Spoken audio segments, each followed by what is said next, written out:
The winter holidays are a time of year when families gather, share joy and warmth, and exchange gifts beneath the twinkling lights of a Christmas tree. However, for some, this festive season becomes an opportunity to engage in illicit activities, often leading to unforeseen and tragic consequences. The Harris family, originally from a bustling city, had moved to the quiet town of Dayton, New York, in 1986. Tony, the head of the family, had accepted a sales manager position at a company in Syracuse that specialized in electronic equipment.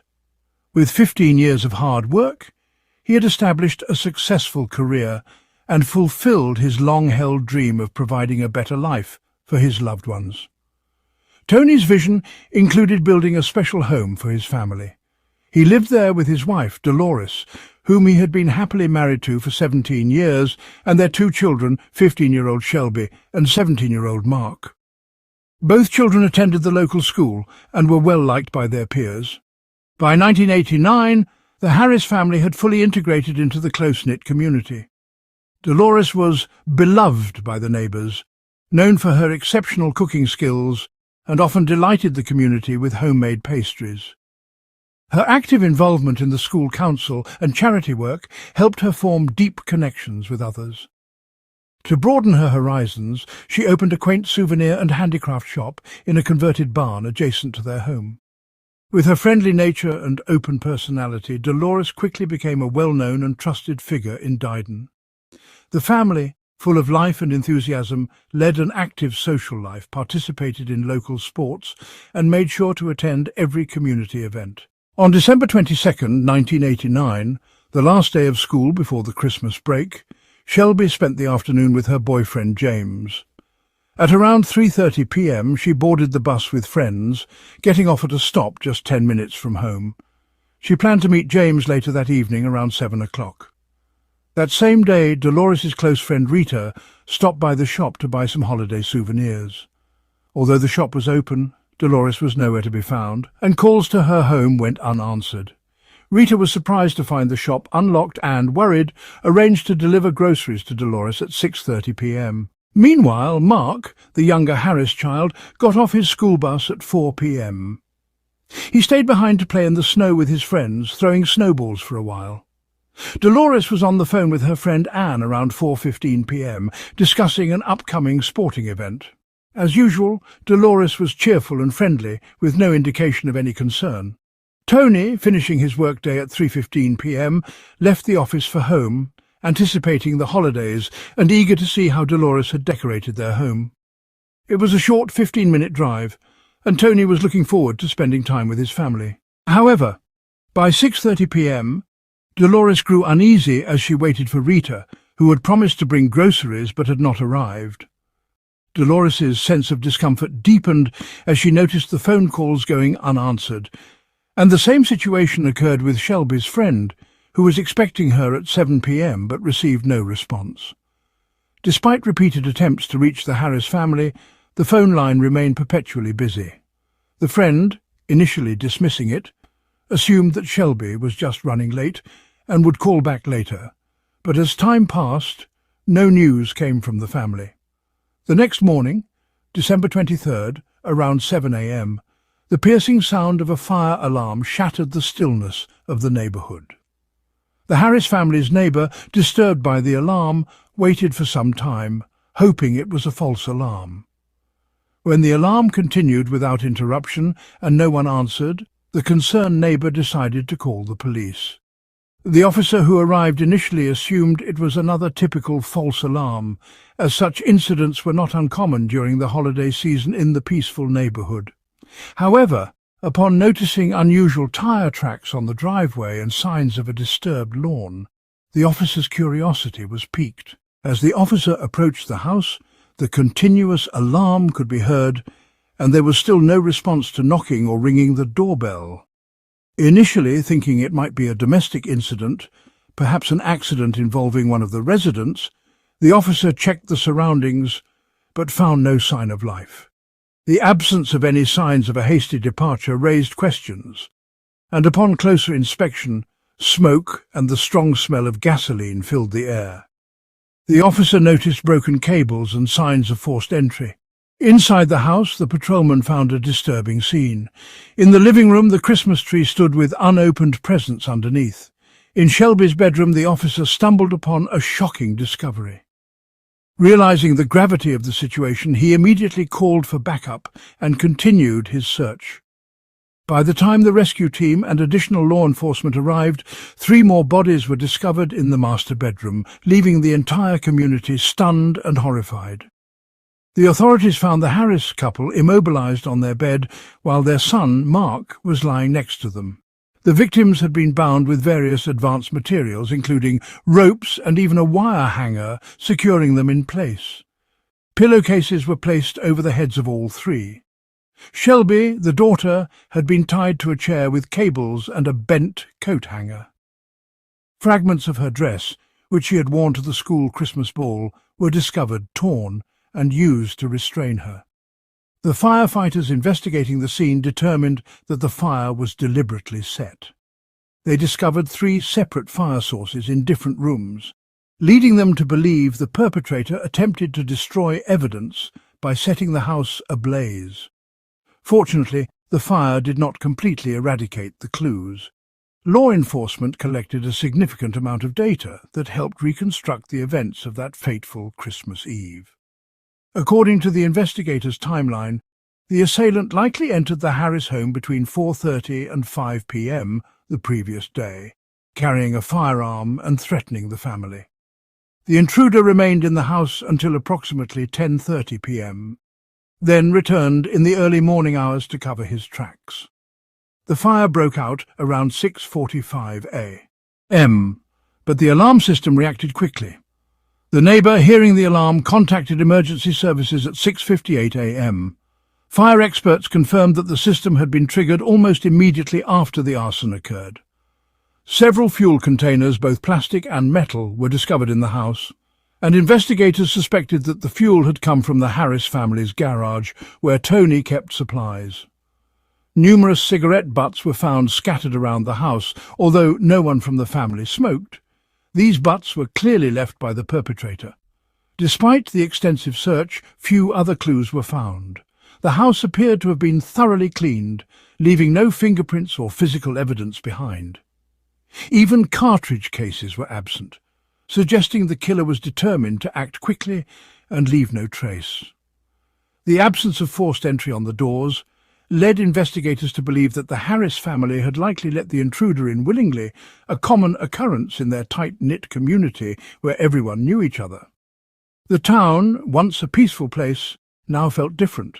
The residents, once trusting and familiar with their neighbours, now eyed one another with suspicion, trying to understand who could have caused harm to such a well-liked family. The Harris family was known for their friendly, law-abiding nature. They led an exemplary life, devoted to their children, actively participating in school events and local sports, and maintaining good relationships with everyone in the community. There was no indication of any enemies, debts, or connections to the criminal underworld. They were, by all accounts, a model family. On the morning of December 23rd, investigators discovered the Harris family car in a parking lot 7 kilometers west of their home. Further investigation revealed that the family's bank cards had been used at various ATMs in the city on December 23rd. Purchases were also made at several shopping centres, which provided clues about the time the perpetrator spent at the ATMs.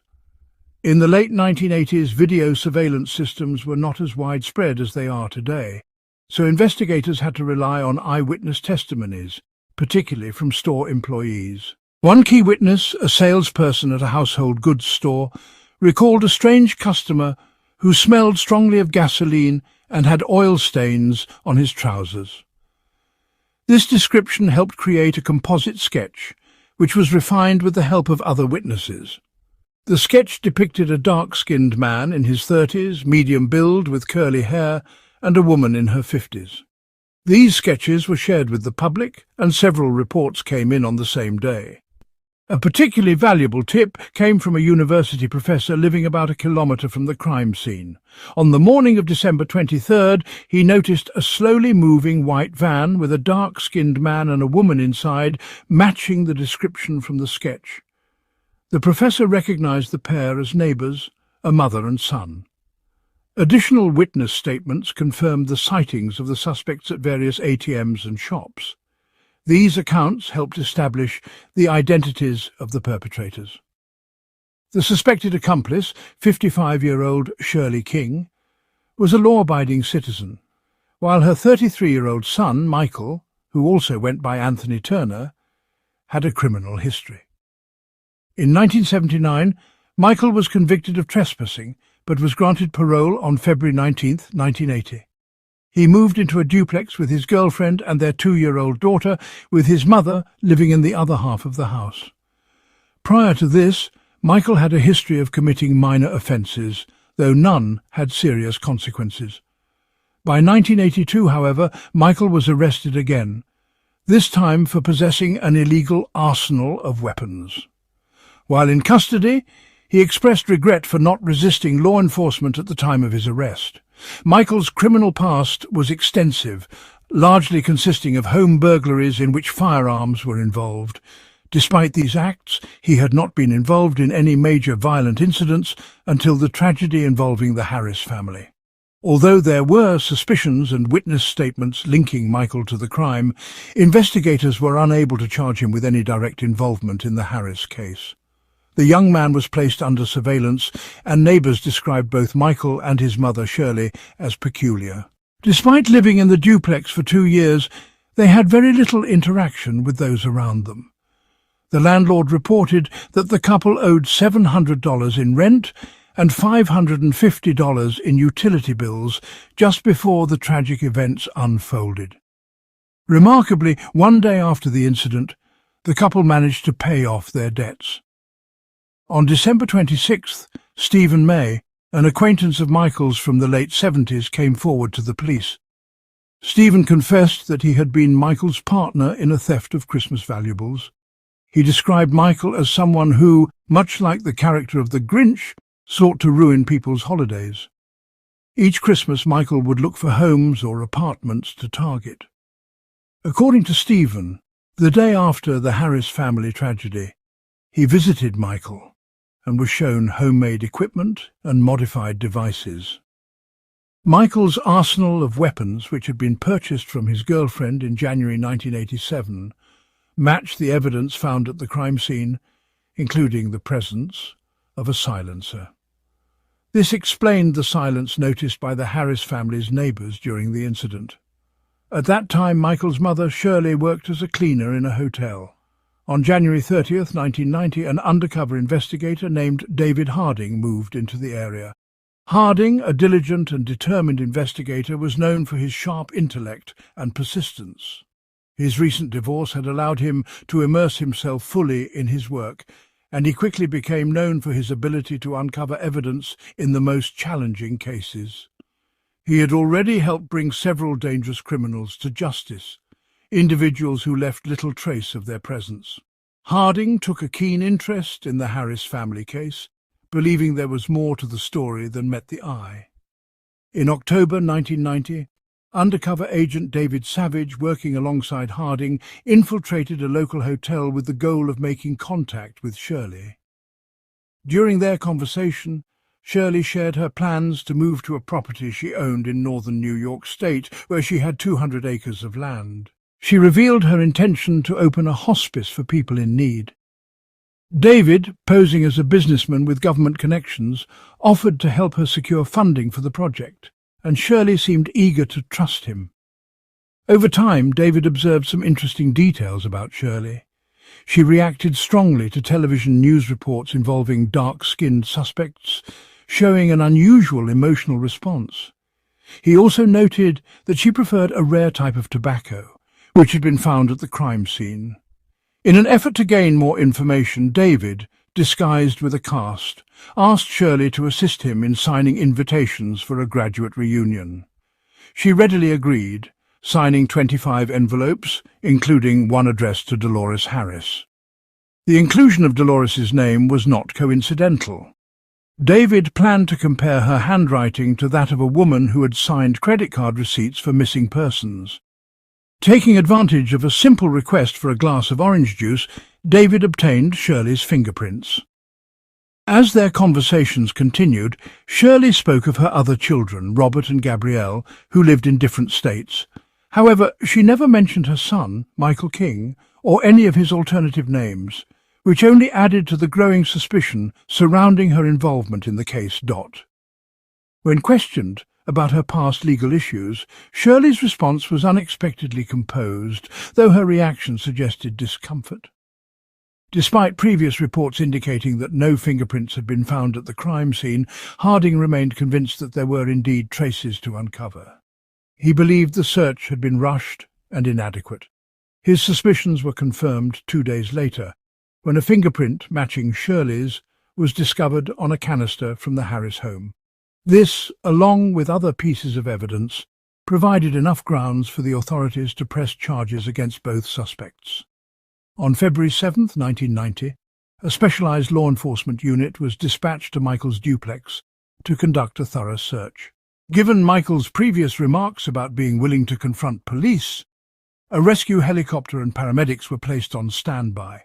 Upon entering the bedroom, officers found Michael armed and lying on the bed. When ordered to stop resisting, he abruptly stood up and a gunshot rang out, followed by return fire.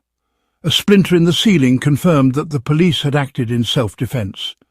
Shirley King had already been taken into custody.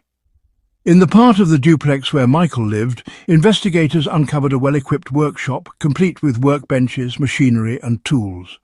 As reported by an acquaintance, this space was used to create homemade equipment and sharp objects for sale. The search revealed numerous examples of these items, along with ammunition. Investigators also found Michael's bicycle, which was likely used to approach the Harris home unnoticed. In the section of the duplex where Shirley lived, they discovered cigarettes of the same brand found at the crime scene. They also confiscated a lighter that had been purchased the day before, which matched the one seen by a store employee who noticed a man with a strong smell of gasoline. While searching Michael's room, officers found modified assault gear that matched the description provided by his acquaintance. A ballistic examination later confirmed the connection between the gear and the incident at the Harris house. During questioning, Shirley maintained her innocence, claiming that investigators were unfairly accusing her. She admitted that her son had given her someone else's credit card, but insisted she wasn't aware of its origin. Shirley denied any wrongdoing, stating that it would have been illogical to harm a family over a few $1,000s spent by her son. Eventually she altered her story, admitting to knowing about the theft, but claiming she had no knowledge of her son's plans. She stated that upon hearing about the incident with the Harris family on the news, she asked Michael about it. He confessed, explaining his actions were motivated by fear of being identified. Shirley claimed she reprimanded him for his actions, but never informed the authorities. However, further investigation disproved her claims of ignorance. A small fingerprint found on one of the canisters matched Shirley's. It was believed that while Shirley may not have been physically present during the attack on the Harris family, she likely arrived afterward. As a hotel maid, Shirley was adept at cleaning, and could have easily erased any traces of evidence. This skill likely aided her in thoroughly cleaning the Harris home following the crime. In August 1990, Shirley's case went to court. She was charged with 12 offences, including aiding and abetting burglary, tampering with a crime scene, arson, possession of stolen property, and obstruction of justice. On August 13th, the prosecutor raised suspicions of Shirley's deeper involvement in the crime, but due to a lack of concrete evidence, these charges were dropped. Michael's girlfriend, who had been staying with Shirley in the duplex during Christmas, confirmed an alibi for her. She noted that Michael had driven somewhere twice during the evening, though she didn't know where. She also suspected that Shirley had left at night with Michael, but was unsure of the details. Investigators believed that after the Harris incident, Shirley chose to assist her son in covering his tracks. The key witness in the trial was David Harding. His impassioned testimony played a critical role in convincing the jury of Shirley's involvement. After deliberation, the jury found Shirley guilty on all counts, including arson, trespassing, document forgery, obstruction of justice, and unlawful possession of stolen property. She was sentenced to 44 years in prison, with the possibility of parole after 18 years. Before the sentencing, Shirley confessed to using another person's credit card but continued to insist she did not know the owner and had never been to the Harris house. She accused Harding of tampering with evidence, bias and intentional defamation. Despite her protests, the case was officially closed. Despite Shirley's protests, her statements were initially disregarded, but the case took an unexpected turn in early 1991. While attempting to join the CIA, David Harding, the investigator involved in Shirley's case, underwent a lie detector test. He failed when questioned about the details of the Shirley King case, raising suspicions of potential evidence tampering.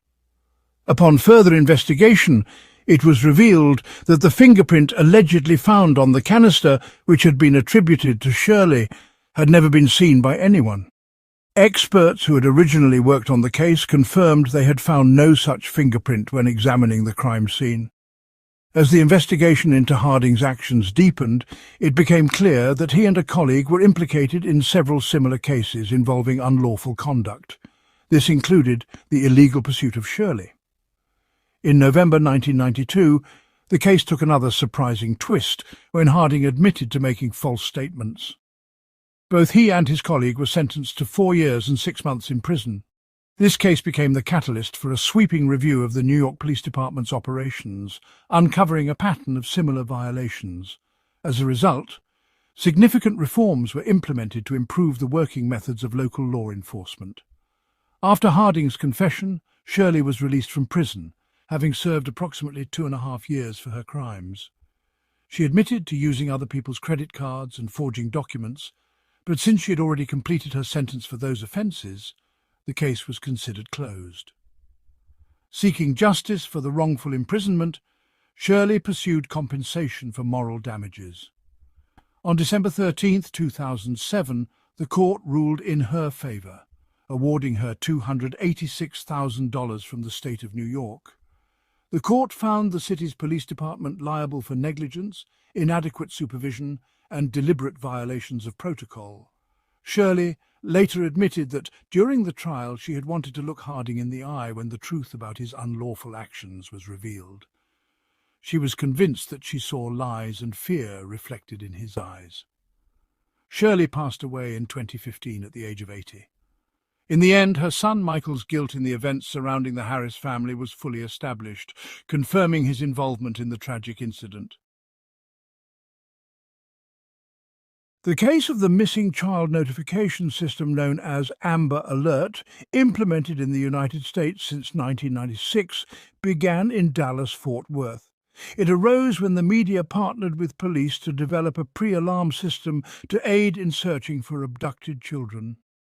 AMBER stands for America's Missing Broadcast Emergency Response, but the acronym was created as a tribute to Amber Hageman, a 9-year-old girl who was kidnapped while riding her bicycle in Arlington, Texas, and was brutally murdered.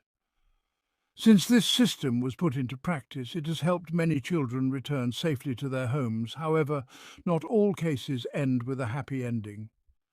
The fingerprints, traces, clues and evidence assist investigators in solving crimes. The past of the victim and the perpetrator helps us understand their behaviour. All this is part of the case file, and here we present it to you. Westminster, located in Colorado, is a typical suburban community in the United States, with parks, lakes, sports spaces, wide streets, and 1- or 2-story houses that mostly do not have fences or walls. In this quiet place where children played in the streets when returning from school, Jessica Christina Ritchie was born on January 23, 2002, the loving daughter of Sarah and Jeremy Bryant. At 10 years old, the girl had become an excellent 5th-grade student with elementary school and never missed classes. She was part of the children's Pee Wee cheerleading team and loved to invent dances and lyrics. She was smart, respectful, and her teachers adored her. She loved television series and playing in the snow, as well as animals and her pet, a small black and white dog. Jessica was a beautiful blonde girl with blue eyes, standing 1.46 meters tall and weighing around 36 kilos. Like other local children, Jessica walked to her school, located a short distance from her house. On Friday, October 5th, 2012, around 8 a.m., Jessica finished breakfast and got ready to leave for school. It was a cold day, and it had snowed earlier in Westminster, like many other mornings. The little girl would walk to school, a short distance from her house. Her mother, Sarah, who worked nights, had arrived around 7:30 a.m., just in time to help her daughter get ready. Jessica lived with her mother, grandmother, and aunt in that house. Her father had divorced and lived in Independence, Missouri. Just before leaving, Jessica called a classmate to see if they could meet up to go to school together. The friend asked her father for permission, and after obtaining it, they agreed to meet around 8:30. Jessica left her house to walk the 400 meters between the two houses, and from there walked the remaining 2 kilometers to school together. She wore blue jeans, a warm black jacket with pink lines, and black boots. She had a black and pink backpack printed with motifs from Victorious, a well-known comedy series. She wore prescription glasses with purple frames, her favourite colour. The classmate Jessica agreed to meet waited for her for 15 minutes, but since the girl did not arrive and classes began at 8:50, her neighbour's father assumed Jessica had left in another way and took his daughter to school. This was the first indication that something strange had happened. At 10:10 a.m., Jessica's mother, Sarah, received a voice message on her cell phone from the school staff, informing her that her daughter had not shown up that morning. Unfortunately, Sarah did not hear the message until around 4 p.m, when she woke up after working all night. Immediately after hearing the message, she called the police. Once she filed a complaint with the authorities, the distressed mother ran to her neighbour's house to ask if they had seen the girl. She then went to the school early on the morning of October 6th. The search began. Police officers, relatives, neighbours and volunteers carefully searched the route that Jessica was supposed to take on her way to school.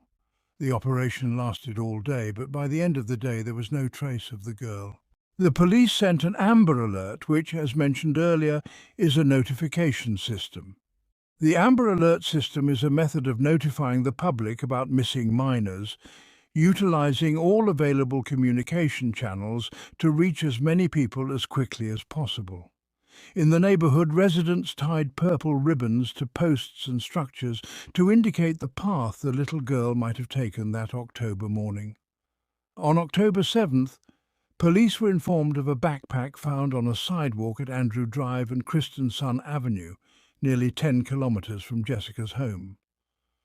The individual who found it did not initially connect it to the missing child, but simply wanted to report the discovery. When police arrived, they immediately identified the backpack as belonging to Jessica, as it contained a water bottle with her name, gold-framed glasses, a pair of black boots, and clothing that appeared to be soaked with urine. The backpack's appearance, far from the route she was supposed to take, raised concerns. Jessica, despite her young age, was known to be smart, understanding she shouldn't play alone, accept gifts from strangers, or get into unknown vehicles. Authorities began to consider the possibility of her being taken by someone she knew or forcibly abducted. Forensic investigators collected DNA samples from the backpack, hoping for a match. In Cadiz, the national database managed by the FBI allows agencies nationwide to compare data on missing persons, criminals and forensic samples. The analysis indicated a match with evidence from an attempted kidnapping on May 28th near Brumfield Reservoir in Colorado. However, the identity of the attacker remained unknown, prompting the victim's shirt to be sent to the Colorado Bureau of Investigation laboratory. A complete DNA profile was created, but it could not be identified. This result was sent to CODIS, leading to a match with the DNA found in Jessica's backpack. Although the backpack and its contents strongly indicated what had likely happened to her, her parents still clung to hope that she was alive with her abductor. However, that hope began to diminish. On October 11th, human remains were found near an abandoned cabin about 14 kilometers from Jessica's house, near the intersection of 82nd Avenue and Kaleanika in Arbor La. Preliminary forensic analysis indicated that the victim was a girl, her limbs and head were removed, her entrails had been taken out, and the body had been washed. Investigators discovered a 4-centimeter cross inserted in the victim's private area. The condition of the remains suggested that death occurred days prior. The frantic search for Jessica had involved both police and community members, with an Amber Alert activated. Numerous suspects were identified, properties were searched, GPS tracking was used, and extensive interviews were conducted. Over 500 DNA samples were collected for analysis and comparison, including clothes owned by the victim. Unfortunately, the case, which began as a missing child investigation, transformed into a murder hunt after the remains were discovered. On October 17th, around 8 p.m., police visited a residence at 10622 West 102 Avenue in Westminster, home to Mindy Mendez and her son, 17-year-old Austin Ruiz, along with his younger brother. 2 FBI agents interviewed her, but did not deem it necessary to search the house. Austin, born on January 17, 1995, was the son of Mindy and Roberts Ruiz, who divorced in 2000 when he was only 5. His father remarried twice, both relationships ending in divorce. Roberts had a significant history of citations and restraining orders since the 1980s, with a criminal record including domestic violence, assault, fraud, resisting arrest and drug possession. Since childhood, Austin struggled with reading, writing and concentration in class. His teachers had suggested his parents evaluate him for possible attention deficit disorder or PDA. He was generally quiet and his social life seemed typical. He had a girlfriend he met at a Christian social centre. His classmates and neighbours described him as an intelligent, kind boy who spoke to everyone and enjoyed video games like Warcraft and Call of Duty. He rarely discussed his parents and liked playing with other kids on his street. He was interested in psychology and forensic medicine, and he was also a fan of metal music. However, beneath his calm and harmless appearance as a normal suburban boy, there hid a person obsessed with death and pornography, to which he was deeply addicted. When the teenager was 13 years old, his mother discovered a large amount of child pornography on his computer. It was such an impression that the fact made on her that she decided to take him to therapy. The specialists arrived at the conclusion that the boy suffered from an anxiety disorder that probably led him to consume this type of content, so they prescribed him medication and therapy. But the sessions were not of much help, and the boy's addiction continued to grow more and more. Instead of improving over time, he learned to keep his secret better. At some point, his obsession became so raw that he began to access very violent images of abused children, triangulated and dismembered. The young man slept at his girlfriend's house one night a week. However, it was very common for him to disappear 3 or 4 more nights without his mother knowing where Austin was. He was definitely leading a ghost life as a student at the Estar Lilik High School in Westminster. The boy managed to obtain earlier than normal a HIT and high school equivalency diploma that allows the student to apply to a university or a job, just as he would with a high school diploma. Obtaining this degree allowed him to opt for a place at the School Warren Technology, a professional and technical education centre located in Arvada. While he was training at that institution, Austin expressed his interest in forensic sciences, which even led him to win an award in a competition of Students of Health of America in the category of crime scene investigation. With the excuse of the explorations that supposedly he was doing for classes, the young man even went so far as to practice with his mother how to tie a person. He was probably training for the terrible things he would do later, a conclusion that could have been drawn by anyone who compared the activities mentioned with the searches he did on the internet about how to immobilize a person or how chloroform should be used. But the minimal supervision that his family did of a young man who was known to have serious problems of addiction to violent child pornography did not help. Austin had time to learn and perfect his technique. He began going out at night with his Cherokee truck, traveling the streets of the neighborhood in search of a possible victim. The friendly and kind young man described by his neighbors, fellow Warren Tech students, was in what he later called hunting mode. The opportunity to put into practice what he had learned came on May 28th, 2012. A 22-year-old woman was running along the reservoir trail that has a circular Route 1, 8 kilometers long, located near Kensington Park in Broomfield. When she was attacked, the young woman was grabbed from behind by Austin, who tried to cover her mouth with a rag soaked in a substance while he dragged her to the nearby brush. The victim resisted the attack until she was able to free herself.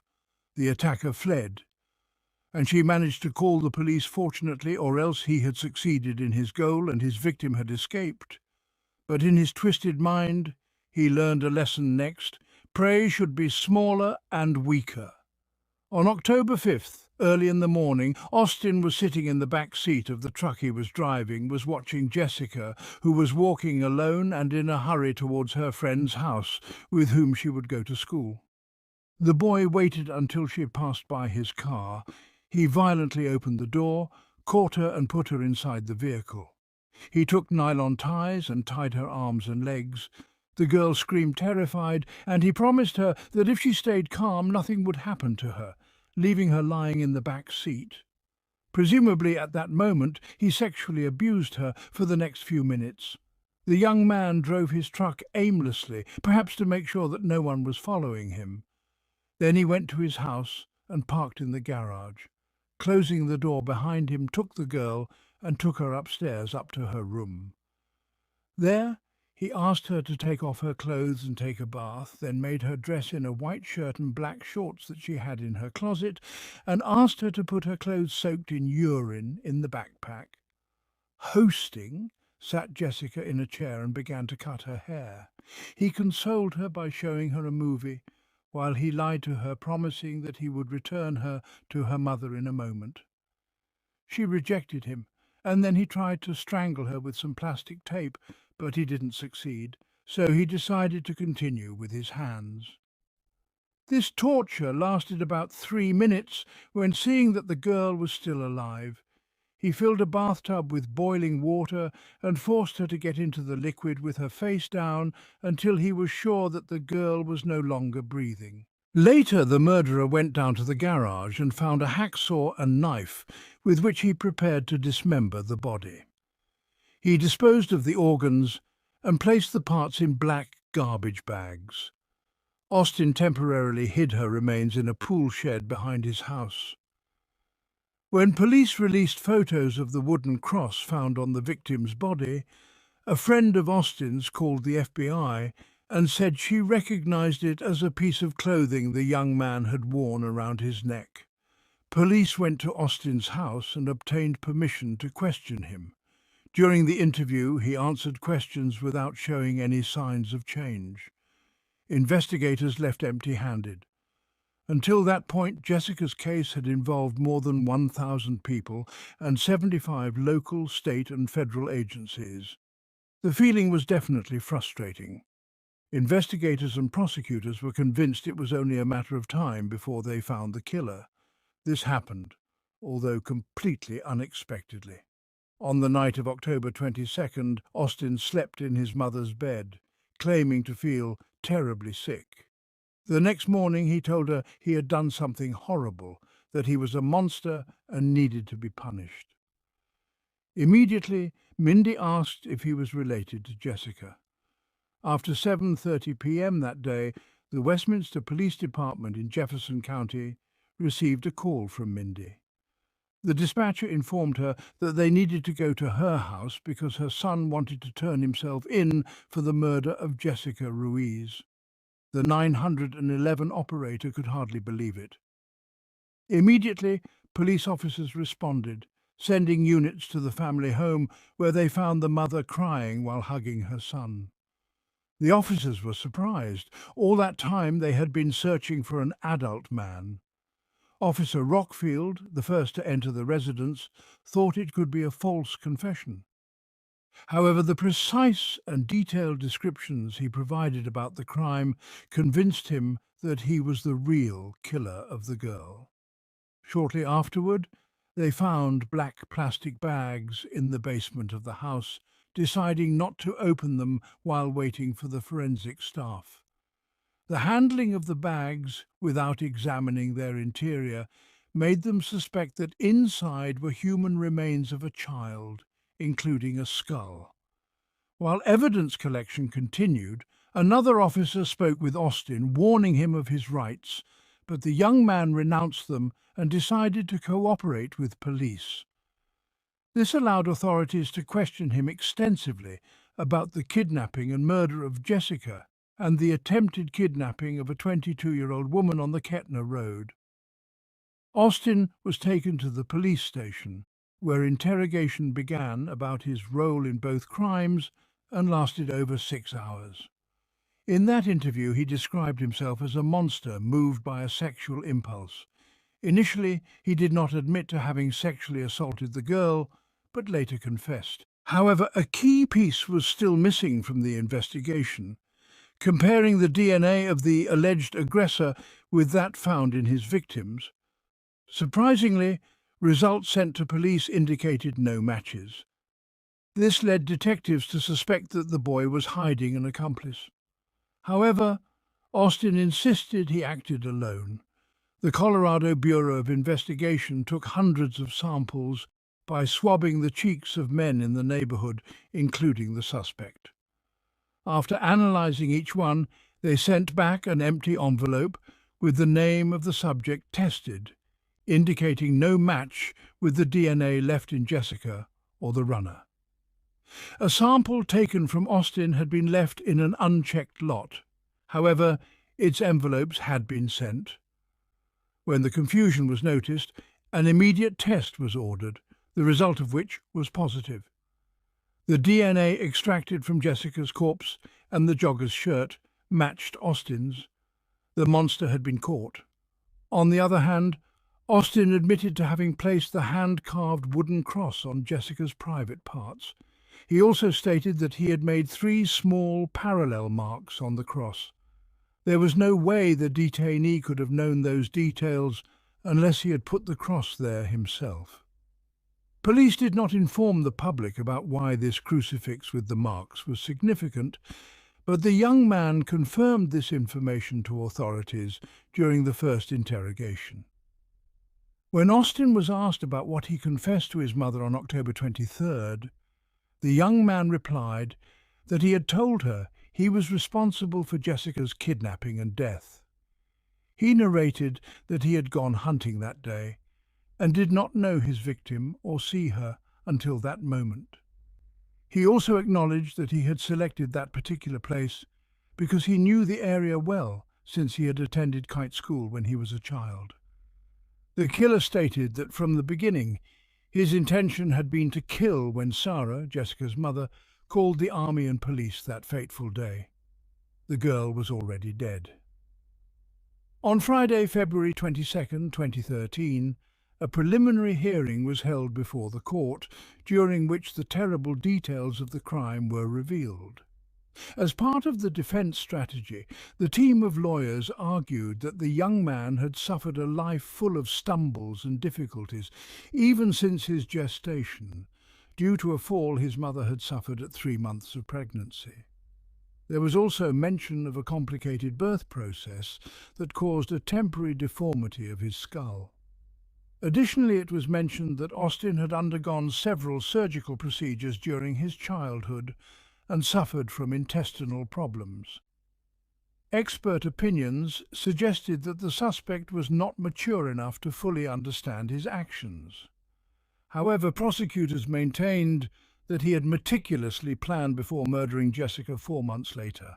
On the other hand, the judge's opinion was that none of the arguments described by the defense could justify the horrendous crime he had committed. According to clinical psychologist Annis Alter, Austin meticulously planned the crime and exhibited necrophilic behaviours. Judge Stephen Mundo Singer charged Austin with 18 charges related to the death of 10-year-old Jessica and the attack on the jogger 2 days before his trial began. The young man pleaded guilty to the crimes charged against him. When prosecutor Yal Sargent began to describe the details of the kidnapping and the terrible murder, Sarah Ridgway, the victim's mother, left the courtroom. The defense attorneys objected to his statements, saying that the evidence was not in dispute, and Judge Mundo Singer urged him to stop. On Monday, November 18, 2013, the defendant appeared in courtroom 1A of the Jefferson County Courthouse in Golden for the first day of sentencing hearings, presided over by Judge Stephen Mundo Singer. That day, the victim's family had the opportunity to speak about the light that Jessica brought to their lives and the suffering generated by her murder. In a television interview for Denver Channel Donamos, Jessica's grandmother expressed her grief, saying she could not imagine Austin's mother trying to live with the fact that she had raised a child capable of such heinous acts. At the time of Jessica's murder, Austin was a minor, so he was not eligible for the application of the capital penalty. But the prosecution team, led by Prosecutor Peter, sought by all means to apply the maximum possible sentence to prevent the murderer from being released from prison. On November 19, 2013, the second day of the hearing, Judge Mundo Singer sentenced Austin to life in prison for the crime of Jessica Gateway. Before imposing the sentence, the defense attorneys argued that the law required the judge to issue a sentence that would allow him to be eligible for parole after 40 years served, because Austin was a minor when he committed the crime. To support their arguments, they cited rulings by the Supreme Court of the United States and the state. The attorneys reminded the judge that he was sentencing a child and that their proposed sentence was the only legal option. However, Judge Mundo Singer had a different idea of what should be done. The correct application of justice was upheld, and the judge rejected the defense attorney's arguments that another sentence would be unconstitutional or cruel and unusual punishment. The judge considered that a case as terrible as this one called for life imprisonment. For their part, the representatives of the prosecution believed that the judge had the authority to dictate a longer sentence. In the end, Monsinger sentenced Austin Redshift to life imprisonment for the kidnapping and first-degree murder of Jessica. Additionally, he added 86 years for other crimes, including sexual assault of a child and related offences from the attack on the jogger at Lake Kettner. While dictating the sentence, the magistrate referred to the fact that evil was apparently real and had been present in the community on October 5, 2012, in the form of Austin. At the end of the hearing, Prosecutor Peter Weir expressed confidence that the sentence guaranteed the condemned man would never leave prison and thus could never harm members of the community again. According to a note by journalist Jordan Stephen from the Denver Mail, Austin's mother repeatedly broke down in tears during the hearing as the gruesome details of her son's crime were discussed. However, when Bishop Singer ordered Austin's sentence, she calmly looked at her son. Austin chose not to address the judge before the sentence and showed no emotion when it was handed down. The self-proclaimed monster who ended the life of this little girl who had a whole future ahead of her left the courtroom in handcuffs and in silence. 1 year after his sentence, Colorado Department of Corrections officials reported that Austin had been transferred to an undisclosed prison outside the state for his safety and privacy. This type of measure is not exceptional and is applied to high-profile inmates. According to a spokesperson for the institution, Sarah stated at the time that the killer did not deserve to know how the girl's death affected them, and that once they left the courthouse they would forget his name forever and only remember Jessica and her legacy. A year after Jessica disappeared, the beautiful Jessica Ridgway Memorial Park was inaugurated at 10765 Moore Street in Westminster, a place filled with purple elements, her favourite colour, resulting from the community's collective efforts. 12 months earlier, that same community had come together to search for her. Despite all the evil that may exist in the world, it is important for survivors to hold on to hope and prevent resentment and sadness from ending their lives, as a murderer did with the lives of their loved ones. On October 15th, 2017, Sarah Pindell Ridgway and her family celebrated with joy the arrival of Anna Christina Pindell River Way, Jessica's sister. Both share their middle name and beautiful blue eyes. According to their mother, the family is in love and sure that Jessica would feel the same way. Her grandmother and mother say that when she is old enough, they will tell her everything about having an older sister who left before she was born. They want to raise her without fear and will not allow what happened to overshadow her beautiful life, full of love. The story we're about to discuss demonstrates how a simple act of kindness can lead to unexpected and unforeseen consequences. What started as a moment of genuine concern for a stranger would eventually spiral into the disappearance of a schoolgirl. This is the story of 15-year-old Stephanie Rugberg, a case that unfolded in the summer of 2002 on the sunny island of Mallorca. Stephanie grew up in the small German town of Ludenscheid, alongside her older brother. Following a difficult period in her life, her mother, Sylvia, decided to start afresh. She organized a summer move to the Balearic Islands, specifically to El Arenal in Mallorca. Sylvia hoped the warm climate and the sea air would help them all recover from recent changes, particularly the introduction of a new partner in her life, Peter. Sylvia, along with Peter and his son, made the move, leaving Stephanie and her brother in the care of their grandparents back in Germany, while she arranged everything for a new family life. By the end of the school year, everything was set. Sylvia quickly settled into the new place and found work as a manager at a prestigious 5-star hotel. Stephanie and her brother eagerly awaited the holidays, packing their suitcases, ready for the long summer break. Upon their arrival in Mallorca, Sylvia intended for them to spend the entire summer until September on the island. The family moved into a 2-story rented apartment, a change that opened up a new world of possibilities for Stephanie, most notably the vibrant nightlife of the island. As a young teenager, it was only natural that Stephanie would be drawn to this new and exciting world. She quickly became part of the local youth scene, spending time in bars and clubs, meeting new friends, and often staying away from home for days at a time. This behaviour caused significant concern for Sylvia, who found herself increasingly worried about her daughter's late returns. Every late night ended in tense conversations, with Sylvia voicing her concerns and Peter having to intervene and calm her down. Rather than relaxing, Peter found himself trying to guide Stephanie back onto a more responsible path, all while attempting to maintain a peaceful atmosphere for the family.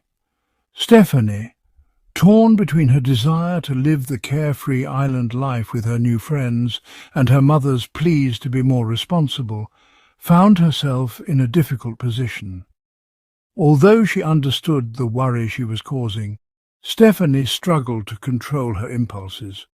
While she had always had an adventurous streak, her mother's concerns were genuine and well-meaning. This tension temporarily soured their relationship, with Stephanie sulking for a few days, but deep down she knew her mother only had her best interests at heart. Eventually the emotional storm passed, and the family dynamic began to warm again. However, Stephanie still yearned to continue socializing with her friends. Sylvia, while suspecting the extent of her daughter's involvement in the island's nightlife, knew that the end of the holidays was approaching, and Stephanie would soon return to Germany to resume her studies.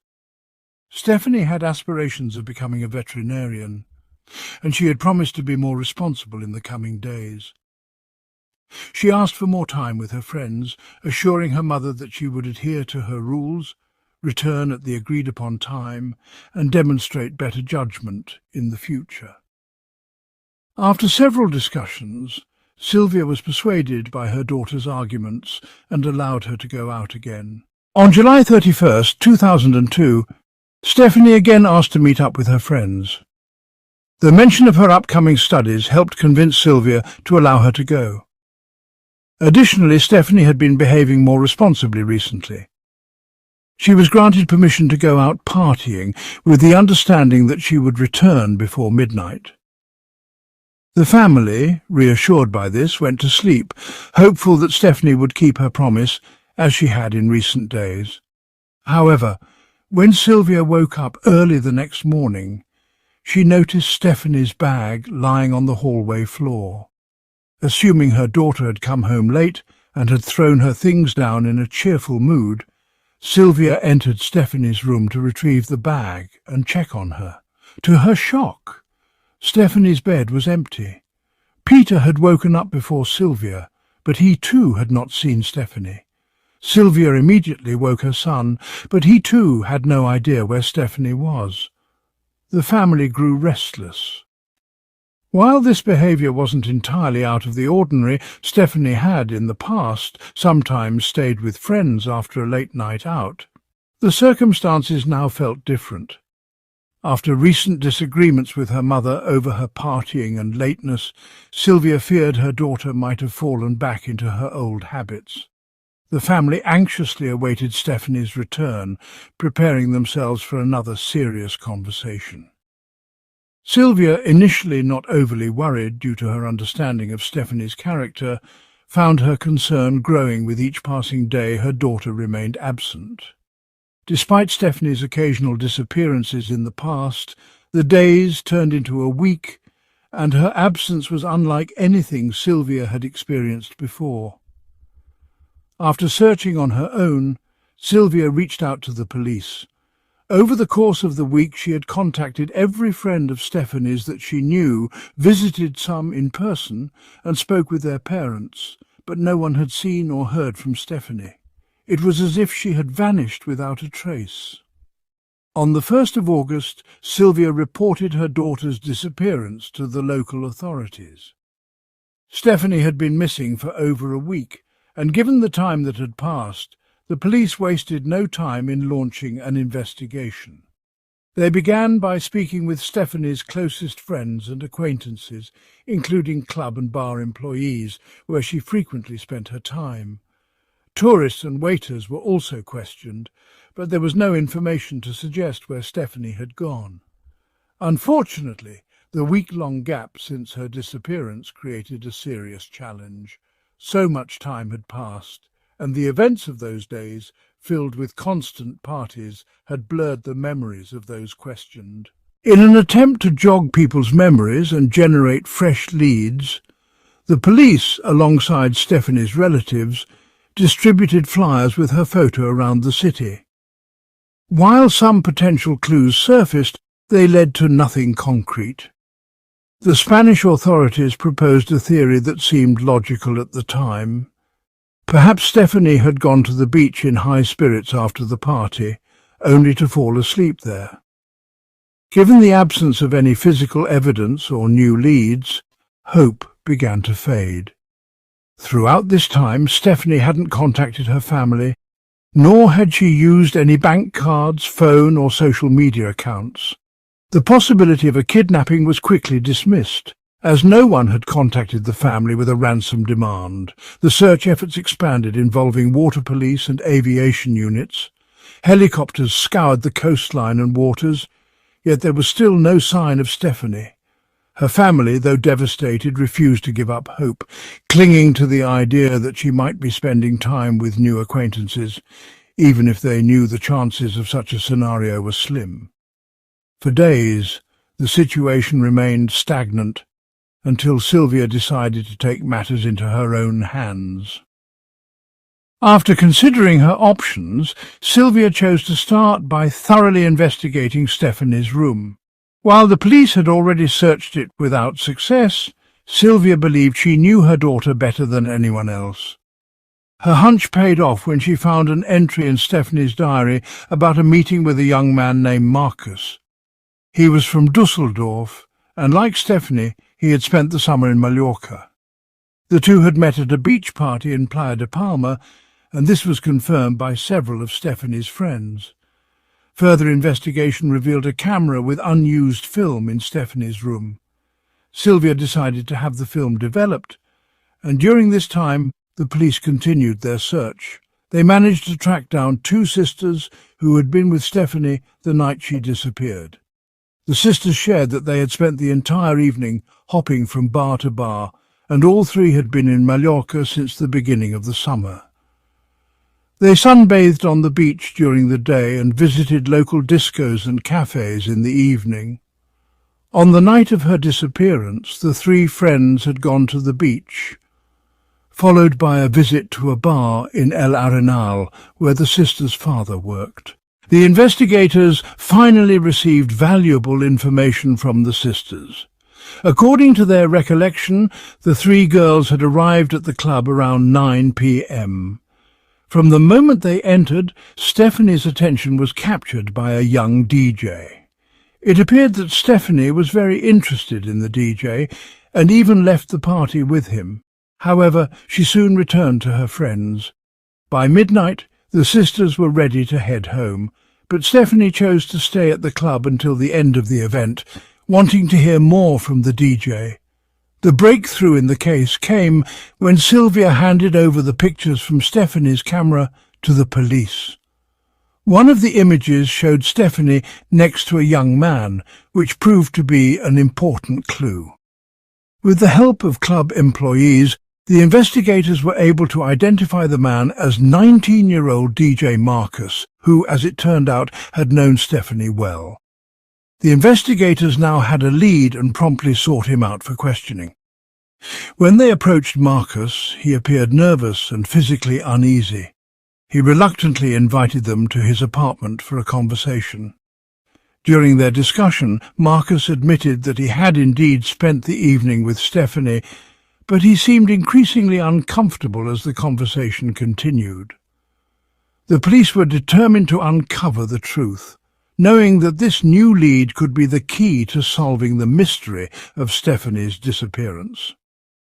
At around 1 a.m., after finishing his shift at the mixing desk, Marcus and Stephanie left the club together. Initially, Marcus claimed that Stephanie had stayed at his house for about an hour before leaving. However, his story soon raised doubts.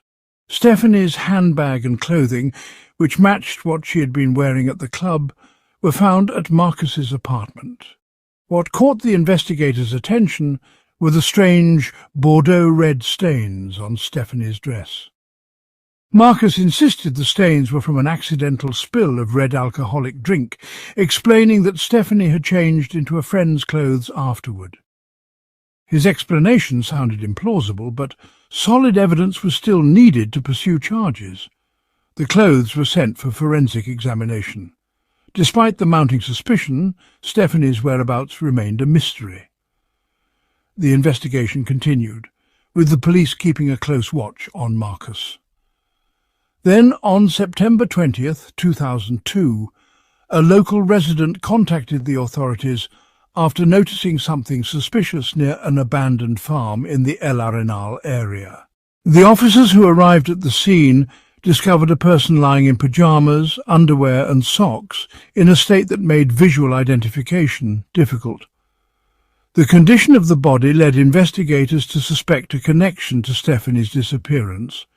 DNA testing was conducted and the results confirmed the body was indeed Stephanie's. This discovery raised more questions and the investigators had to reconsider the circumstances surrounding Stephanie's death. Despite some physical evidence found in Marcus's apartment, there were no signs of foul play, and his explanation about the stained clothing was corroborated by his friends. Marcus's story checked out, which only made the investigation more perplexing. By this time, Stephanie's family had returned to Germany, and her brother resumed his studies, while Sylvia, her mother, began working again. The investigation continued, with officers focusing on Stephanie's immediate circle of acquaintances. Peter, Sylvia's partner, who had lived with the family, came under scrutiny. He had frequently expressed concern about Stephanie's behaviour, especially her late-night partying. After being summoned to the German police station for questioning, Peter initially denied any involvement in Stephanie's disappearance. However, during the conversation, he revealed something crucial that advanced the investigation. Peter shared that the family had a neighbour named Thorsten, a 40-year-old German man who had been staying in their apartment during their vacation in Mallorca. Sylvia had met Thorsten shortly before the children arrived and allowed him to stay in the apartment unofficially to help reduce rent. At first, they kept his presence a secret to avoid violating the rental agreement. Peter had been wary of the arrangement, fearing potential legal issues, but emphasized that Thorsten seemed like a decent person who wouldn't cause trouble. This new lead caught the attention of the Spanish investigators. Thorsten's past, however, raised serious concerns. He had a criminal history of minor offences, but more alarmingly, he had recently escaped from a correctional facility and was considered a wanted man. Authorities in both Spain and Germany began to investigate his background more closely. When Thorsten left Mallorca, he was tracked to his home in Germany, but he was not there. The search for him intensified. The breakthrough came when a 50-year-old car mechanic contacted the police in February 2003. He reported that Thorsten had brought in a white Volkswagen minibus for an unusual modification. Thorsten had requested the installation of additional lights above the driver's cabin, a distinctive body paint job, and especially dense window tinting that made the interior completely opaque from the outside. Inside, he had asked for the seats to be removed and replaced with a large, open sleeping area. This discovery raised even more alarms, as it suggested that Thorsten had made preparations for something far more sinister than anyone had anticipated. The investigation now took a darker turn, with the authorities intensifying their efforts to locate Thorsten and unravel the truth behind Stephanie's disappearance.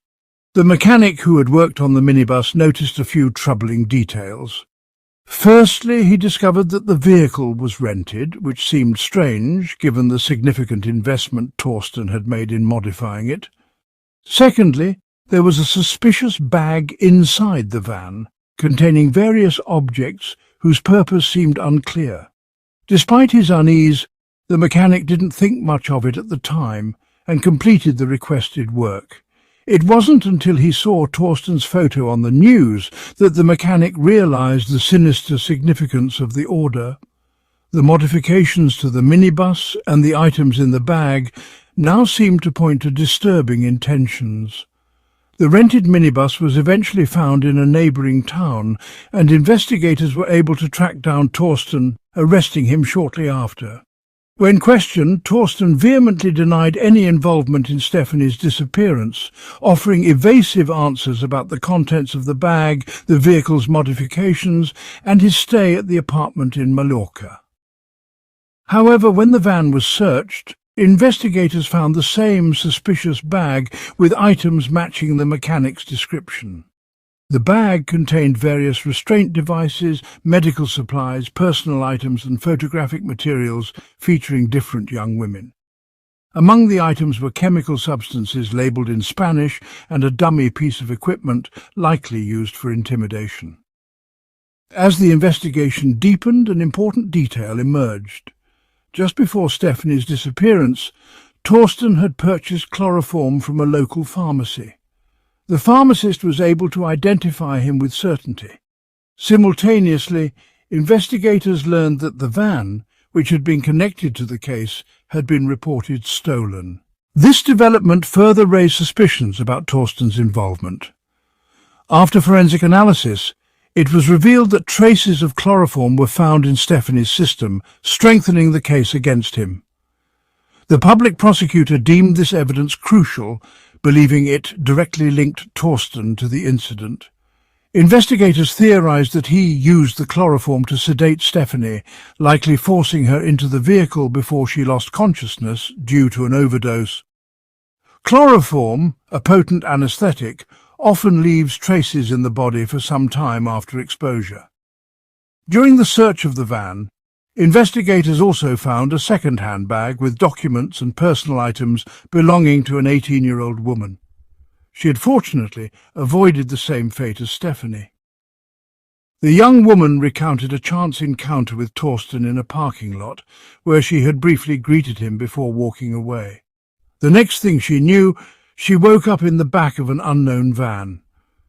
She recalled being exposed to chloroform, but fortunately, the dose was not lethal. After regaining consciousness, she managed to escape through the unlocked rear door of the van and fled. Based on her statements, further charges were brought against Torsten, and he remained in custody, awaiting trial. While searching an abandoned farm, investigators made a crucial discovery: the location where Stephanie had been held. Forensic pathologists and crime scene technicians examined the site and made an unexpected finding. Someone had been there after Stephanie's disappearance. Specially trained dogs confirmed that Torsten had been at the scene, a clear sign of his involvement. Despite the mounting evidence, Torsten continued to deny any participation. In an effort to obtain a confession, one of the investigators devised a sophisticated operation. He was smuggled into Torsten's cell disguised as a fellow prisoner. The plan worked. Torsten, trusting the investigator, became talkative, and everything he said was recorded. Torsten admitted his role in Stephanie's disappearance, but insisted that it was all a series of coincidental events. According to his version of the story, everything escalated after Stephanie returned from a party. He had been watching her for some time, waiting for the right moment to act. On the night in question, she was in a good mood, and her family had already gone to bed. Seeing the opportunity, Torsten decided to make his move. However, when he tried to approach Stephanie, she rejected him.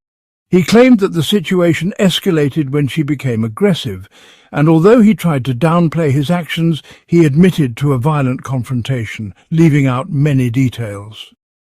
According to Torsten's version, Stephanie lost consciousness after a fall, but he remained silent about the chloroform traces found in her body, possibly out of fear of the consequences.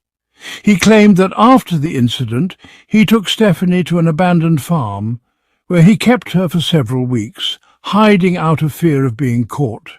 Eventually, he fled to Germany. His story, however, raised suspicions. Medical experts found no evidence of the injuries he had claimed. What was particularly puzzling was that Stephanie's relatives had not immediately become suspicious when their neighbour disappeared at the same time as the young woman. In August 2006, 4 years after the incident, the public prosecutor filed formal charges against Torsten, accusing him of serious crimes.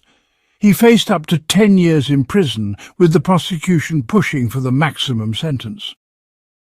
The defence, however, disputed the validity of Torsten's confession, arguing that it had been obtained through manipulation.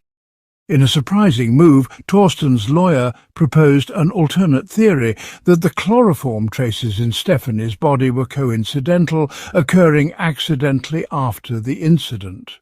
Despite the implausibility of this argument, investigators thoroughly examined it.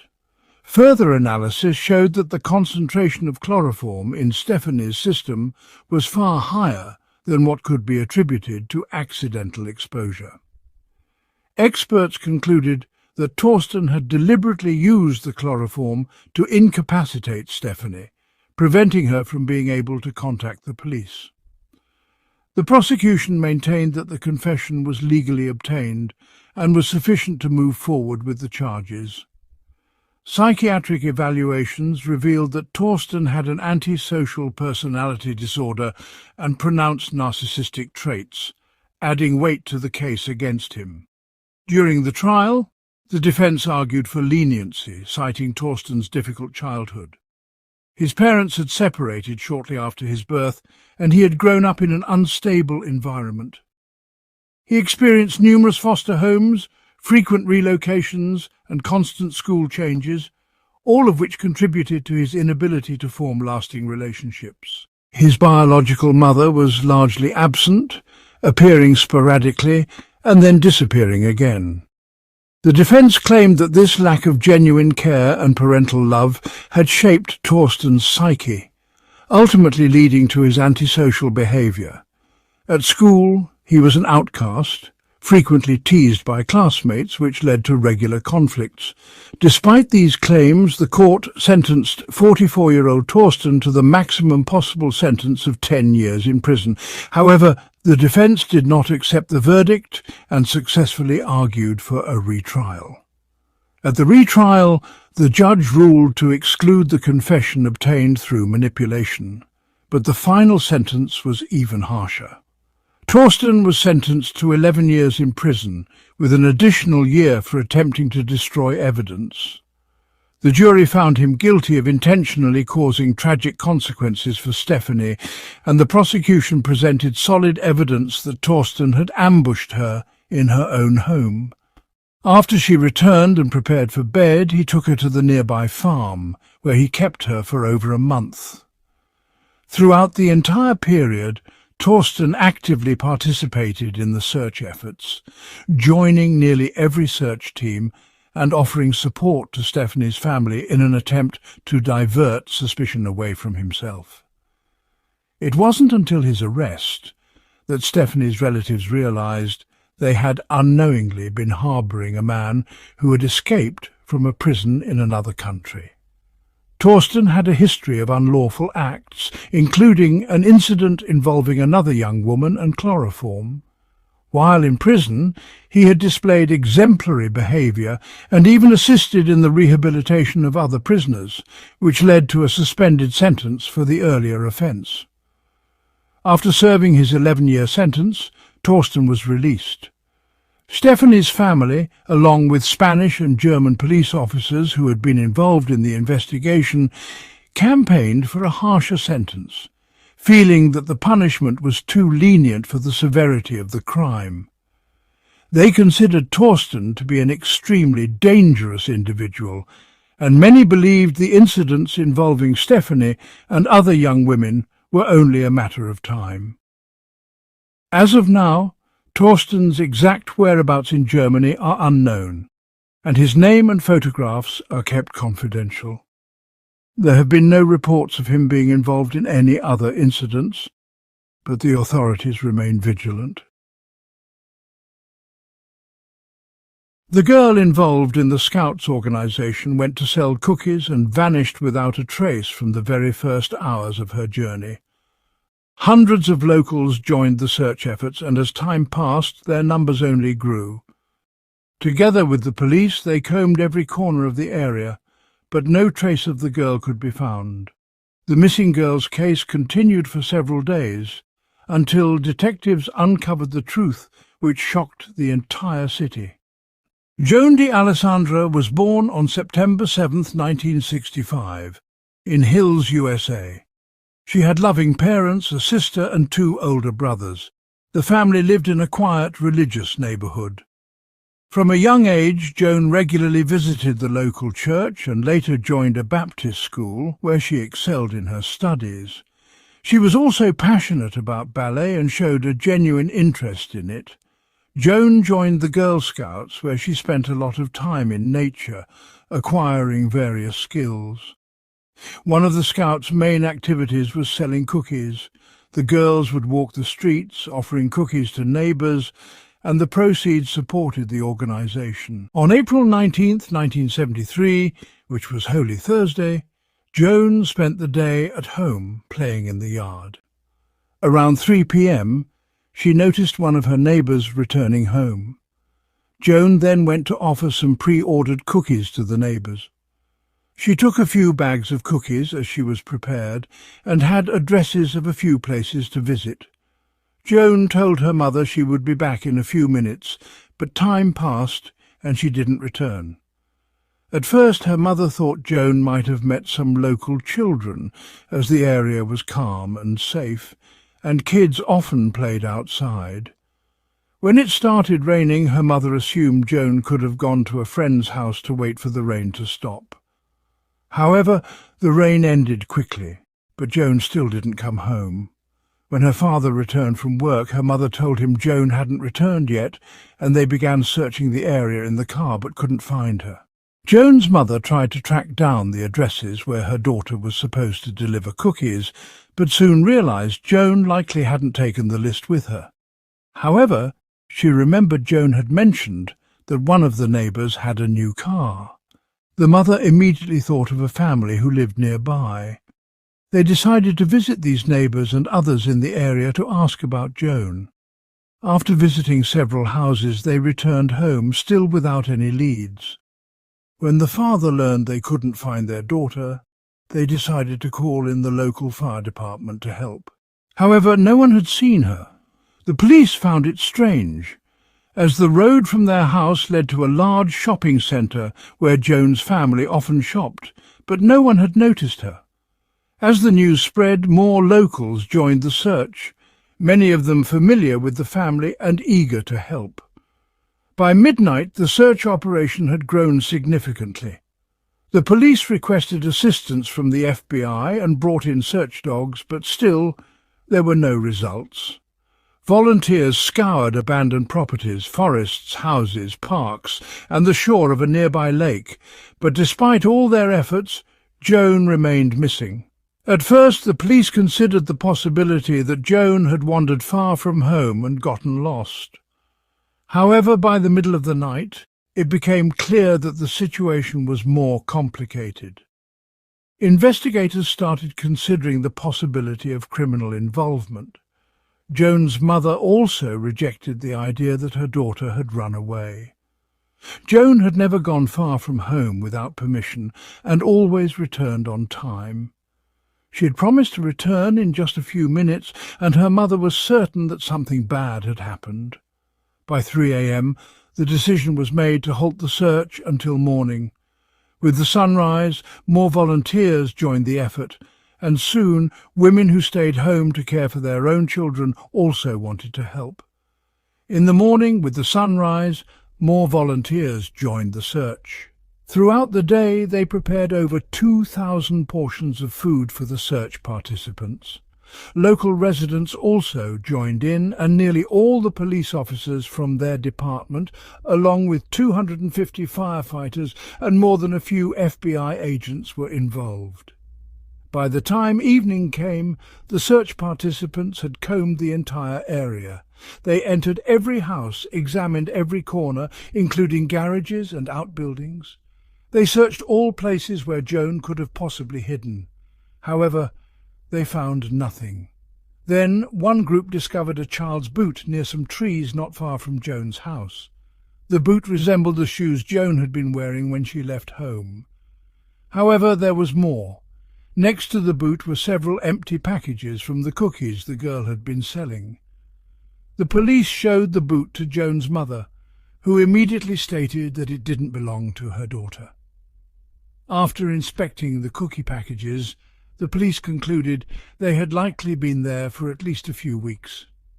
Eventually, some local residents identified the boots, claiming they belonged to their child. This led investigators back to square one. Despite this, hundreds of volunteers, determined not to stop, continued the search. On this day, all efforts again proved fruitless. The FBI focused on the possibility of criminal involvement. After speaking with Joan's mother, they learned that she had gone around all the neighbours, none of whom had seen Joan or the cookies. The mother shared a concerning detail. Joan had mentioned she was going to deliver cookies to a neighbour who had just bought a new car. The only neighbours who had recently purchased a car were the McGivney family. They were led by 20-year-old Joseph, who lived there with his mother. When questioned, Joseph claimed he hadn't seen Joan. His mother, however, felt uneasy about his behaviour, although she couldn't explain why.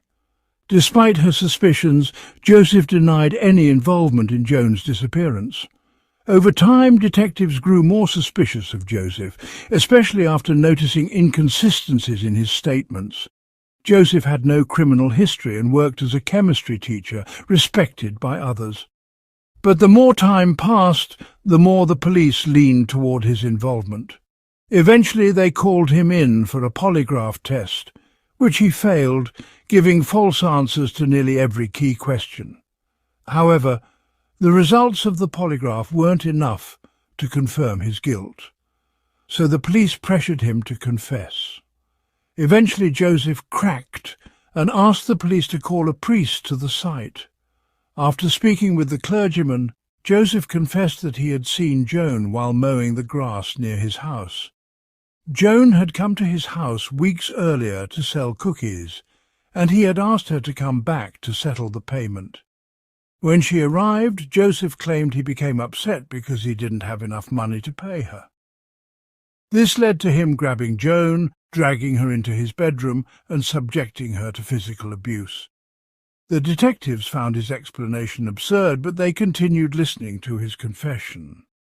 Joseph then admitted that he realized the magnitude of his actions and, fearing his life would be ruined if Joan told anyone, decided to kill her.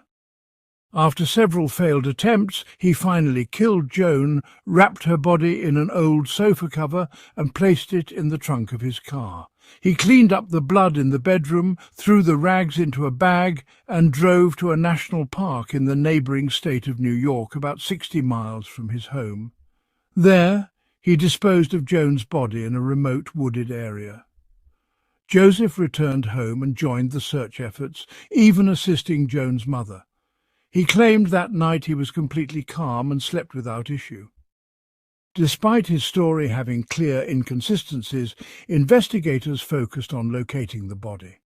They contacted the New York Park Service, and with Joseph's detailed directions, the body was found within an hour, hidden among some stones in a dense forest. As medical experts began their investigation, Joseph's story continued to unravel, revealing even more contradictions. They found numerous injuries and abrasions on the body, confirming that the cause of death matched the suspect's statements. However, one contradiction in Joseph's story was the absence of clothing on the body, which he continued to deny. For relatives and acquaintances of Joseph, what was happening seemed unbelievable. They all viewed him as a decent, kind person and couldn't fathom he could commit such a horrific act. His colleagues from the elementary school where he worked as a chemistry teacher were also shocked, as they had always seen him as talented and well-educated, with no history of causing any problems. The local residents in the early days after his arrest expressed disbelief.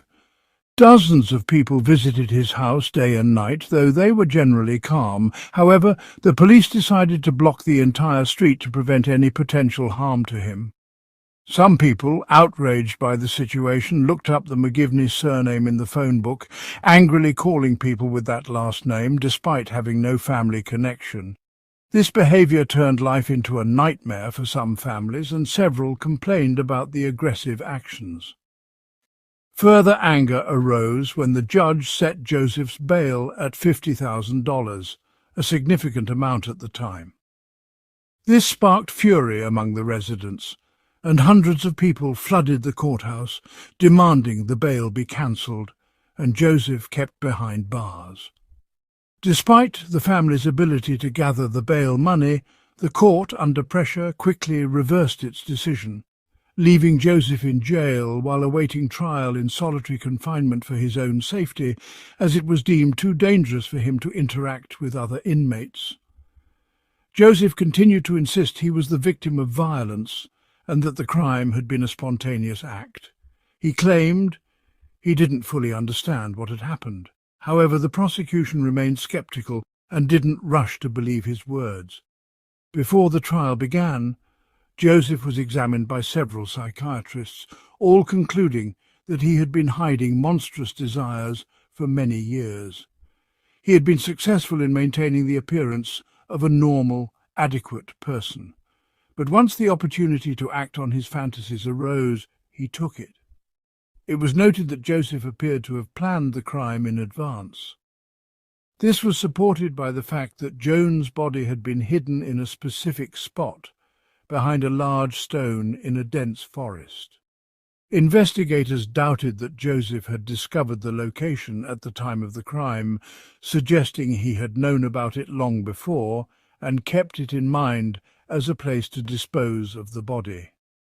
Ultimately, Joseph was sentenced to life imprisonment. However, the laws of that time allowed for early release, even for such serious criminals. Nearly 20 years later, Joseph gained the right to file for early release, which caused outrage in Joan's family. Her parents were unaware of such a possibility, and their lawyer stated that if they didn't intervene, Joseph would likely be released. During his imprisonment, Joseph was repeatedly assessed by psychiatrists, who concluded that he no longer posed a danger to society, which supported his case for early release. His good behaviour in prison further backed this argument.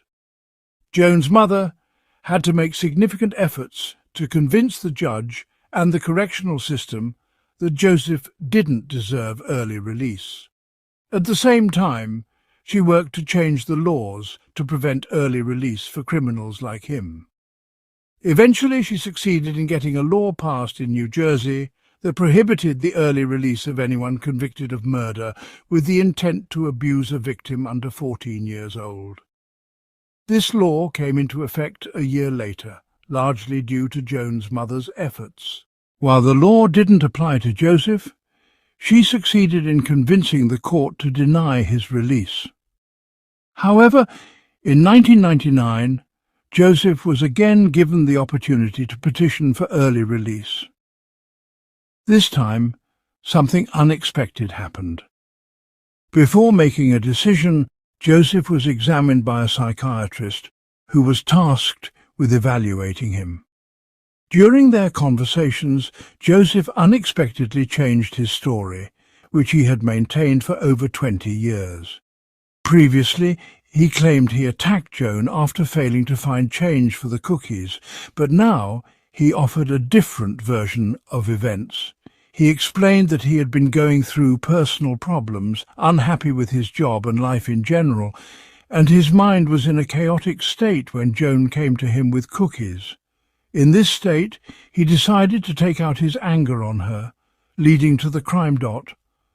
For over 20 years, Joseph stuck to the same story, claiming he attacked Juan after not being able to find change. No one believed him, but later Joseph changed his narrative. He said that during that time he was facing personal problems and was unhappy with his life and work.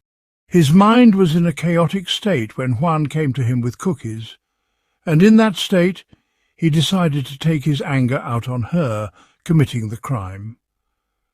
Despite this change in story, the court once again rejected his petition for early release. In the following years, he made several more attempts. During one of these attempts, Joseph gave an interview to John Douglas, a former FBI agent and author of books that inspired characters in and popular TV shows like Douglas, known for his interviews with serial killers like Charles Manson, assessed the danger Joseph posed to society. He concluded that Joseph was a huge danger to everyone around him due to his uncontrollable desire to kill. During the interview, Joseph revealed an unsettling detail. He had over $600,000, which he had inherited after the deaths of his mother and grandmother and from selling their house. He explained that he transferred the money to New York to ensure that the mother of his victim couldn't claim any part of it in civil lawsuits. Douglas was so disturbed by the interview that he later wrote about it in a book. Joseph's final attempt for early release was in 2008, but this time Joan's mother was well prepared to prevent it. Joseph died in 2021 at the age of 74, spending most of his life behind bars. As for Joan's mother, she continued her advocacy work, pushing for laws in New Jersey that prevented early release for those convicted of crimes against children, particularly those under 14. She also succeeded in passing another law that eliminated the statute of limitations for murder cases. Additionally, she established a non-profit organization that continues to help children to this day, achieving significant results in memory of her daughter and for the benefit of countless other children. Share your thoughts on this story in the comments. Victor Henry Look. Goddard was born on June 2, 1955 in Paris and grew up in Saint-Brieuc, a town in the Brittany region of France. His early life remains mostly unknown. He was the son of a doctor who loved sailing, a passion Victor inherited along with a keen interest in medicine. By adolescence, Victor was already an experienced sailor, familiar with various sea routes in the region. Following his father's path academically in 1974, he enrolled at the Faculty of Medicine in Caen, located in the Normandy region of France.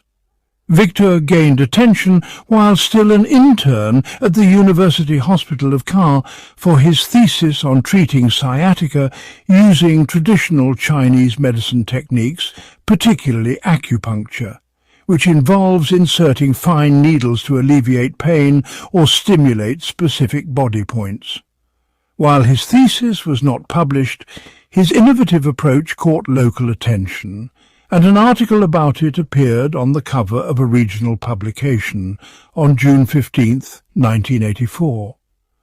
However, this publicity sparked criticism from the Council of the Order of Physicians, who deemed his methods unconventional and inappropriate for public promotion. As a result, Victor faced a 6-month suspension, but he eventually graduated as a general practitioner. Victor continued exploring alternative medicine, including homeopathy and sophrology, a therapeutic technique combining relaxation and psychology. His progressive methods earned him admiration from patients, though not from his peers. In his personal life, Victor married young and had 2 children. Following his divorce, he struggled to maintain a close relationship with them. During this period, he lived in a commune housed in an old castle in Fresnes-l'Évêque, near Caen, and developed a passion for theatre. Later, Victor met Marie-France Fron, also divorced, and with a child from her previous marriage. The couple settled into a more stable life in the early 1990s. They restored a limestone house near the River Sea with help from Victor's father, and he divided his time between home and his medical practice at Boulevard Maréchal Leclerc in Caen. The couple married in 1994 in a private ceremony and had 2 children together, Camille and Marius. Despite suspicion from colleagues, Victor enjoyed a solid reputation among patients for his holistic approach to medicine, which attracted those seeking alternatives to conventional treatments. However, his defiance extended beyond medicine. Victor refused to pay Social Security contributions, aligning with a confederation that encouraged members to evade taxes and government obligations. This stance led to legal disputes and claims of financial troubles, though Victor had inherited 267,000 francs, nearly $300,000 from his mother in 1997, and invested in property. By 1998, cracks began to appear in the seemingly perfect family. Social services were alerted by Marius's school director, concerned about the child's behavior, described as withdrawn and close to autism. On September 1st, 1999, the family's situation took a drastic turn when the authorities became involved due to concerns about the well-being of Marius, the youngest child of Dr. Victor Luc Godard and Marie Frone. The school director had reported the child to social services, suspecting mistreatment due to Marius's withdrawn behaviour, which some described as resembling autism. Following assessments, Marius was diagnosed with psychomotor delay, language difficulties, and issues with his surroundings. However, the investigation did not lead to any legal consequences for the parents. Those close to the family described Dr. Godard as a loving father, particularly fond of his children from both marriages, including Marius, Camille, and even his older son from his first marriage, who would visit the Godard household. Despite the troubling diagnosis, the family carried on with their lives, unaware that soon their names would be thrust into global headlines. On Monday, August 30th, 1999, Dr. Godard saw his patients as usual in his office, but by the next day he cancelled all appointments. He put his practice in order, then took his younger children, Camille and Marius, to fish at ponds in Planqueré, about 16 kilometres west of Giannini. On September 1st, 1999, around 8:30 a.m., Dr. Godard left his home with the children in his white Volkswagen, a vehicle that was reportedly noisy when it started. According to a neighbour, Madame Bernadette, who was close to the family, Dr. Godard told her the family was going sailing for a few days. It struck Bernadette as odd that he didn't give her the keys to look after the cats, as he typically did when they travelled. Another curious detail was that Marie Frone, despite not enjoying the sea, did not occupy the co-pilot seat, which seemed unusual to the neighbour. The family arrived at a local boat rental club where Dr. Godard had reserved a 9-metre Category 2 sailboat called Nick just 15 days prior. They planned to sail for 5 days around the coast of the area. Before setting sail, Dr. Godard stopped at a supermarket, not to buy food, but to stock up on plastic bags, cleaning products and 2 bottles of whiskey, a curious purchase for someone who didn't drink much. Around noon, the family boarded the Nick, and the weather was ideal for sailing. Later, a maritime patrol encountered the sailboat near Les Sables d'Olonne, in the department of Vendée. The officers found it odd that the boat was under motor power, but they saw nothing concerning and continued their inspection. They noted a child lying on the deck, but assumed he was simply sleeping. After the inspection, the boat continued its journey. Between September 2nd and 5, 1999, several witnesses reported seeing the Nick in the area. Among them was a candy seller at a small port, who later testified that Dr. Godard and his children purchased items from him on September 3rd. The boat was also seen by walkers near a mining effort. However, by September 5th, the day the family was expected to return, the Nick had not returned to its home port in Saint-Malo, and the inflatable dinghy was discovered by a fisherman near Diva Island. Inside the dinghy were a jacket and a chequebook from Dr. Godard's private practice. An alarm was raised, and investigators from the Maritime Gendarmerie of Brest launched a search operation by land and sea to locate the missing family. However, despite extensive efforts, no trace of the Nick or its crew was found. The search was unsuccessful, leaving a deep mystery surrounding the family's disappearance. 2 days after the disappearance, a search was conducted on Dr. Victor Godard's vehicle, which was parked in the port parking lot. The gendarmes discovered a blood-stained pad and a first aid kit that, though appearing standard, was filled with used morphine ampoules. They also found more bloodstains on the back seat and in the trunk, though other items were missing. Detectives then visited the Godard family home, accompanied by the town mayor and close neighbours. Inside they found bloodstains on the couple's bed and walls of their bedroom. Mayor Olivia, who was present, provided a vivid description of the scene, stating that there were 4 bloodstains forming an arc that gradually diminished in intensity, which immediately suggested a possible murder at the residence. A stained flannel cloth was also found, seemingly used to clean up the blood. The investigation into the fate of the Goddard family intensified, with some speculating that perhaps Marie Fron had taken her own life. However, experts quickly dismissed this theory. Based on the blood found in both Dr. Goddard's truck and the family home, authorities believed it was likely Marie Fron had been murdered, although her body had not been found. Some witnesses reported a violent argument between the couple on the eve of their trip, which continued into a major dispute at their home.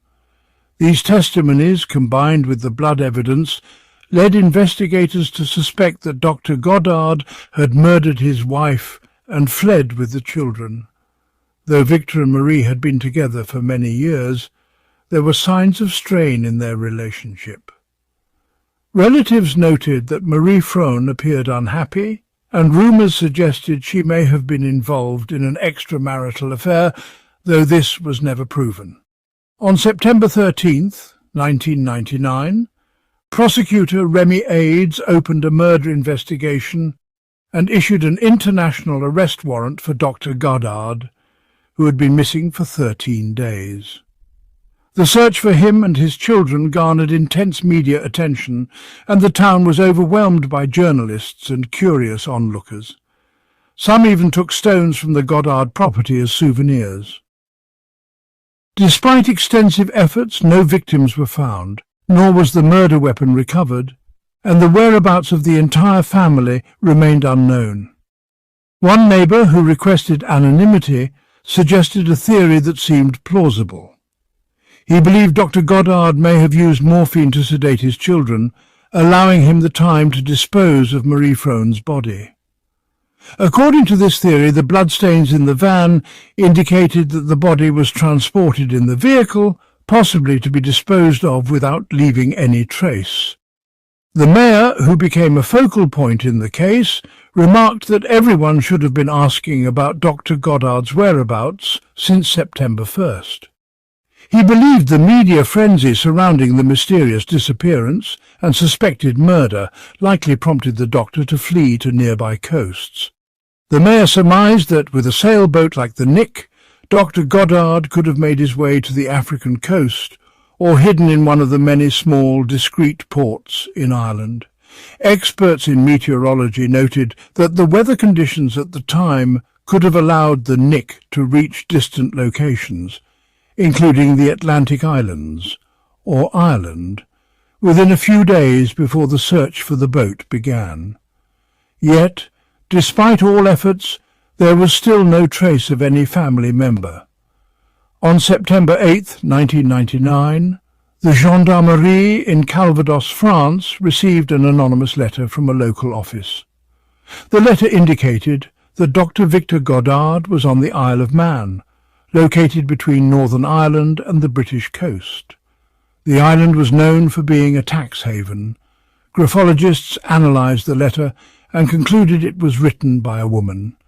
The anonymous information was later corroborated by a local hotelier who confirmed that a man matching Dr. Goddard's description, along with 2 children, had stayed at his hotel for 3 days in mid-September.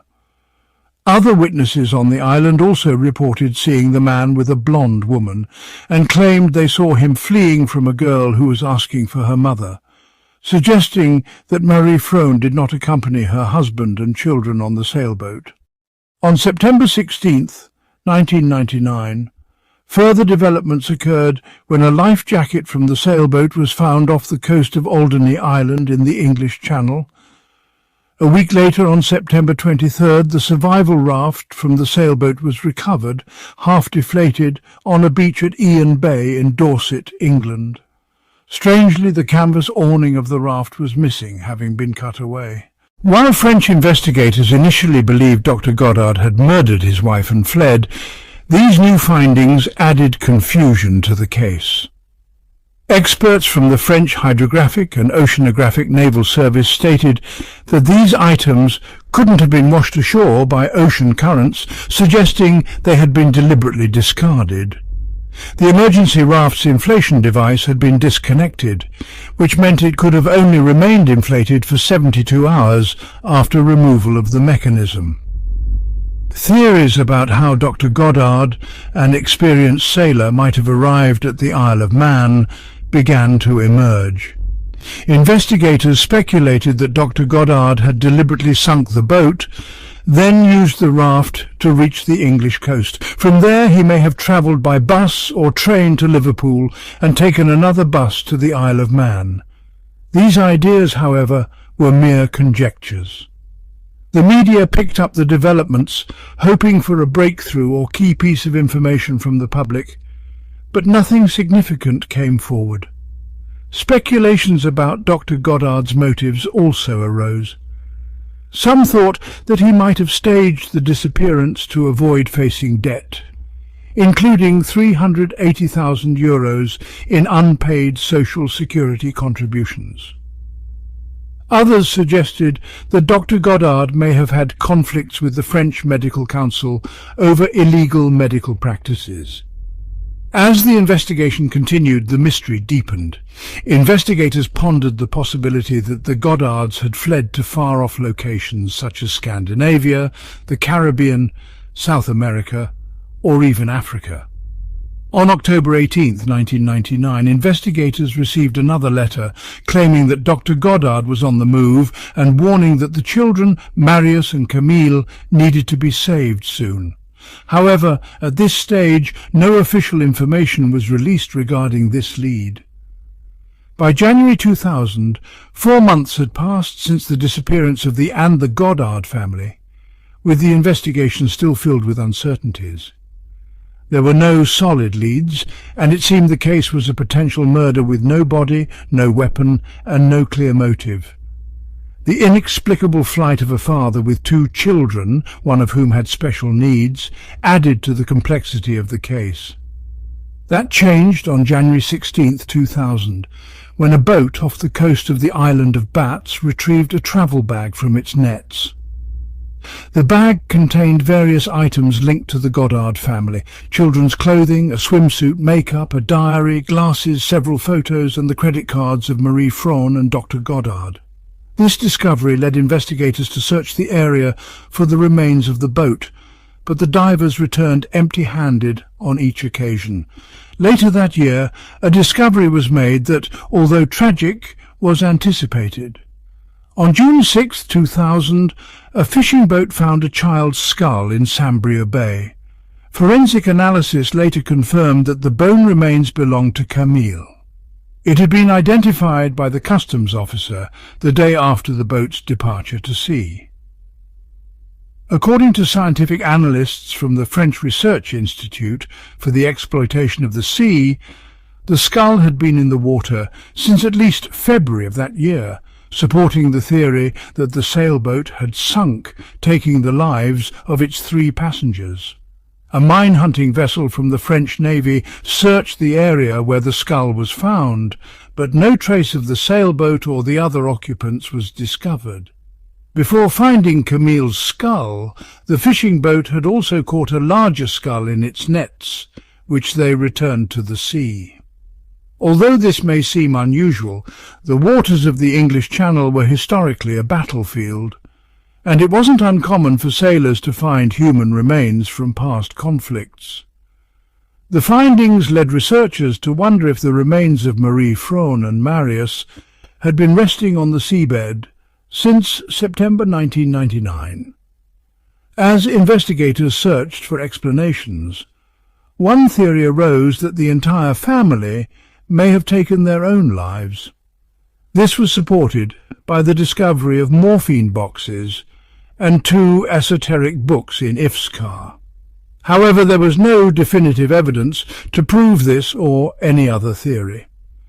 The search for thee and its remains failed to turn up anything, and as the months went by, increasingly unbelievable theories about the fate of the Goddard family emerged. Although the investigation file grew with dozens of minutes, it seemed that each new clue only pushed the answers further out of reach. The investigation reignited on February 11th, 2001, when a retired couple found If's medical business card on the beach at Ebrio, near Saint-de-la-Mer in the English Channel. This led to further discoveries. On February 16th, a resident of Saint found a bank card with If's name on it, and on May 24th, a walker found another credit card from the same individual on the beach. Investigators thoroughly searched the beach, and the examining magistrate ordered a minesweeper to check the seabed around the archipelago, but no trace of them was found. On June 3rd, 2001, another diver found a credit card with If's name on it. These repeated discoveries led investigators to believe that If had stopped at the beach and discarded his wallet's contents there. Searches in the area continued, even using a tractor to sift the sand, but no other personal items from If or his family were found. However, on July 31st, a fifth credit card appeared on the beach. Forensic experts indicated that the documents were almost intact, suggesting they had not been in the water for long before being discovered. It seemed likely that they were thrown into the water one by one. By early 2001, both investigators and Marie Frohn's family lawyer believed that an accomplice might have been involved in making the deaths of If Goddard and his children seem accidental. For the mayor of Tilly-Zell, who had been involved in the investigation from the start, the theory of the sinking of the boat remained the leading hypothesis. He believed If knew exactly how to make the boat sink by opening the valves. What stood out about this theory was the apparent care If showed toward his children, making the tragic outcome harder to understand. However, until that point, there was no solid evidence to support any version of events, and the case remained shrouded in mystery. Investigations cooled as no new clues emerged. In 2002, a French teacher living in Miami claimed to have seen If in a pharmacy. But this new lead was still far from solving the mystery. The prosecutor was questioned by the media about this new information, but he stated that it made no sense to him. It did not seem plausible that a man wanted by all police forces would take refuge in a country with such high police surveillance like the United States. As time passed, and after several years of investigation, the investment of resources, and thousands of hours of human work, a new twist emerged that shed fresh light on the case. In 2006, valuable evidence came to light when a fishing boat retrieved a tibia off the coast of Roscoff, at the western end of the English Channel, near the coast of Brittany. It was confirmed that the bone fragment belonged to Dr. If Goddard. As in previous instances when new evidence surfaced, a minehunter was dispatched.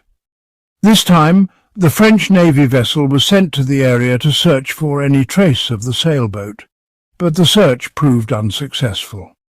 The confirmation of If's death seemed to diminish the public interest in the case. However, the mystery surrounding his wife's disappearance, the fact that her body was never found, Camille's death, and the probable death of Marius remained unresolved for another 2 years. In 2008, a fisherman discovered If's social security card on the island of Bio, near the coast of Love. It was in surprisingly good condition despite the passage of time, which renewed investigators' interest in the case. Yet, despite the authorities' continued efforts, no new clues were found. With time passing and no fresh developments, the French justice system closed the case of the Goddard family on September 15, 2012. Prosecutor Alexandre de Boucher of Saint-Malo stated that the only hypothesis they could construct was that of a simple boating accident. He even remarked that while this seemed to be the most likely line of investigation, they could not conclusively confirm that If Goddard had murdered his family. As a result, the case was closed without any charges being filed. A potential discovery, in February 2018 brought the Goddard family case back into the public eye. On this occasion, a child's skull was found on a beach, sparking speculation that it could belong to Marius, If and Marie Fron's youngest son. However, the police did not confirm whether it was his. In his book, documentary journalist Eric Lemazon suggested that if Goddard was murdered by a criminal group working outside the Confederation for the defence of merchants and artisans, which had opened several bank accounts for him. However, this theory lacks strong credibility, as it is based on limited elements and fails to explain how or why it would have been killed on the boat or where Marie's body was. Like other theories, this one remained speculative. More than 2 decades have passed since the Goddard family was last seen, but the investigation is not officially closed. The new statute of limitations allows the case to be reopened until 2032, provided a new significant element is added to the file. To this day, the Goddard case remains one of the most perplexing mysteries in European criminal history. The case's constant twists and turns continued to fuel press coverage for years, alongside numerous interviews and documentaries. For the families involved, it is a tragedy that will remain unresolved until someone comes forward to explain what exactly happened during the first days of September 1999 inside the picturesque house on the banks of the River Selle and on the sailboat that left the French coast with a supposed loving father and his 2 children. When Brock McLaughlin met Aidan Grant, her first high school love, she never imagined that the boy she thought was her Prince Charming would become the opposite. The jealousy, fights, and immature attitudes from both led to one of the worst acts a person can commit. If you want to know everything that happened in this case, stay with us until the end of the video. In this channel, I share events that have impacted the world. Before we start, please subscribe and like this video so I can continue bringing you the best in criminalistics content. Let's begin. Brock McLaughlin was born on July 2, 2008 in Augusta, Maine, USA. She was the second daughter of Rebecca, known as Becky, and Danielle McLaughlin, who already had an older daughter, Caitlin, when Brock was born. When she was young, her parents separated and her father later married a woman named Sarah. Similarly, her mother rebuilt her life with a man named Justin, but this didn't emotionally affect Brock. She had a good relationship with both families, spending time with them and growing up as a loved and happy girl. As she entered adolescence, she became an affectionate young woman, known for her big heart and kindness. She was loved by her classmates and teachers. She practiced swimming and enjoyed bonfires, hiking, ATVs, ice fishing, music, shopping, and hanging out with friends. She also had a great love for animals, owning a cat and a bearded dragon. At 15, while in high school, she met a boy her age who would change her life. This boy, Aidan Grant, was born on July 18, 2007, in Wayne, Maine, USA. He was the son of Melissa Grant and an unnamed man whose relationship with Melissa had ended. As a result, Melissa moved out of the city, and Aidan's father, who worked long hours, was rarely home. Like many teenagers, Aidan often found himself alone. Brock and Aidan began experiencing the changes of adolescence and interest in romance. In February 2022, they started dating. The couple appeared very happy on social media, and everyone around them knew about their relationship, including Brock's parents, who approved of it. In July 2022, a few months after their relationship began, Aidan moved into Brock's home in Mount Bernard due to his unstable family situation. The teenagers spent a lot of time alone, often cooking simple meals together, which indicated a growing sense of shared responsibility. However, as their relationship progressed quickly, tensions began to arise. Both were young and lacked the maturity to handle a serious relationship. Despite Brock's kind nature, she struggled with anxiety that caused significant mood swings, worsened by a lack of medication. She often felt jealous and anxious about the possibility of Aidan leaving her, which added strain to the relationship. What started as a beautiful love story soon turned tragic. On Saturday, July 18th, 2022, Aidan's birthday, around 6 p.m., Brock's mother arrived home with a cake to celebrate with the family, unaware of the horror that awaited. As she entered, she noticed an unusual silence. Thinking the teens weren't home, she began searching. When she entered her daughter's room, she found Brock lying on the floor, severely injured, surrounded by blood. In a panic, she called emergency services for help. Within minutes, police, firefighters and paramedics arrived at the scene and determined that Brock had died from multiple injuries. Wounds inflicted by a sharp instrument were later confirmed by forensic experts after examining the girl's body. Specialists established that she had indeed been attacked with a bladed weapon, suffering 10 fatal wounds. Without delay, detectives launched an intensive investigation to identify the perpetrator swiftly, withholding case details initially. Authorities quickly considered Aidan the main suspect, given his relationship with Brooke. Shortly after Brooke's mother's car, a red 2010 Chevrolet Impala, went missing from the house entrance and was later found on July 19th, the day after the crime, in Wayne, Aidan's hometown, where his father still lived. Days passed in silence until July 23rd, when police announced they had detained a minor close to the victim. They later confirmed the suspect as Aidan, charging him with intentional murder and transferring him to the Creek Juvenile Centre, pending a hearing to decide whether he would be tried as an adult or minor. The ages of those involved were pivotal in protecting their privacy in the media, leading authorities to keep details secretive. Even the police affidavit was sealed. Upon learning of her daughter's boyfriend's arrest, Brooke's mother expressed deep sorrow, paying tribute on social media with heartfelt words and demanding justice. Brooke's friends were devastated, remembering her as a mature, beloved person who deeply impacted their lives. On July 24th, Brooke's funeral was held in a church, attended by loved ones in a moving ceremony. Between 3 and 4:30 p.m., friends and family shared memories, celebrating Brooke's life and the joy she brought to those around her. Her family was immensely grateful for the support shown by attendees, asking them to remember her with joy and love. This gathering strengthened community ties, providing solace in such a tragic time. As for Aidan, on July 25th, 2 days after his arrest, he appeared in juvenile court via video from the youth centre, where he pleaded not guilty. Prosecutors requested multiple evaluations, including a psychological one, to determine if he should be tried as an adult.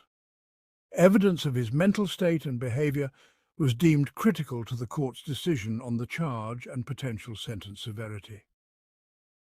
Further case details remained undisclosed until July 25th, 2023, a year later, when the first trial session was held to decide whether Aidan, then 16, would be tried as a minor. This hearing allowed both prosecution and defence to present their evidence publicly.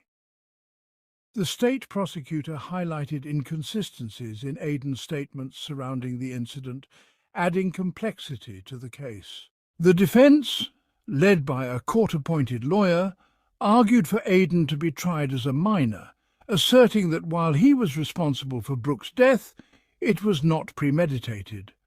The defence claimed the incident stemmed from an argument about past relationships, which escalated due to jealousy. Both had reportedly been under the influence of alcohol and marijuana, intensifying their emotions and impairing judgment. The lawyer emphasized that the couple was too young for the level of emotional involvement they experienced, leading to unmanageable tensions. Meanwhile, the Deputy Attorney General argued that Aden had concealed crime details, changing his statements to fit his narrative, initially claiming innocence. Since both parties' ages required privacy, the police affidavit had been sealed, but this was the first public disclosure of Aden's altered confessions. The defense attorney claimed that Aden had stabilized a man who broke into the home, attacking Brooke during the crime, and fled in fear. He also stated that the family vehicle was no longer outside when he told authorities this at the juvenile detention centre. Aden confessed to killing Brooke, claiming she attacked him first during the argument, which escalated.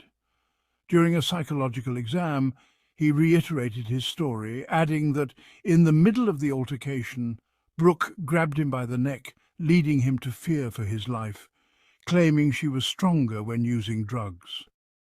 The prosecutor countered these claims with evidence from the investigation, including biological evidence from blood tests at the crime scene, which showed the fight occurred in the living room, not the bedroom as Aden had stated. No injuries, fingerprints or marks were found on Aden's neck, contradicting his self-defense claim.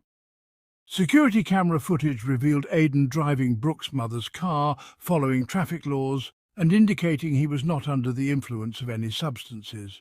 Psychologists evaluating Aden suggested he had no criminal history or antisocial behaviour, casting doubt on the premeditation of the attack and suggesting rehabilitation in juvenile detention.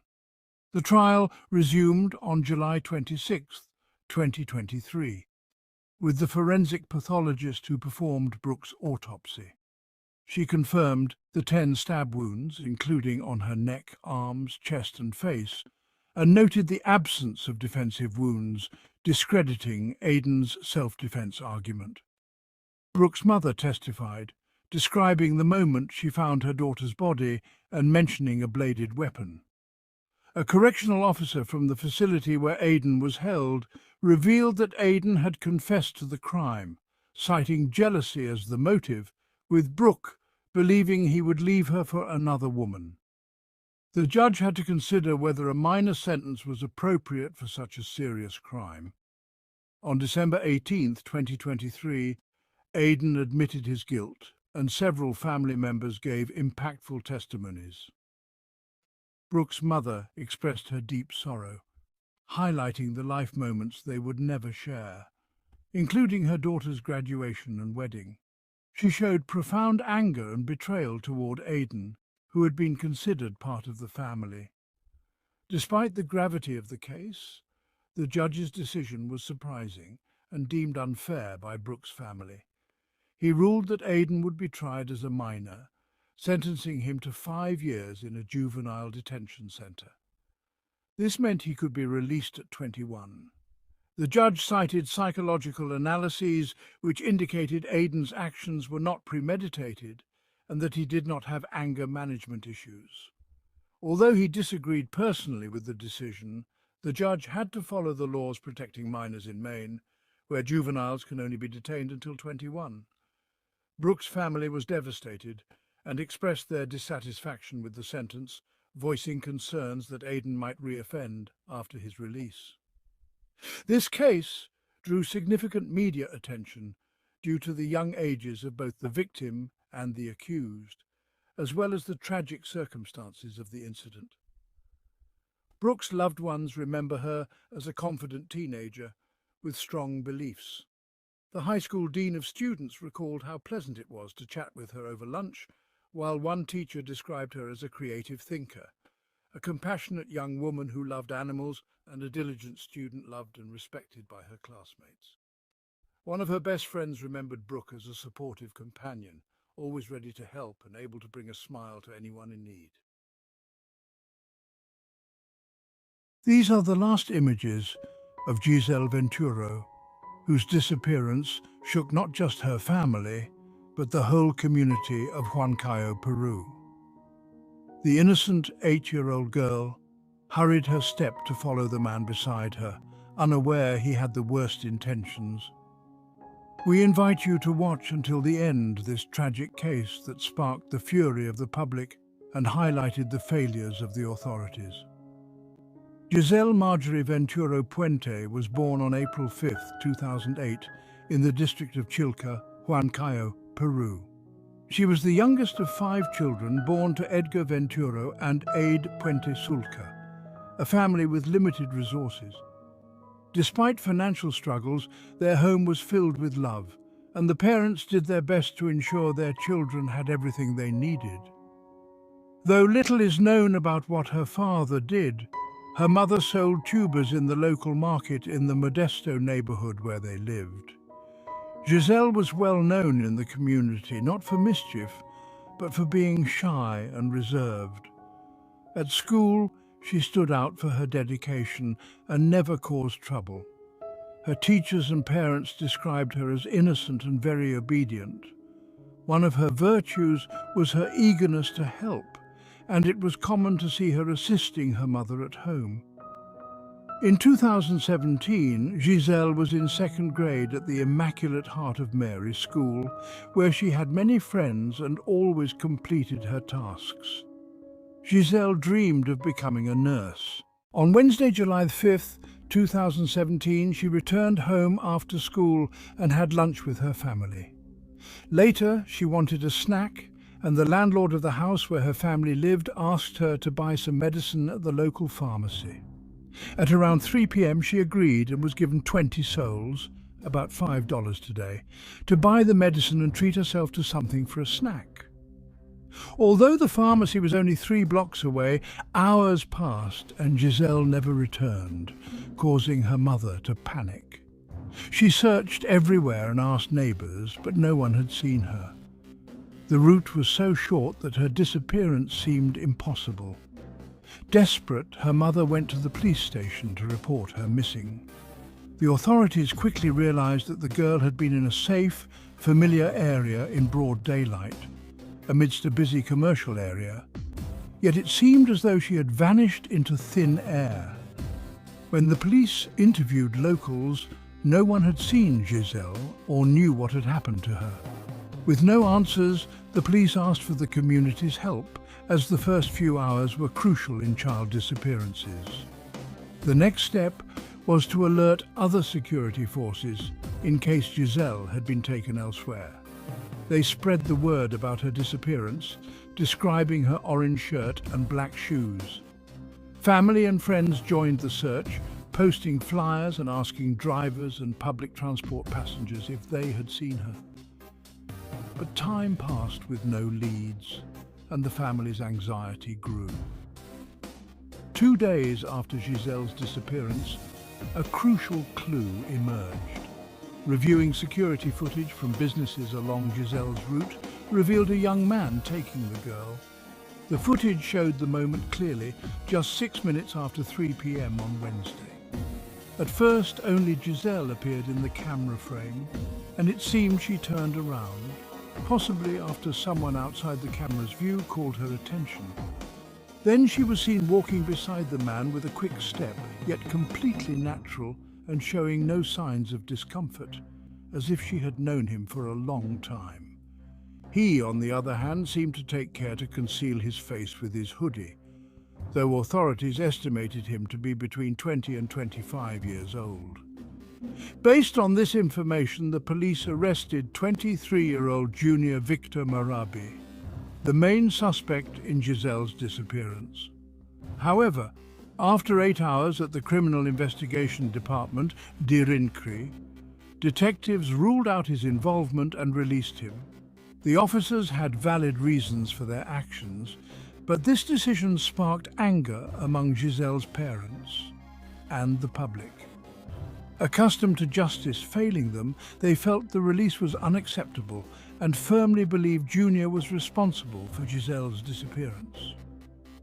In response, over 100 parents and members of the Immaculado Corazon de Maria school marched through the city's main streets, eventually arriving at the public ministry to demand the authorities expedite the search for the missing girl, who had been gone for days. Giselle's parents spoke to the press, expressing their certainty that the suspect seen in the security footage was the same person arrested earlier. The protest continued, with the crowd shouting for Giselle's safe return.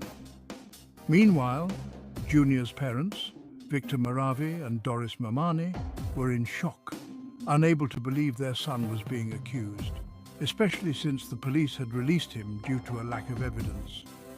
They spoke to reporters, voicing their concerns about the neighborhood's rage and the potential for their home to be attacked by the community. They emphasized their son's innocence and the harm caused by his brief arrest. Meanwhile, Giselle's parents did not lose hope and continued to pray for her safe return. They raised funds to finance their own investigation as they no longer trusted the authorities. They vowed to search for Giselle no matter where it led them. With the support of the community, they organized another march demanding the authorities not forget the case and to speed up the investigation. At this point, a man named Fernando Matos Pucar, 37 years old, became a person of interest. Fernando lived in a rented room in the Lirios sector of Huancayo and attended a nearby evangelical church called Bread of Life. While some said he was the pastor, there were contradictions surrounding this claim. Fernando kept regular contact with his parents, who lived nearby. The breakthrough came when the manager of a hotel across from Fernando's residence reviewed security footage and spotted a man pulling the arm of a girl who seemed reluctant to enter. She had distinct features, and the manager immediately recognized her as the missing girl. He contacted the authorities and provided the footage. Detectives then focused on Fernando and summoned him to the police station, but he failed to appear. After ignoring a second summons, the police took action. On the morning of July 12, 2020, during a large operation covered by reporters and television cameras, national police officers raided Fernando's parents' house, where he was believed to be hiding. Fernando attempted to escape through the upper level of the house with the help of a ladder, but he was caught. His plans were thwarted by the agents, and he was immediately handcuffed, causing a huge commotion with his mother and father, whose identities have been kept secret since then. Without wasting time, the agents confronted Fernando with those who compromised him in the Giselle case, which was recorded by reporters' cameras present at the scene. There is a video from the hotel across the street clearly showing him with the girl, who was now considered the primary suspect in her disappearance. That night he was transferred to the police station. Once there, realizing he was cornered, Fernando quickly confessed. He admitted not only being the person in the images, but also that he had committed a horrendous crime against the minor. According to his testimony, the events unfolded as follows. On that Wednesday, when he saw Giselle alone on the street, he quickly devised a plan to lure her with the promise of free dolls at a nearby location. After asking if she wanted one or two, Giselle eagerly replied she preferred a pair. Delighted with that promise, Giselle walked alongside him, as the first footage showed. In her innocence, she didn't suspect the dark intentions he harbored. After walking about 5 blocks, they entered the house where he rented a room. Once inside, Fernando forced her into his room, and when she tried to flee in panic, he prevented her. Then, without witnesses, he proceeded to abuse her. According to Fernando's own account, when he saw Giselle crying uncontrollably, he decided to take her life.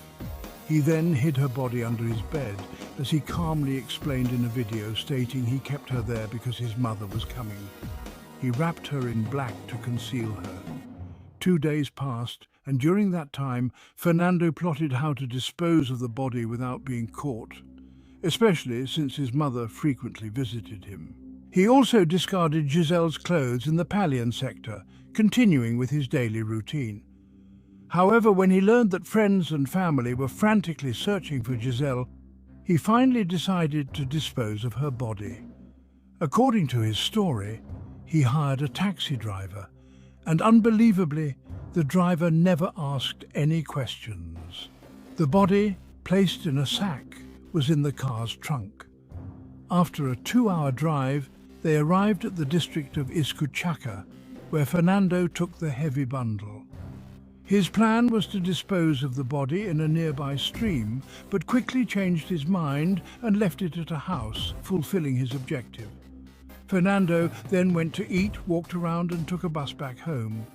The chilling story spread quickly through the media, plunging the population into disbelief. From that moment on, Fernando was called the Monster of Chilca, reflecting the utter contempt everyone felt for him. Friends, family and even strangers to Giselle gathered at the house where he rented, and once there the mob attacked, demanding justice. The population's outcry was clear, showing the deep indignation over the horrific crime. No jail sentence, no punishment, nothing, death penalty. Death penalty is what the punishment should be, they shouted. His unit of evangelical pastors and regional ministers issued a statement distancing themselves from Fernando, claiming he was neither a pastor nor a member of any denomination in Huancayo. Regardless of his exact role, neighbors confirmed he had attended the temple up until a few days before Giselle was reported missing. Meanwhile, investigations continued, and authorities led him to the area where he supposedly abandoned the girl's body. They began an intense search, finally finding Giselle's remains buried in a field at the bottom of a 10-meter slope. Upon the grim discovery, the girl's family cried out in pain, and as Fernando was led away, reporters pressed him with questions that mirrored those from Giselle's loved ones and the locals. Why did you do it? Did you do it alone? What do you have to say to the family? The fury was palpable, leading to a new confrontation between the crowd and law enforcement. In fact, in the following hours, the population made repeated attempts to burn Fernando's room, who was then known to have been previously reported for inappropriately touching a minor. This detail, as expected, only further inflamed the public's anger. The case dated back to 2009, a time when the man was already attending the Pan de Vida Evangelical Church. The girl's relatives had filed a complaint, but the case never prospered, and the authorities never explained what happened with the process or why the man was allowed to continue with his life as if nothing had happened. When this prior aggression against another minor became known, the community expressed even more anger toward the police for not warning about the danger the man posed. Some parents who picked up their children from school began to recall seeing the man nearby at dismissal time, but no one suspected him. This caused significant disturbance, and people insisted that he should not have been allowed to walk free for even a single day, declaring that if they found him, they would take justice into their own hands.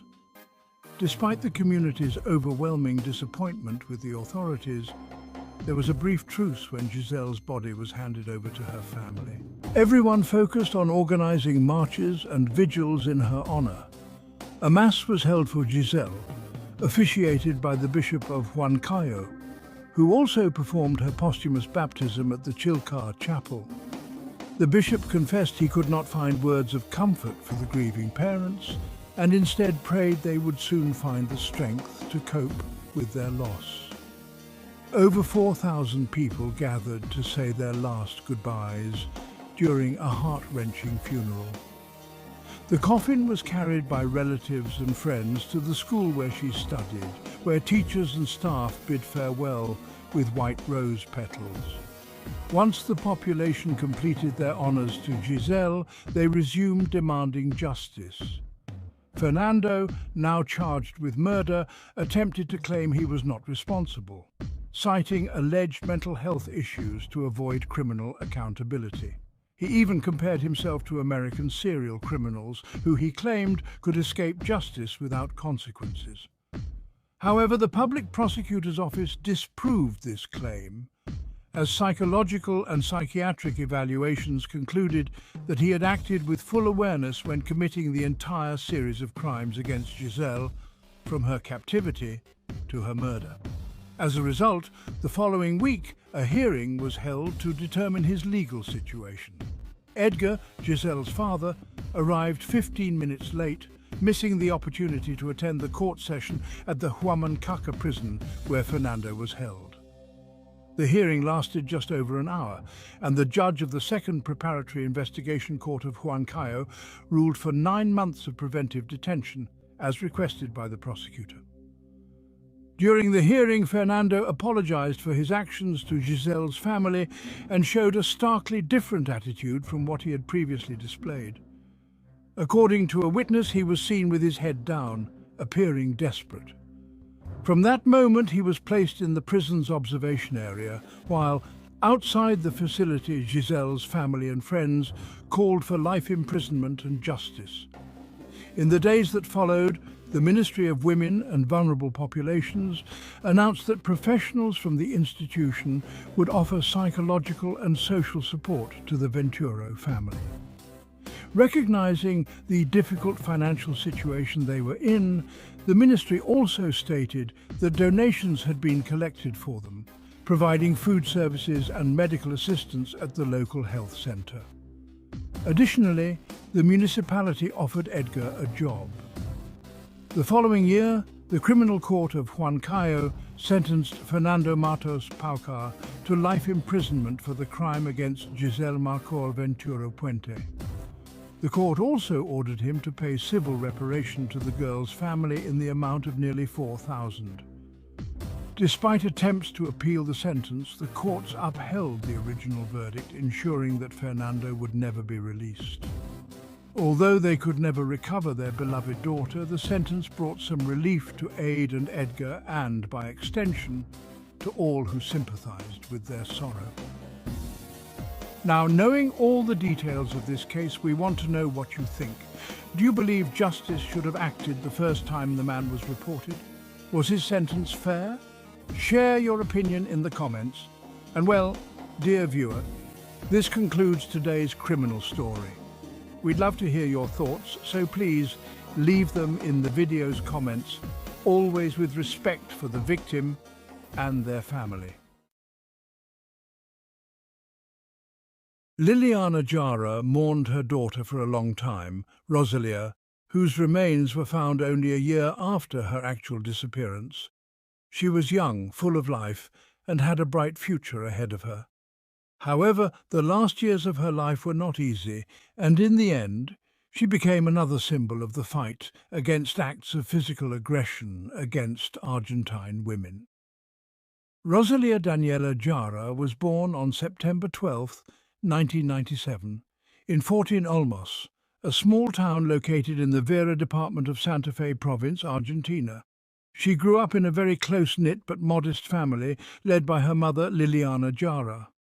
Rosalia spent her entire childhood and youth in Fortin Olmos. She attended a local school for her primary education in an area called San Jose Obrero. Growing up, she had dreams of becoming a teacher or a police officer. She was known for being very sweet, attentive, and caring, especially towards her family members. While studying in the 6th grade, Rosalia met a man named Juan Oscar Bald. He was a substitute teacher who occasionally filled in for other teachers at the school. Despite the fact that Rosalia was still a child and Juan was a married man, they secretly started a romantic relationship that lasted for several years. This relationship was kept hidden from everyone, and in reality, there was a large age gap between them. At the time, Rosalia was only 13 years old, while Juan was 32. Rosalia confided only in her sister about the relationship, and her mother Liliana did not learn about it until later when Rosalia became pregnant. After the birth of Alma, Juan distanced himself from Rosalia and refused to acknowledge the child as his. A year later, Rosalia began living with a man named Aldo, with whom she also had a significant age difference. Their relationship was marked by tension and conflicts, and eventually they decided to separate. On Saturday, July 1st, 2017, Rosalia went to her mother's house to ask her to take care of her 2-year-old daughter, Alma. Afterward, Rosalia left home, taking little with her, and it seemed she would return soon. Unfortunately, that would be the last time Liliana saw her daughter. Rosalia was wearing a red sports jacket with a hood, blue jeans, and recently bought pink sneakers. According to rumours, she went to a local bar to play cards with some friends.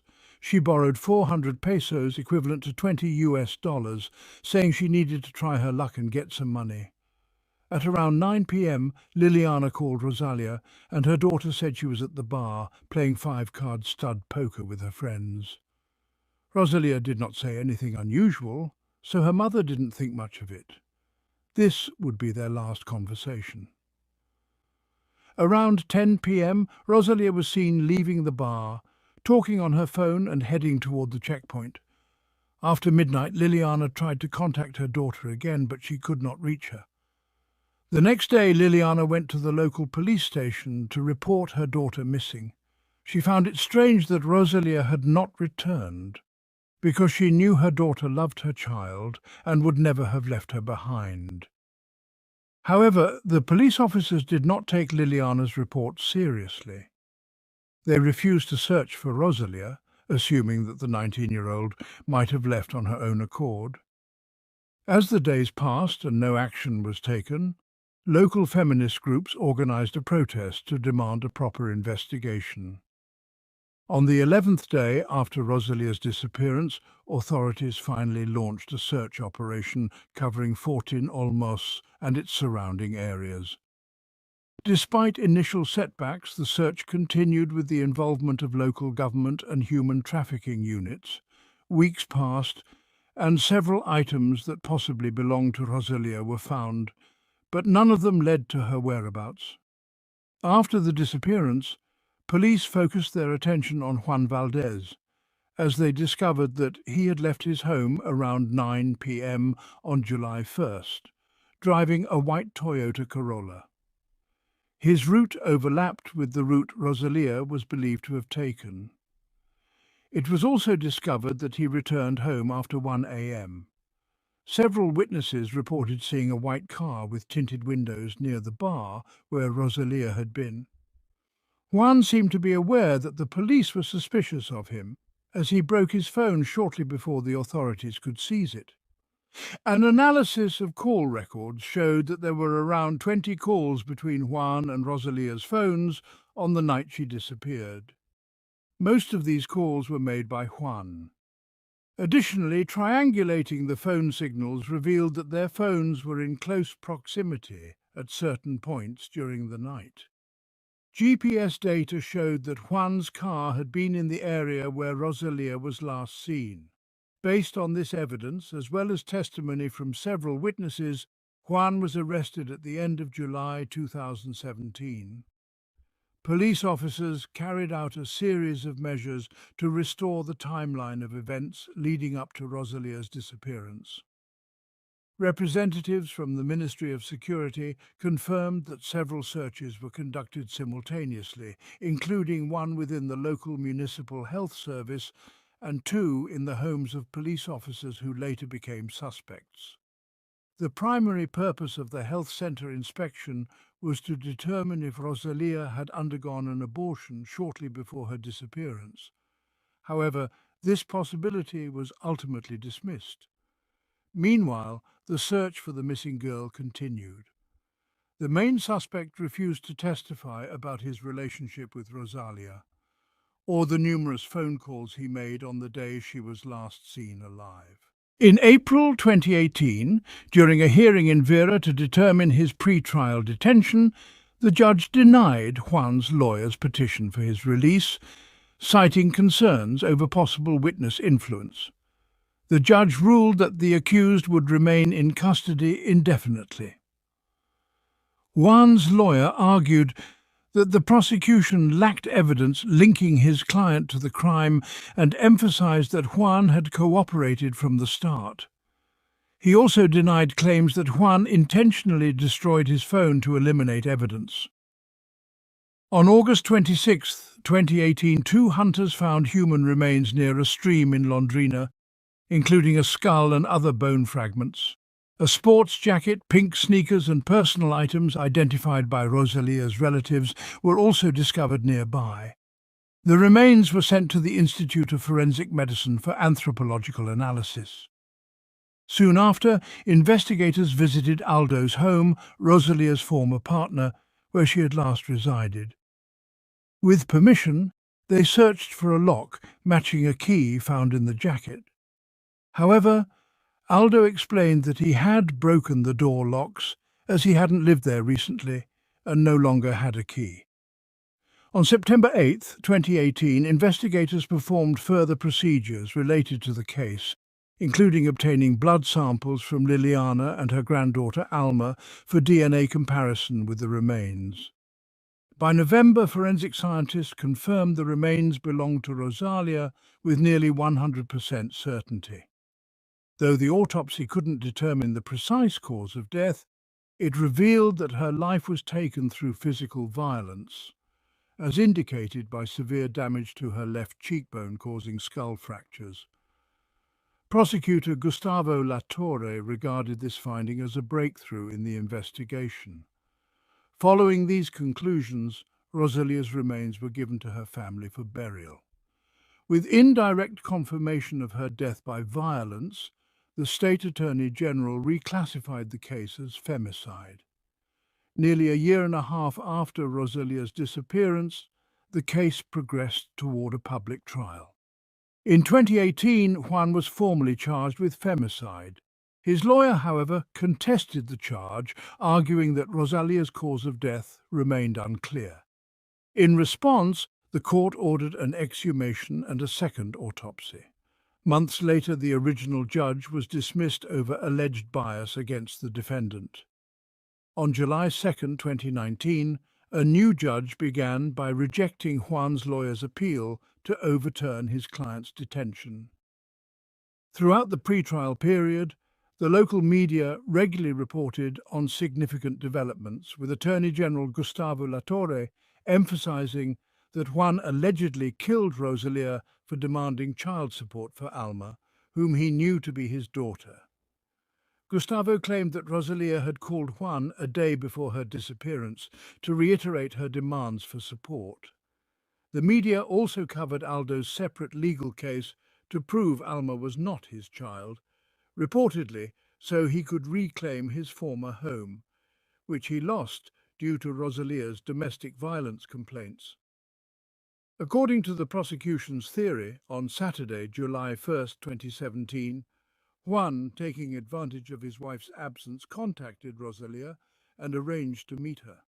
On that day, Rosalia and Juan exchanged several calls, with the final call lasting no more than 30 seconds, allegedly initiated by Juan. However, this time was enough for Juan to be able to indicate the exact place and time for the meeting. It was assumed that upon seeing Rosalie, the man used force and forced her to get into the car and also to turn off her mobile phone. At least from that moment on, the signal from the girl's phone was no longer tracked according to the approximate chronology of events compiled by assistants of the prosecutor Hu Wei in the direction of the municipality of Landry. Apparently, and at some point, the defendant hit the victim on the head and eventually her life was cut short. Then he drove a few more kilometers to the stream to get rid of the body during the hearing. The prosecutor once again announced all the evidence that was included in the case. In addition to the report received from the experts from the Institute of Forensic Medicine, the prosecution had at its disposal the testimony of witnesses, search reports, DNA analysis results, and forensic reports. In addition, the case file contained information provided by employees of telephone companies. It included both data on calls and messages and information on geolocation, which fully confirmed the main version of the prosecution. In addition, the prosecutor's assistants had the testimony of one of Juan's 20-year-old stepdaughters, Macarena, who said that he left home at about 9 p.m. that evening, and she did not see him when he returned. In fact, this testimony contradicted the statements of the defendant himself, who insisted that on the day of the infidel he fell asleep early and did not leave the house at all. Another Albeit indirect evidence provided by the prosecutor's assistants was information about Juan's illegal habit of getting close to teenage girls. It was based on the testimony of a schoolgirl who became a victim of indecent acts on his part when she was only 12 years old. In addition, other evidence was found that Juan had problems at the school where he taught from time to time. All of them were related to his relationships with minors. In November 2019, Rosalia's relatives changed their lawyer just a few months later, or rather in March 2020. The new legal representative of the family, Carolina Walker, stated that after reviewing the case materials, she discovered that the investigation was not taken into account. It is strange that Juan was never charged with a crime against Rosalia's sexual inviolability, and all this despite the fact that their romantic relationship began long before the girl reached her age of majority. In addition to this, Carolina is that when she began to collect information about the crimes committed by Juan, it became clear to Rosalia's family that they were dealing with a true predator. The possibility of additional related cases was not ruled out, given the severity of the crimes under investigation. The main trial commenced in the city of Vera's court on Tuesday, July 7, 2020. 3 years after Rosalia's disappearance and 2 years after the discovery of her remains. Due to pandemic-imposed social distancing measures, only essential representatives from each party were allowed in the main courtroom, while other participants, including media personnel and experts, attended from different rooms within the court building. Recognizing the social importance of the case and the need for transparency, various feminist organizations which had supported Rosalia's family throughout requested daily broadcasts of the trial to ensure the public's access to the proceedings. In his opening statement, prosecutor Gustavo Latorre declared his intent to pursue a life sentence for the defendant. The justification for this was extensive, with one of the most compelling reasons being the historical power imbalance in the relationship, where the defendant held overwhelming control over Rosalia, restricting her autonomy and social standing. Moreover, the prosecutor noted that the defendant had never formally acknowledged their child together, thereby underscoring the harm he inflicted not only on Rosalia, but also on her family. Carolina Ulker, the attorney representing Rosalia's family, questioned the authorities' initial response when the missing persons report was filed. She pointed out that initially there had been a lack of urgency in investigating Rosalia's disappearance, leaving the family to feel abandoned by the very system meant to protect them. This delayed reaction, according to Ulker, reflected systemic issues in handling cases of gender-based violence, reinforcing the family's call for justice. The case of Rosalia's disappearance and murder exposed numerous failures in the investigation, stirring public outcry. Initially, authorities didn't prioritize her case, and it was two hunters, not law enforcement, who eventually found her remains. Carolina Ulker, the lawyer representing Rosalia's family, argued that Juan was likely tipped off by a police officer, allowing key evidence to vanish just before his arrest. Throughout the trial, the prosecution presented about 100 expert conclusions, revealing significant details such as phone records showing Juan's last call to Rosalia, right after which her phone went silent. Witnesses recounted seeing a white car resembling Juan's near the bar she last visited, with one observer noting Juan's late return home, providing him a window of time to commit the crime and dispose of evidence.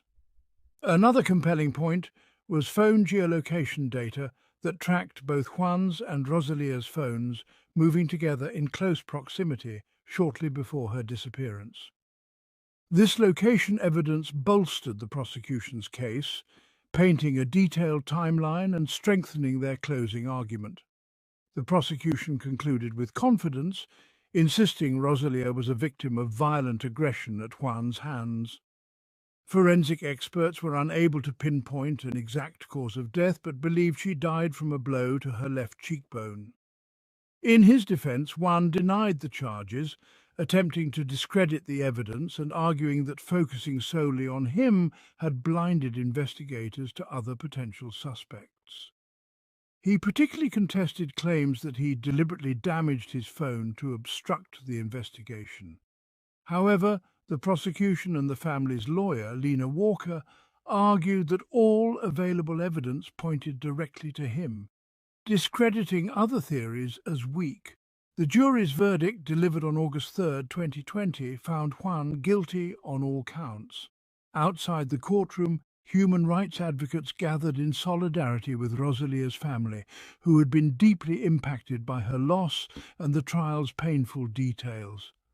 After the guilty verdict, Juan's legal team appealed, questioning the strength of evidence and suggesting that Aldo, Rosalia's last partner, might have been responsible due to their turbulent history.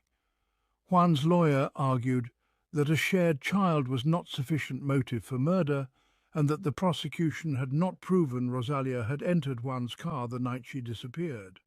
However, on October 7, 2021, the Vera City Appeals Court upheld the initial life sentence, rejecting the appeal. The court deemed the prosecution's case against Juan sound and ordered an investigation into the police officer suspected of interfering in the case. The tragic death of Rosalia not only brought justice to her family, but also united communities across Santa Fe. Her story highlighted the broader issue of gender-based violence, capturing media and public attention, and igniting discussions on justice and accountability. Feminist organizations rallied around her family, ensuring that her story remained a prominent topic in the political and social spheres of Argentina. Despite achieving a form of justice, Rosalia's family continues to bear the pain of her loss. Lilian Guadalupe Marroquin, known as Lupita to her family, was a lively, cheerful girl who spent her days helping her parents with the family candy business in Chiapas, Mexico. At just 12 years old, she regularly walked the streets of Tuxtla Gutierrez on weekends, selling sweets as usual. However, one weekend she didn't return home. What began as a normal day quickly turned into a desperate search for her, as her family and the entire community waited anxiously in uncertainty. No one imagined that Lupita's journey would take such a dark turn, revealing a tragic truth that would shake the entire country. Now let's delve into the story of Lupita Guadalupe Marroquin. She was born on June 22, 2012, in Berriozabal, Chiapas, Mexico. She came from a family of informal vendors who, for generations, had sold plants and artisanal sweets in the San Marcos neighborhood. Lupita grew up among hard-working, humble people who valued effort and determination. From a young age, she understood the importance of supporting the family business. Alongside her mother, Rosa Maria Marroquin, her father, Orsoe Marroquin, and her sisters, she sold regional sweets in downtown Tuxtla. Since her childhood, Lupita had traveled with her mother, Rosa Maria, to sell sweets and attended primary school simultaneously. However, at age 10, she left school in the 4th grade due to a language problem that caused her embarrassment. Despite this, her joy and determination never waned, and she continued to help her family with a positive attitude. In 2022, Rosa Maria's health began to decline due to severe hypertension and diabetes, preventing her from accompanying her daughters on sales. Thus, Lupita and her sister Montserrat took on the responsibility of sales on their own. On the morning of Saturday, October 19, 2024, both girls took the familiar bus on the 24-kilometer route from Berriozabal to Tuxtla Gutierrez. Lupita carried a basket of sweets, and the two shared the journey, unaware that this day would change their lives forever.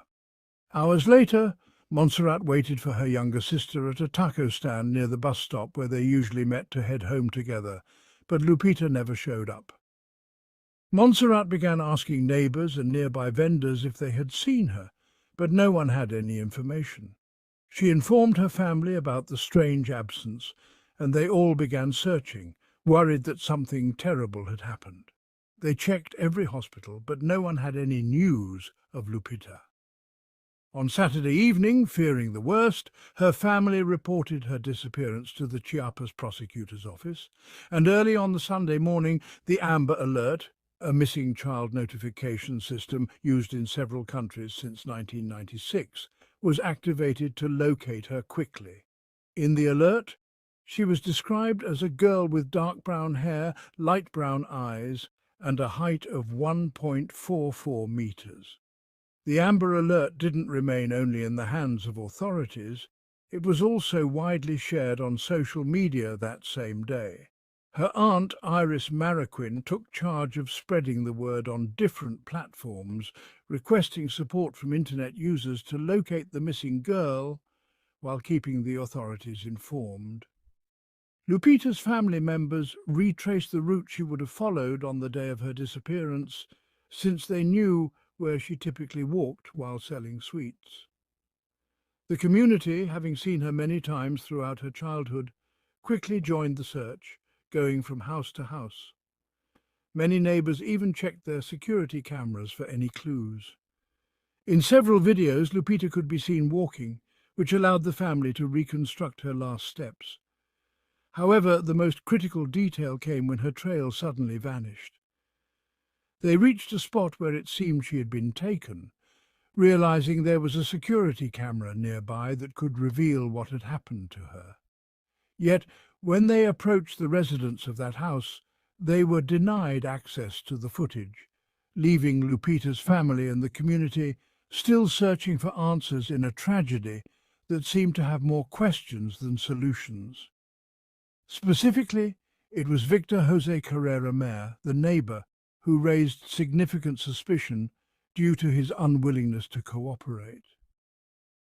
Unlike other residents who eagerly supported the search, Victor held back. He lived with his grandparents on the same street where Lupita was last seen before she vanished. His behaviour was distinctly different from others, making the family wary. Born in the late 70s in Parral, Chihuahua, he moved with his family to Tuxtla Gutiérrez, Chiapas, as a young child. His household included his parents, grandparents, and a younger sister named Isadora. From an early age, Victor displayed a temperament that set him apart, marked by a difficult personality that others found challenging. This behaviour only intensified over time, as he became increasingly withdrawn and distant, giving the impression of a person others could hardly approach. People around him described his personality as inaccessible, noting his tendency to keep his thoughts completely private, making him challenging to understand. According to information circulating but unverified by authorities, Victor allegedly took the life of a young sister, aged only 10, during his adolescence, possibly out of jealousy. Due to his youth, he was reportedly sent to the Villa Crisol Juvenile Centre, from which he was later released after serving his sentence.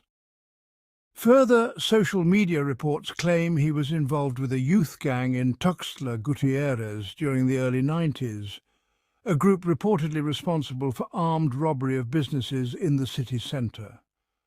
After his past encounters with violence, Victor sought new directions, relocating first to Italy and later to England, where he studied to become a chef. An exclusive piece by reported that while in England, Victor was arrested and served a prison term for an alleged sexual assault, though the exact length of his sentence is unknown. Upon his return to Mexico, Victor tried to build a career as a pastry chef in 2016, selling his baked goods in various businesses around Tuxtla Gutiérrez. Around this time, he also developed a passion for running, seen regularly participating in marathons and triathlons, and became proficient in various forms of martial arts. At this stage in life, Victor was a man of athletic build, and his stay in Europe had equipped him with additional skills. Fluent in at least 3 languages, he possessed advanced pastry knowledge and demonstrated exceptional physical endurance. However, these capabilities starkly contrasted with a personality described as volatile and antisocial, an impression strongly felt by his neighbours. He had earned a reputation for his aggressive outbursts, which only served to isolate him further within the community. Victor also ran a butcher shop at one point, working alongside a woman thought to be his partner. Strangely, this woman eventually disappeared, only to reappear in the neighbourhood again in 2024. Now 47 years old, Victor continued to live in his grandparents' home, while his parents, both retired from the State Health Secretariat, had since distanced themselves.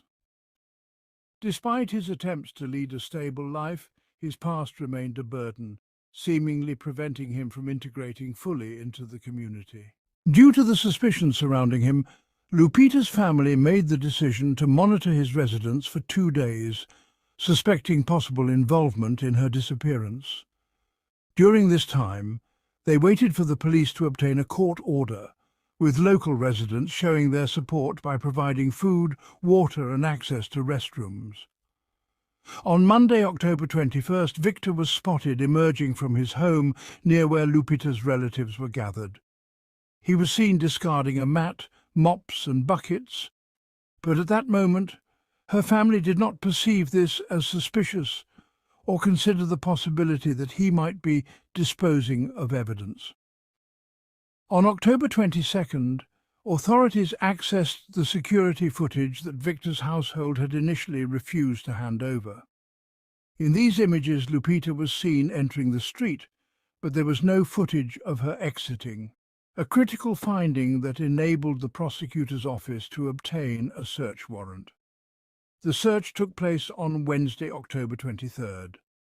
Police entered the property where Victor resided with his grandparents, requesting them to leave the premises as the investigation unfolded.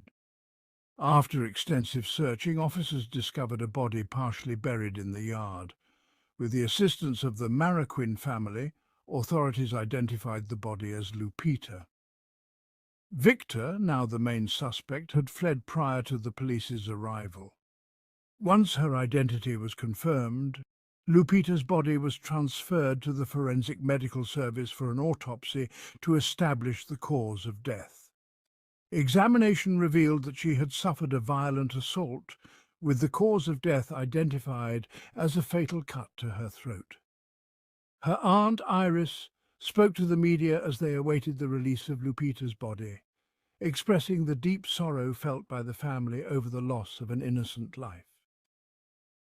In the early hours of Thursday, October 24th, 2024, Lupita's body was returned to her family for a final farewell. Her coffin was placed before an altar adorned with flowers surrounded by grieving loved ones. Her mother, sister and aunt prayed for justice, demanding the apprehension of the individual responsible and hoping no other child would endure a similar fate in Chiapas. That afternoon, hundreds gathered at Berriozabal's municipal cemetery to support Lupita's family, with many tearfully demanding justice and forgiveness as they laid her to rest. Throughout the case, public mistrust in official information has persisted, and speculation has continued to circulate due to a lack of transparency from the authorities. Rumours also spread that 2 skeletons had allegedly been found in the yard where Lupita's body was discovered. However, the police have not confirmed this information in any way. The search for Lupita's alleged attacker intensified, and the prosecution offered a reward of 500,000 pesos, equivalent to about $2,000 USD, for any information that could lead to his capture. The news of Lupita's death impacted the entire community, generating strong indignation and mobilization on social networks. Due to the intensity with which the manhunt was being carried out, Victor was located on Thursday in a nearby neighborhood but managed to evade capture. Later, it was announced that his last recorded sighting was in the residential La Vista Club, where on Sunday, October 27th, Real estate agents planning to show the model home to potential buyers discovered a lifeless body on the second floor of the house. The body was subsequently transferred to the Forensic Medical Service for an official autopsy. While there, the deceased man was identified as Victor, according to his former partner, who was responsible for making the formal identification. Soon after, the prosecution confirmed the facts to the media. However, the residents of Tuxtla Gutierrez were incredulous, and on social media they demanded that the body be shown along with clear and conclusive evidence proving that it was indeed Victor. Many questioned the validity of the findings, pointing to certain physical characteristics that appeared different, while others believed that some officials could be covering up information. The latest news regarding this case occurred on Monday, October 28th, when Lupita's relatives and friends, accompanied by feminist groups, marched and protested outside the State Attorney General's office, demanding justice and transparency. They asked for the legal autopsy results to be released publicly to verify the true cause of the girl's death before closing the case. Although her death brought closure to a dark chapter, the residents of Tuxtla continue to seek justice for Lupita and a full investigation into all the details surrounding her tragic crime, which authorities classified as a femicide. Lupita's story and her family's heartbreak resonate as a cry of pain and an urgent call to question a system that repeatedly fails to protect its most vulnerable citizens. Feminist organizations and human rights defenders described Victor's death as a cowardly act, which enabled him to evade justice and denied Lupita's family the opportunity to confront him and demand answers. The case of Lupita is more than an isolated tragedy. It exposes the lack of protection faced by countless women and girls. Her memory lives on through the determination of her loved ones and the solidarity of a community unwilling to accept silence or indifference as a response. Her story underscores an open social wound that demands justice, one that must come not when it's too late, but from the very first moment a life is at risk.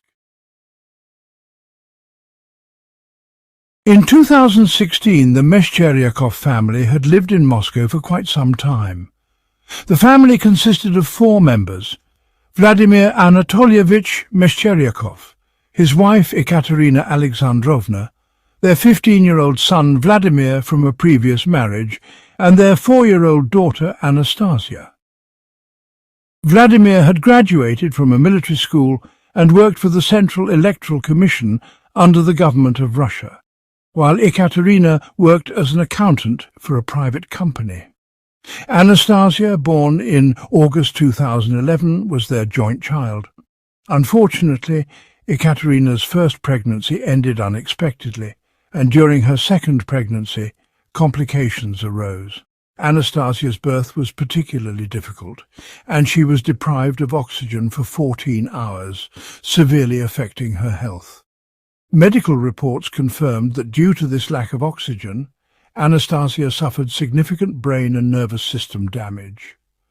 These circumstances placed considerable responsibility on the parents, especially as they were told that effective treatment options for Anastasia were not available in Russia. The family decided to seek medical help abroad, first travelling to China for a complicated but hopeful surgery. Afterward, Vladimir and Ekaterina worked tirelessly to save enough money for a second trip, this time to Germany. Given Anastasia's condition, she could not be left alone at home, so the Meshcheryakovs began searching for a nanny. In 2013, they hired Gulchekra Babakulova, a woman from Samarkand, Uzbekistan, born in 1977. Gulchekra had a troubled past, married at 19, divorced in 2002, and subsequently separated from her children. She later met and married Sukrob Muminov, also from Samarkand. Their relationship eventually soured, leading Gulchekra to return to Moscow. Initially working as a vegetable and fruit seller, she eventually became a nanny. She began working with the Meshcheryakovs in 2013, taking care of little Anastasia. By 2014, Gulchekra had married Mamur Zhurav, a 48-year-old man. During her time with the family, she fully integrated, even living with them and having her own room. The Meshcheryakovs were impressed by her dedication and care for Anastasia, which allowed them to focus on work and even enjoy personal activities, such as scuba diving. However, in December 2015, after 2 years of working for the family, Gulchekra returned to Uzbekistan for a brief period to apply for new documents. While there, she discovered an unpleasant surprise. Her husband Sukrob had remarried, which, although permitted by their religion, deeply upset her and affected her mental health. This was only the beginning of a complex and dark story that would unfold, revealing shocking twists and unanticipated consequences. According to her father, during the initial days of her stay in Samarkand, Gulchekra seemed content. She spent time with her parents, visited her children, met with old friends from school, and enjoyed watching TV. Her father even encouraged her to look for a job, but Gulchekra kept talking about how much she missed little Nastya, whom she had grown attached to like her own daughter.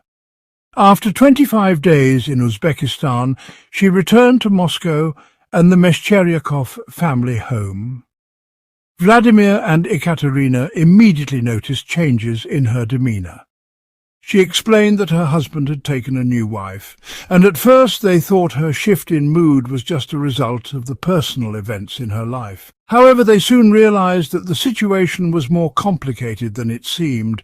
Gulchekra became much more withdrawn, spending hours online and visiting unfamiliar websites.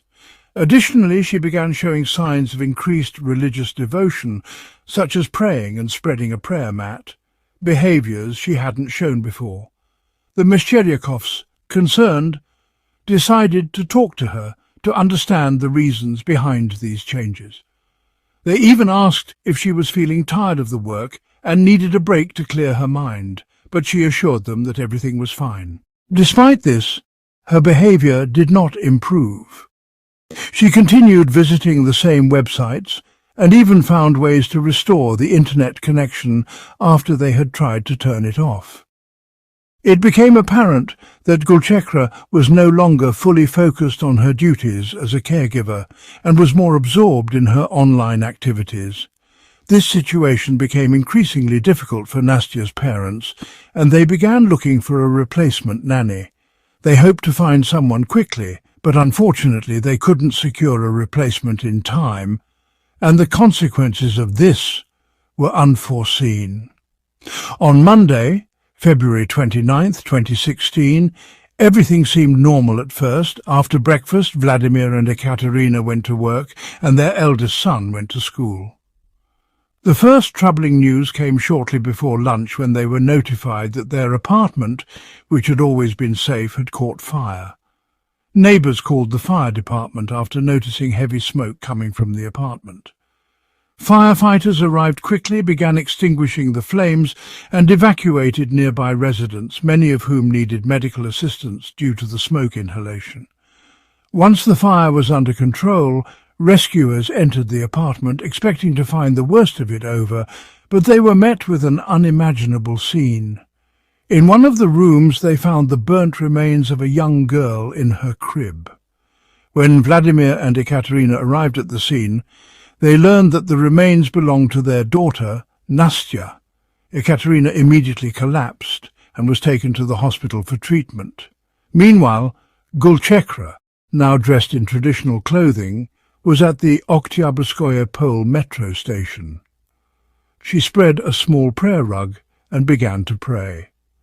A police officer approached and asked her for her identification. Gulchekra then stood up, revealing something that shocked the officer: a severed head, which, to his horror, was the head of little Nastya.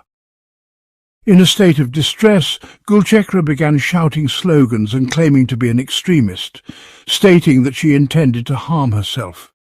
The police officer, realizing the potential danger, alerted his colleagues and they quickly cordoned off the area. Gulchekra continued to wave the child's head, alarming the officers.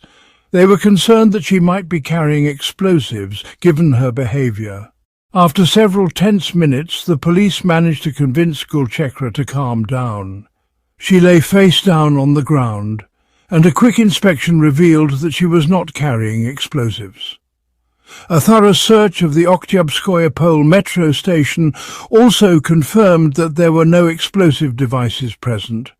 The shocking images of this incident spread quickly across social media, leaving many in disbelief at the events that unfolded that day. Soon after, 38-year-old Gulchekra Babakulova was taken to the police department. By this time, the events had deeply shocked everyone in the capital. During her interrogation, the woman calmly explained that she had waited until Nastya's parents and her brother left the house. Then she poured flammable liquid around the apartment, set it on fire, and left. This explanation initially seemed plausible as it matched the scale of the fire and the damage it caused. When asked why she did this, Gulchekra claimed that an inner voice had instructed her to do so, but she denied any intent to cover up her actions. Instead, she stated that she wanted to draw attention to her actions and hoped that Nastya's parents would quickly learn who was responsible. Her statement gained widespread media attention, both nationally and internationally. While the Meshcheryakovs refused to speak to the press, they did share information with the police. They described Gulchekra as an exemplary worker for the 3 years she had been caring for Nastya, noting that she had treated the girl like her own daughter. However, they also mentioned that Gulchekra's behavior had changed after a recent trip back to her homeland. This change led authorities to focus on possible reasons for her behavior, including investigating her connections and influences. As part of their investigation, the authorities discovered that Gulchekra had a son, who had been in Russia a year before but later decided to return to Uzbekistan. After her arrest, authorities also detained her eldest son, although the reasons for this were not publicly disclosed. Investigators believed that Gulchekra might have been influenced by certain radical groups, prompting them to seek information about her associations. Meanwhile, the lack of coverage on state television led to public outcry, with many questioning why the details of the case were not shared more openly. The government explained that the nature of the case was too sensitive to be broadcast. Despite this, information continued to spread, revealing that Gulchekra had been living in Russia legally but did not have a work permit. Authorities also considered the possibility that she had been influenced by substances or suffered from mental health issues. To assess this, Gulchekra was subjected to toxicological and psychiatric evaluations. 16 hours after the incident, Gulchekra was taken back to the scene of the event to reconstruct the events of that day. By this time, media outlets had gathered outside the house, hoping for answers. Gulchekra, however, seemed remarkably unaffected by the situation. She calmly led the police into the building and indicated the spot where Nastya's crib had been. After the operational activities concluded, Gulchekra Babakulova was escorted out to the street, where local residents expressed their anger, shouting at her as she passed. Some neighbours, who had known the Meshcheryakov family, mentioned that she had even accompanied them during trips to the countryside in the past. The public, deeply affected by the events, responded with sympathy, and in the following days a fundraiser was organised on social media to support the Meshcheryakov family.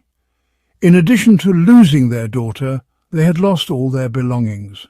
The building where the family had lived, along with the area near the metro station, became sites for people to pay their respects. Soft toys, dolls, heartfelt notes, candles and flowers filled the space, with many visitors stopping to pray and reflect on the tragedy. The investigation into the case continued, with authorities trying to make sense of how a seemingly ordinary woman could be involved in such an incident. Early media reports indicated that the police were searching for several men, supposedly linked to an extremist group whose contact information was found in Gulchehra's phone. These individuals were thought to have influenced her during her time in Samarkand. At the same time, investigators did not rule out the possibility that Gulchehra had acted alone. This theory was presented during the initial hearing of the case. In the weeks following the event, Gulchehra made several public statements, some of which seemed nonsensical. She spoke of feeling hungry, predicting the end of the world, and other puzzling remarks. Despite these statements, she smiled at media representatives and appeared remarkably calm during the proceedings. At one point she even gestured towards the cameras and showed little concern for the unfolding events. During the first hearing, she answered questions clearly and in detail, including information about her 3 children and her past psychiatric treatments. When asked about her diagnosis, she requested an interpreter, claiming her Russian was not fluent. However, this seemed insincere, as she had previously demonstrated proficiency in the language. The defense team attempted to argue that she was mentally unwell, while some in the prosecution suggested she was an extremist. After these conflicting views emerged, the judge decided to postpone the trial to gather more evidence and assess the situation further. Gulchehra's detention was extended, and she was ordered to undergo a psychiatric evaluation to determine her mental state. On March 4, 2016, Gulchehra was formally charged with 3 offences: arson, destruction of property, and providing false testimony related to extremist activity. Shortly afterward, a brief video surfaced, seemingly recorded by police during her initial interrogation. In the video, Gulchehra expressed her desire to move to Syria, where she hoped to live in a Muslim society that aligned with her personal beliefs. She spoke of wanting to live in a place where Muslim values were upheld, though she was unsure of the specific location. During her interrogation, Gulchehra explained that her actions were not driven by financial need, but rather by personal issues that had been weighing on her for some time. When a police officer inquired about her children, she dismissed them, stating that she did not feel close to them because they did not follow certain religious practices. Her indifferent response raised concerns about her emotional state. She further revealed that she had begun planning her actions a month before they occurred, citing the political situation in Syria as the primary motivation for her actions. These statements led to an investigation by the Federal Security Service, FSB, but no evidence linking her to extremist groups was found. Ultimately, the authorities concluded that her actions were a result of personal struggles, particularly her family issues, which seemed to have triggered a mental health crisis. Following the release of videos from her interrogations, Vladimir Markin, the press secretary of the Federal Investigative Committee of Russia, urged the public not to focus too much on Gulchehra's statements, explaining that her condition was due to schizophrenia. He emphasized that people suffering from severe mental illness often make irrational claims about their motives during episodes of exacerbated symptoms. Dmitry Peskov, the press secretary of the President of Russia, described Gulchehra's behavior as indicative of serious mental health issues. Though some people suspected there might be more to her actions, it was widely acknowledged that her mental health had been severely compromised. Investigators in Uzbekistan confirmed that Gulchehra had a history of mental health problems, including a schizophrenia diagnosis from 2002. Her father recounted that she had started hearing voices and her behavior became increasingly erratic. As a result, her family sought help from medical professionals and, after a series of treatments, her condition seemed to stabilize. However, the voices would return from time to time, contributing to her unstable behavior. Her first marriage ended after her diagnosis, and she continued to struggle with her mental health, experiencing hallucinations and memory loss. Despite these challenges, she eventually moved to Russia, where her condition worsened as she did not receive the necessary medication. Gulchekra's relatives were well aware of her mental health history and were shocked by her actions, although they were not entirely surprised given her long-standing struggles with schizophrenia. Her family had been concerned for years about her well-being and had tried to get her the help she needed. Despite her legal status in Russia, she did not disclose her condition or receive proper treatment. Her eldest son, Rakhmatilla, confirmed that her behaviour was erratic, describing how she could suddenly become agitated and destroy things, only to act as if nothing had happened shortly after. The public's opinion about her actions was divided, with some people sympathising with her mental health challenges, while others saw her as responsible for her actions. According to Russian law, Gulchekra faced more than 25 years in prison for her crimes, though her psychiatric evaluation played a significant role in how the case was handled. She underwent a thorough psychiatric assessment at a research centre before being transferred to a psychiatric hospital within a pretrial detention facility, where her mental state would be closely monitored. Despite the original court deadline set for April, the specialists from the Supreme Court had not yet reached a conclusive diagnosis regarding Gulchekra's mental health. As a result, the court decided to grant additional time for further research, extending the deadline by another 13 days until May 29, 2016. However, even with this extension, the final decision regarding her psychological state was postponed further. It wasn't until the last week of October that the outcome was revealed. At that time, Gulchekra, who was 39 years old, finally received a definitive diagnosis after months of evaluation by specialists. The final diagnosis was paranoid schizophrenia, and based on her mental state, the court concluded that she was unable to control her actions or fully understand the seriousness of her behaviour. Given her condition, the court decided that she should not be sent to prison, as many had hoped, but instead placed in a high-security psychiatric hospital. This decision sparked significant disappointment, especially from Nastya's parents, who, along with many others, felt that the outcome was unfair. In an interview, Ekaterina, Nastya's mother, expressed that she and her family would never feel safe, knowing that Gulchekra would be in a hospital where people with similar conditions were treated. For some families in similar situations, such tragedies either bring them closer together or push them apart. In the case of the Meshcheryakovs, Vladimir, the father, struggled to cope with the loss of his daughter. Reports suggested that he turned to alcohol as a way to manage his grief. Tragically, in April 2018, several years after the loss of Nastya, Vladimir became seriously ill and passed away. His final resting place was next to his daughter in March 2021, just 5 years after the tragic events. As for Gulchekra, in March 2021, it was reported that she had completed a course of compulsory treatment and was discharged from the psychiatric hospital.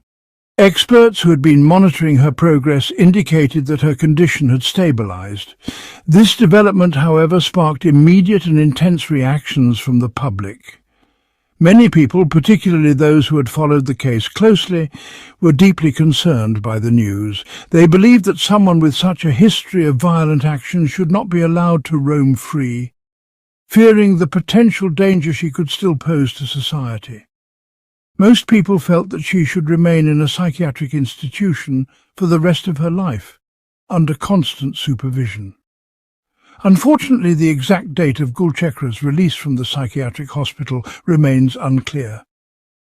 However, it was reported that after her treatment, the Russian government decided to expel her from the country. An official document from the Ministry of Internal Affairs confirmed that the decision had been made regarding her stay in Russia, This information concluded the official updates on her case. Thank you for following this story.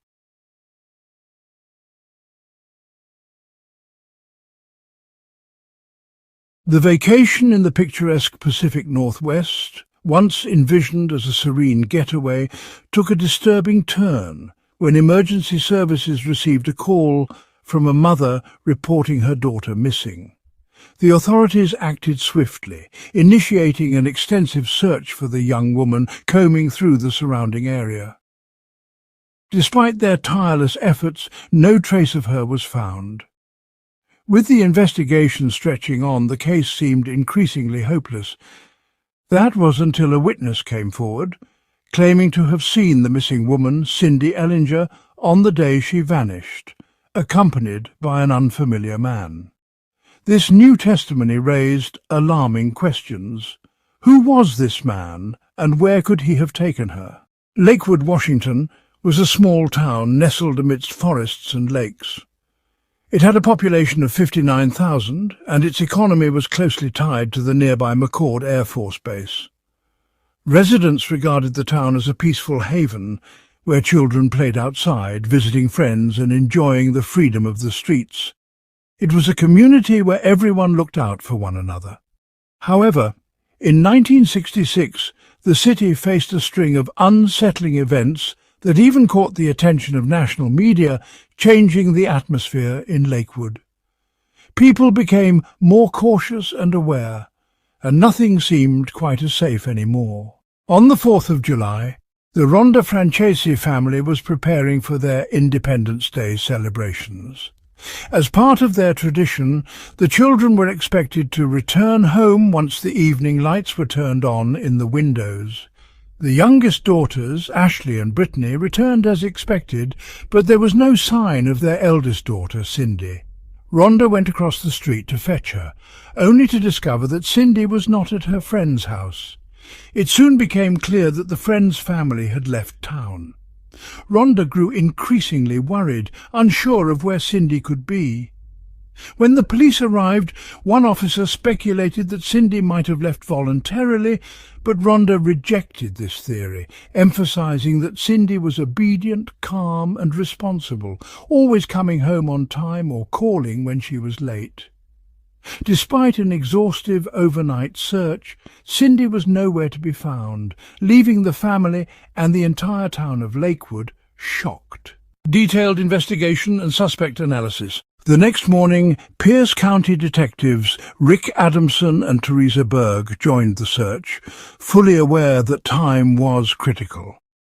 Cindy's mother had described her as wearing a dark blue dress with a floral pattern and white trim.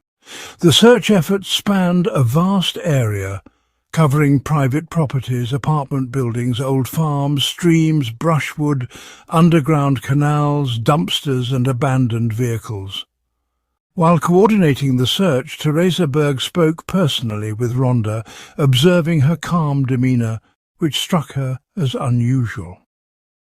Most parents in such situations would be visibly distraught, but Rhonda's behaviour was strangely detached.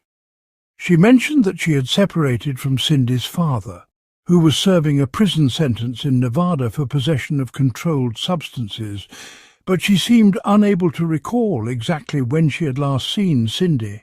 This inconsistency raised suspicions, prompting Teresa to suggest that Rhonda take a lie detector test. The results were ambiguous. When asked if she was worried about her daughter's disappearance, the polygraph showed a negative response.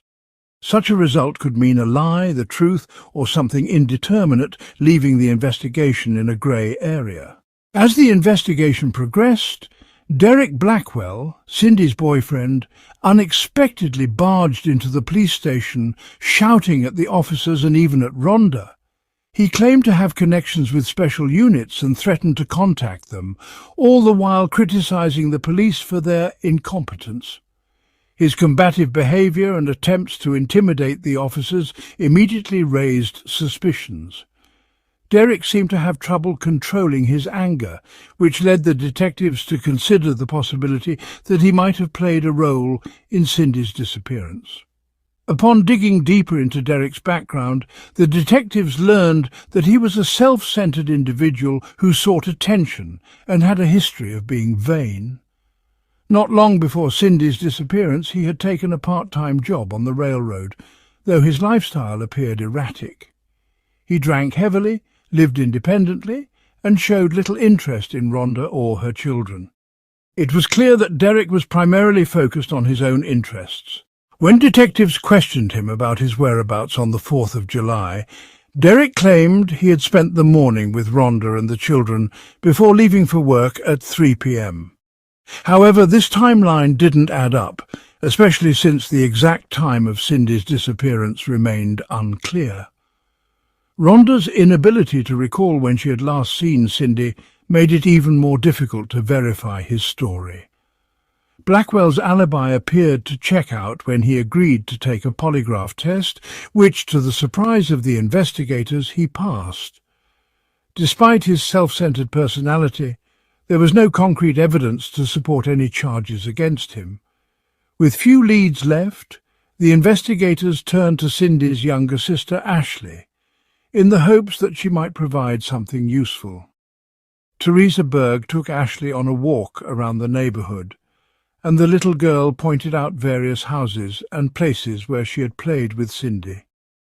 When they reached the end of the block, Ashley pointed to a small house surrounded by trees and identified it as her friend's house.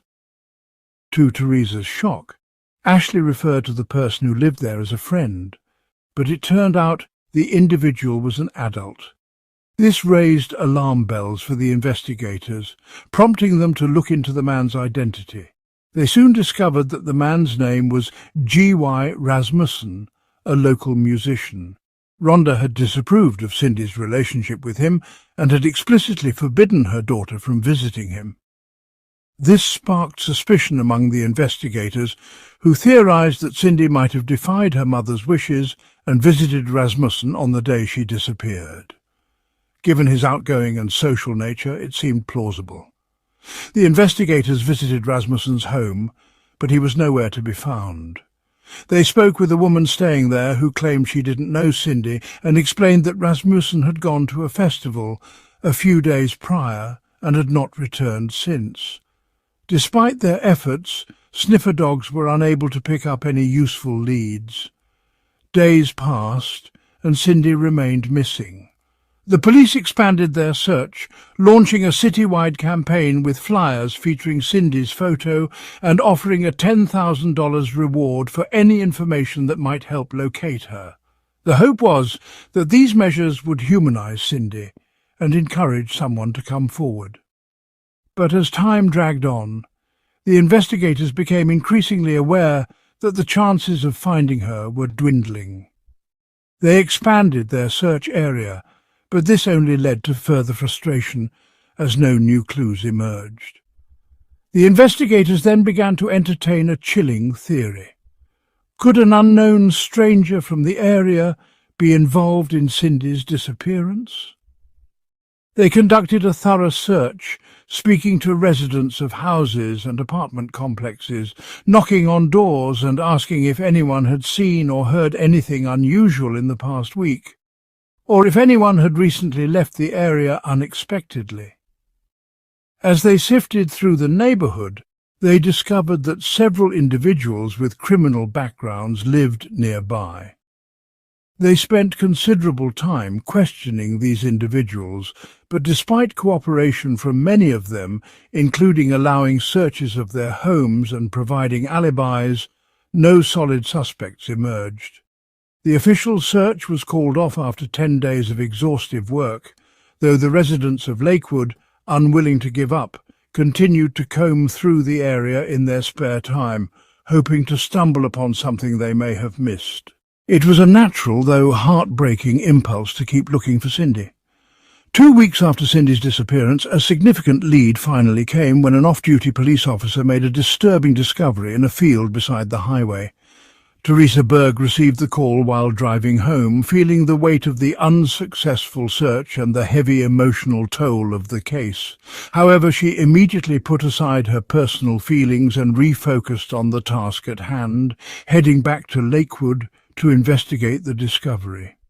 The site was in a wasteland area where people commonly disposed of trash, but it was about to become a crucial scene.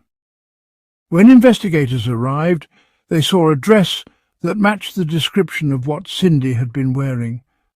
Unfortunately, it was clear from the state of the clothing that she had suffered physical harm, and there were signs of further abuse. Investigators also noticed 3 small burns on one of the limbs, which seemed to indicate that the suspect might smoke, though it also suggested the person's extreme cruelty. The injuries revealed a troubling pattern of violence and a lack of empathy, signalling that the perpetrator was likely a dangerous individual, driven by fleeting desires. The detectives understood that such a person was unlikely to stop and would probably escalate their behaviour. Despite the grim discoveries, the investigators carefully examined the crime scene but found no significant evidence that could help clarify exactly what had happened. They could not determine whether the tragedy had taken place at this location or if Cindy had been brought there later. The area had been part of the original search zone, which saddened the investigators, as they had hoped they might have overlooked something. However, the evidence was wrapped in a carpet amidst a large pile of trash, making it extremely difficult to find. Even the trained dogs initially failed to uncover any useful clues. In 1996, specially trained dogs designed to find living people were used, followed by dogs capable of detecting other scents in hopes of picking up a trail. One of the dogs eventually led investigators to a hole in the highway fence, and from there to a nearby telephone booth not far from the crime scene. It was speculated that a stranger might have made a call from there, but no fingerprints were found, leaving the lead inconclusive. When the news was broken to Cindy's mother, Rhonda was shocked, tears welling in her eyes. She struggled to understand how such a tragedy could unfold in the quiet town of Lakewood, where nothing like this had ever occurred before. The investigation revealed that Cindy had sustained little damage immediately following her disappearance on July 4th. Experts found no unusual traces under Cindy's fingernails, indicating that the event may have been sudden and unexpected. The brutality of the perpetrator was evident, though investigators struggled to comprehend the motives behind such cruelty. Despite the challenges in searching for evidence due to the time that had passed, the urgency to find the culprit remained high.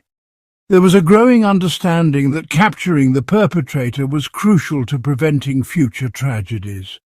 After discovering the evidence, investigators were flooded with over 500 tips, with phone lines ringing non-stop.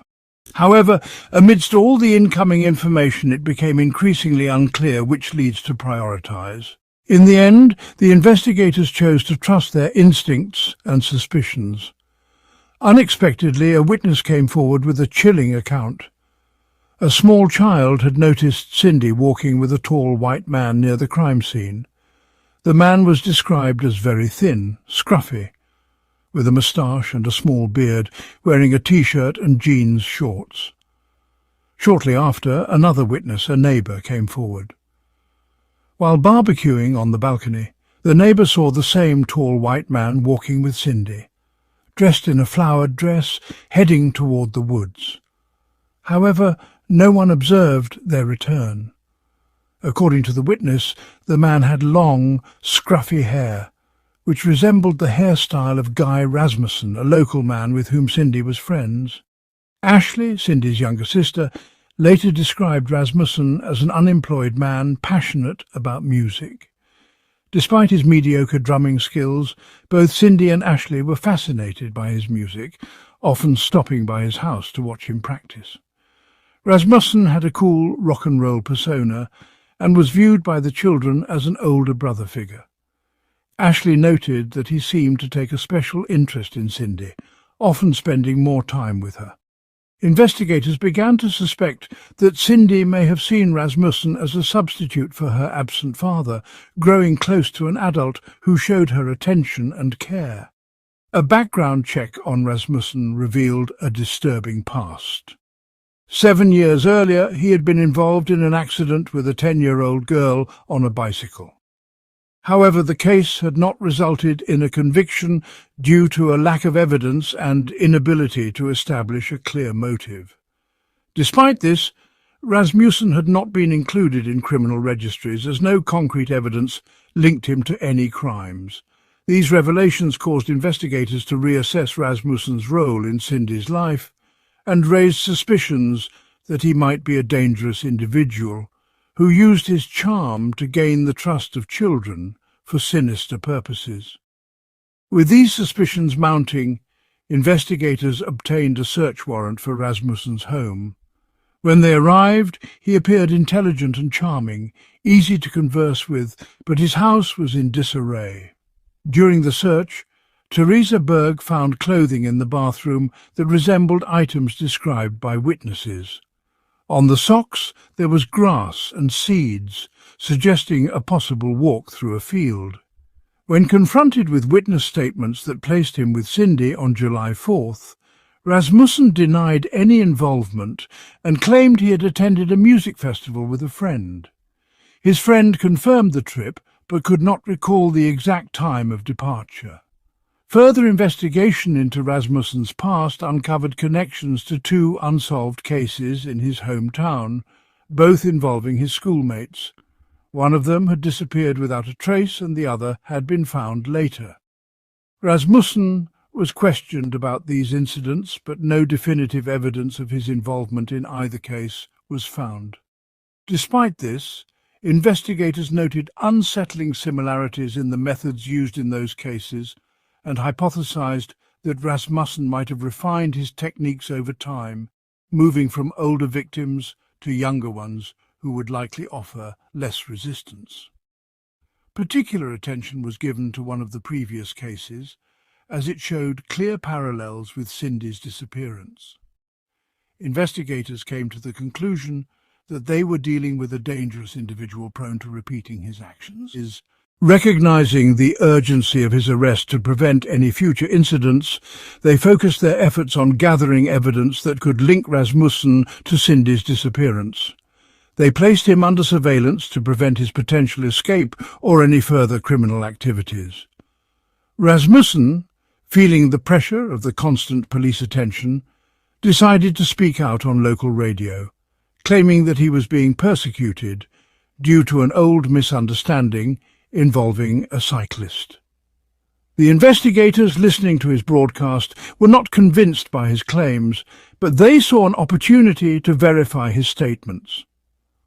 Knowing that applying direct pressure would not yield results, they opted for a more subtle approach. The investigators asked Rasmussen to provide a detailed account of his activities on the day of Cindy's disappearance. He willingly agreed, stating that he had been walking from Lakewood along the highway and had stopped at a store, where he used a phone booth to call a friend for a ride.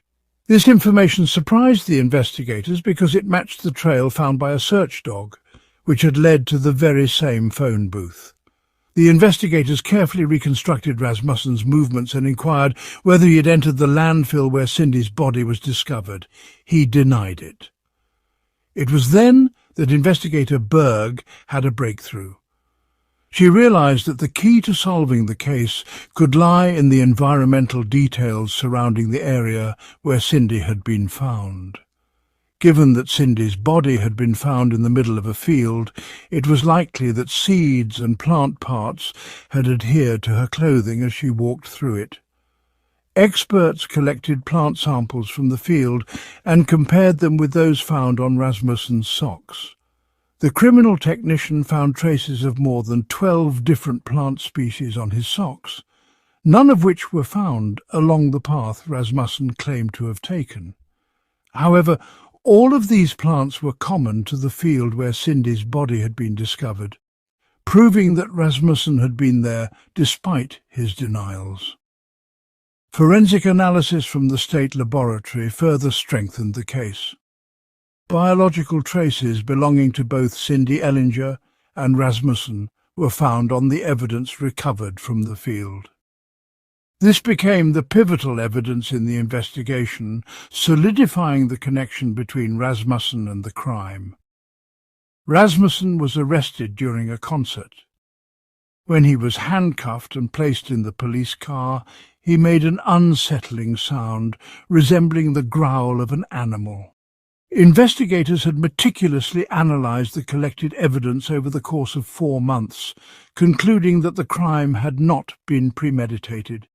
They reconstructed the events of July 4, 1996, and determined that Cindy had met Rasmussen on the street and he had likely invited her for a walk in the nearby woods. Eventually, they had ended up in a secluded area where the crime occurred. Cindy's mother, Rhonda, often wondered why the perpetrator had chosen her daughter instead of her. She later confessed that, given the chance, she would have preferred to be in that camp herself, wishing her daughter had stayed home that day. In March 1999, G.Y. Rasmussen was convicted for the crime against Cindy Ellinger and was sentenced to life in prison without the possibility of parole. Rasmussen is also a suspect in connection with 2 other unsolved cases from his past. These images hide a terrifying secret. A couple jubilantly celebrating the graduation of their twin daughters, Jennifer and Christina Burt. Now, look closely at the woman sitting alone in front of them. Her name is Tracy Tarleton. From the outside, it seems that she is supporting the girls, clapping for them as they go on stage. But the sisters have no idea that just a few months ago, Tracy not only checked out of a mental hospital, but was also secretly dating their mother, plotting a brutal crime that would force them to flee for their lives. She was very scary, one of them recalls. There were not enough locks to feel safe. We were terribly scared. We thought she would kill them. You better come home tonight, Tracy warned. I realized because if you don't, you will deeply regret it. In 1993, 13-year-old Christina lived with her mother, Celesta, and stepfather, Stephen, in Austin, Texas, while Jennifer, Christina's twin sister, lived with her biological father, Craig, in Washington, D.C. After the divorce, the girls' parents went through a long custody battle, which resulted in the twins being separated to live hundreds of miles apart. This was a tough test for the sisters. After all, they were best friends. I missed her so much. I missed Jen so much. We were best friends. I didn't know what it was like to just be a sister, Christina later shared. It was always nice to have someone who knew exactly how I felt. It was very hard without my other half. In July 1996, after 3 years of living apart, the sisters were finally supposed to meet and go to their grandparents' house in California. They were excited because this meeting was the first in several years. My sister and I didn't let go of any opportunity. We literally laughed until tears, and I just couldn't believe that we were actually together again. However, the situation darkened when Jennifer tried to call their father, Craig, to let him know that they had arrived safely at their grandparents' house. She called several times, but there was no answer. After days of silence, they learned that their father had been found dead in his own home, leaving behind only a letter. He had been secretly battling an illness for years, and his daughters wondered why he had done this to them. That day, I seemed to have died, Christina said. The sisters were in a state of shock. The trip they had been waiting for so long had turned into a tragedy, with Jennifer suddenly moving in with Christina, Celesta, and her future father, Stephen, out of the state of Texas. At first she had a hard time adjusting to the changes, but when she got to know Stephen better, he turned out to be a surprisingly friendly and loving person. He was very supportive and kind to me. When I first met Stephen, he seemed so sweet to me. I felt relief, because we were together. I was very grateful for his relationship. After several years of living together, the family seemed happy at first. The sisters had just entered their senior year of high school and had their first permanent father, Stephen, who even adopted the girls, giving each of them a special family ring. It's so cool. I was definitely touched by what he did, especially the rings and the adoption itself. I felt affection for him. But everything changed on October 2nd, 1999, at 2:30 a.m. That day, Jennifer was staying with her boyfriend, and Christina was sleeping at Stephen's house as usual when the door to her bedroom suddenly flung open. The light came on, and their mother ran into Christina's room. She said that there was someone behind the door. I jumped out of bed because she was in a panic, and I was already heading for the door when I saw the white flashing lights. Christina, in shock, did not understand who was outside or what they wanted. She rushed to the phone and called 911. Someone was knocking on the door, she told the operator, who informed her that the people outside were police officers. It was then that it became known that a few minutes earlier, emergency service operators had already received a call from someone inside the house. "I need an ambulance fast," the caller said. "What happened?" "I'm on the bed. I'm terribly hurt." The caller added that their wife was somewhere in the house but could not be found. I opened the door and saw the police, and they asked if my dad was home. I said, "Yes, he's upstairs." Christina hurried to Steve's bedroom with the police, and her mother frantically ran after them. Paramedics were already treating Steve when the police entered the room. He needed immediate medical help. The paramedics tried to stabilize Steve's condition, but he had lost a lot of blood by the time they reached the hospital. Meanwhile, one of the officers found a shotgun shell on the floor next to the man's bed. "I couldn't believe it," Christina recalled. "They said he had been shot." While Steve was being taken to the hospital, Christina called Jennifer and shared the shocking news. "I just couldn't believe what happened," she told her sister. The police had already begun the first examination of the crime scene. "It looks like someone got inside, entering through the side door, and then going up to Steve's room to mortally wound him with a gun."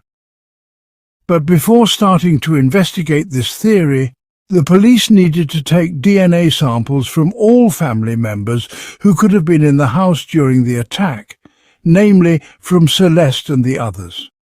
"I couldn't even imagine who could do it," Christina later said. "I thought it could be a robber." But as soon as they left the house, Celeste whispered to her, "If the police ask you who could have done it, don't mention Tracy's name." "Why?" Christina asked. Celeste replied without mentioning Tracy's name. 6 months before the attack, I met 45-year-old Tracy Tarleton. She worked as a manager at a local bookstore and soon became a close friend. The girl's mother often invited her to dinners and birthdays, and she even attended their high school graduation. They had a strange relationship. I remember thinking that this woman wanted more from our mother than just friendship. The sisters went to the hospital, trying to figure out what had happened. They were confused because Celeste had asked them not to mention Tracy's name, but this only increased their suspicion. "I thought maybe she was protecting Tracy," Christina recalled. "I thought it was her." After going to the hospital and talking to the detectives, they asked Christina who she thought shot her father. I said, "My mum doesn't want me to talk about it," but I couldn't help saying, "It could have been Tracy." Tracy Tarleton was immediately placed under suspicion, and her proximity to the Beer family made her the prime suspect. But something seemed off. The lack of an obvious motive suggested that someone else might be involved. Tracy had no reason to do it alone. The police quickly obtained a warrant to search Tracy Tarleton's home based on compelling evidence of her involvement in the crime, including a .20 gauge shotgun shell and the very same bullet that had wounded Stephen Beer. When the police arrived at Tracy's door, they simply knocked and asked her if she had a gun. She said yes. "I asked if I could see it," the officer recalled. She thought for a few minutes and then said, "Okay, you can take a look." She gave us a .20 gauge Frankie shotgun with her name engraved on it. The authorities seized the gun and sent it for examination. Time passed, and everyone waited for news about the detectives. Finally, they got the results. The gun turned out to be the very weapon from which the bullet that wounded Mr. Beer had been fired. On October 8, 1999, 5 days after the attack on Stephen, Tracy Tarleton was charged with attempted murder. However, the detectives did not stop there. Tracy refused to explain why she had done it, and the detectives were sure that it was not a simple case. They believed that she didn't act alone and that someone who was now at large could be behind the attack. A little later, Stephen, who had been in the hospital fighting for his life, died from the severity of his wound. "I loved you. He never hated us. He just wanted us to live in love and enjoy life," Christina later reflected. "Arriving from Washington, I lost my father, and he replaced him for me, which I will never forget." The sisters tried to cope with the loss of Stephen, who left them with only the pain of loss and many questions. They still didn't understand who could have done this. At the same time, their mother, Celeste, tried to stay close to them and prepare for the funeral of her husband. However, the sisters did not expect what happened next. "We cried a lot. We lost a loved one, and when we were in that state, Celeste bought me and Jen 2 pink coffins," Christina recalled. She said, "I bought them for you girls." Christina was confused. "I thought it was strange that Celeste considered it normal to buy coffins for her 18-year-old daughters. Somewhere deep in my soul I thought to myself, I might soon be lying in this coffin." The investigation was reaching a dead end without concrete evidence, and everyone was worried that the real killer could remain free. In the midst of these events, the sisters noticed that their mother's behaviour was becoming increasingly strange. "We cried and Celeste just laughed, but it was so unnatural." On February 16, 2000, when no one could yet imagine what awaited the sisters, the situation reached a real climax. Celeste suddenly said, "Hey, why don't we all kill ourselves?" At that moment, she took out a knife, held it, and made a sharp movement with it, thrusting the knife straight into her leg. Blood immediately gushed, and the girls didn't understand what was happening. They panicked. When the ambulance arrived, the paramedics began to provide assistance. Celeste was taken to the hospital, and for several weeks she stayed there. During that time, she called her daughters from the hospital, becoming more insane and aggressive. She swore and yelled at me on the phone. Her tone went from normal to a scream, and back again. It was then that Christina came up with an idea that would later help the detectives uncover the identity of the real killer of Stephen Beard. Then I thought, listen, why don't I start recording our conversations, because I want her to hear them so she can understand what it was like for me to hear that, Christina recalled. So she would think, how could I do that? I have depression, I'm sick. As soon as I get home, I'm going to stick a knife in your throat and you'll regret it. And when I started recording, I hired someone for the investigation, Celeste said.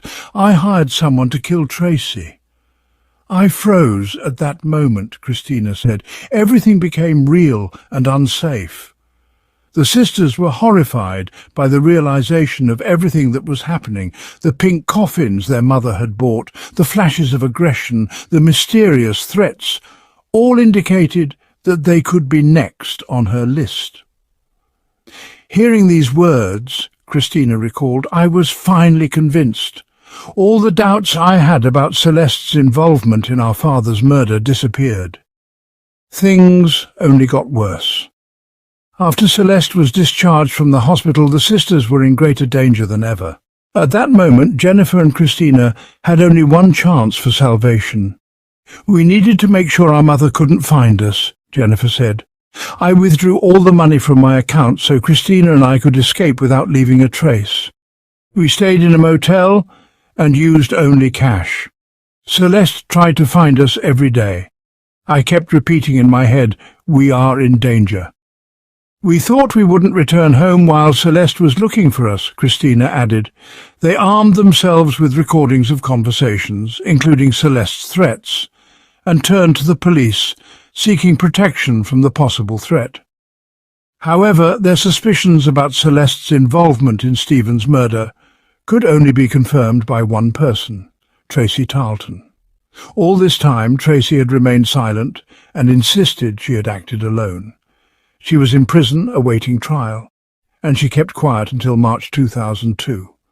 It was only after learning that the sisters had obtained a protective order and feared their mother that Tracy decided to break her silence and begin cooperating with the authorities. As a result, the detectives' suspicions were confirmed. Tracy admitted that she had killed Stephen following the plan of her close friend Celeste. Now, with recordings of conversations and Tracy's testimony, the authorities had no choice but to arrest Celeste, which they did on March 28, 2002. However, Celeste's arrest didn't guarantee a conviction. "I felt like if she didn't go to jail, I would be on the run forever," Christina said. "I wouldn't feel safe until she was in jail."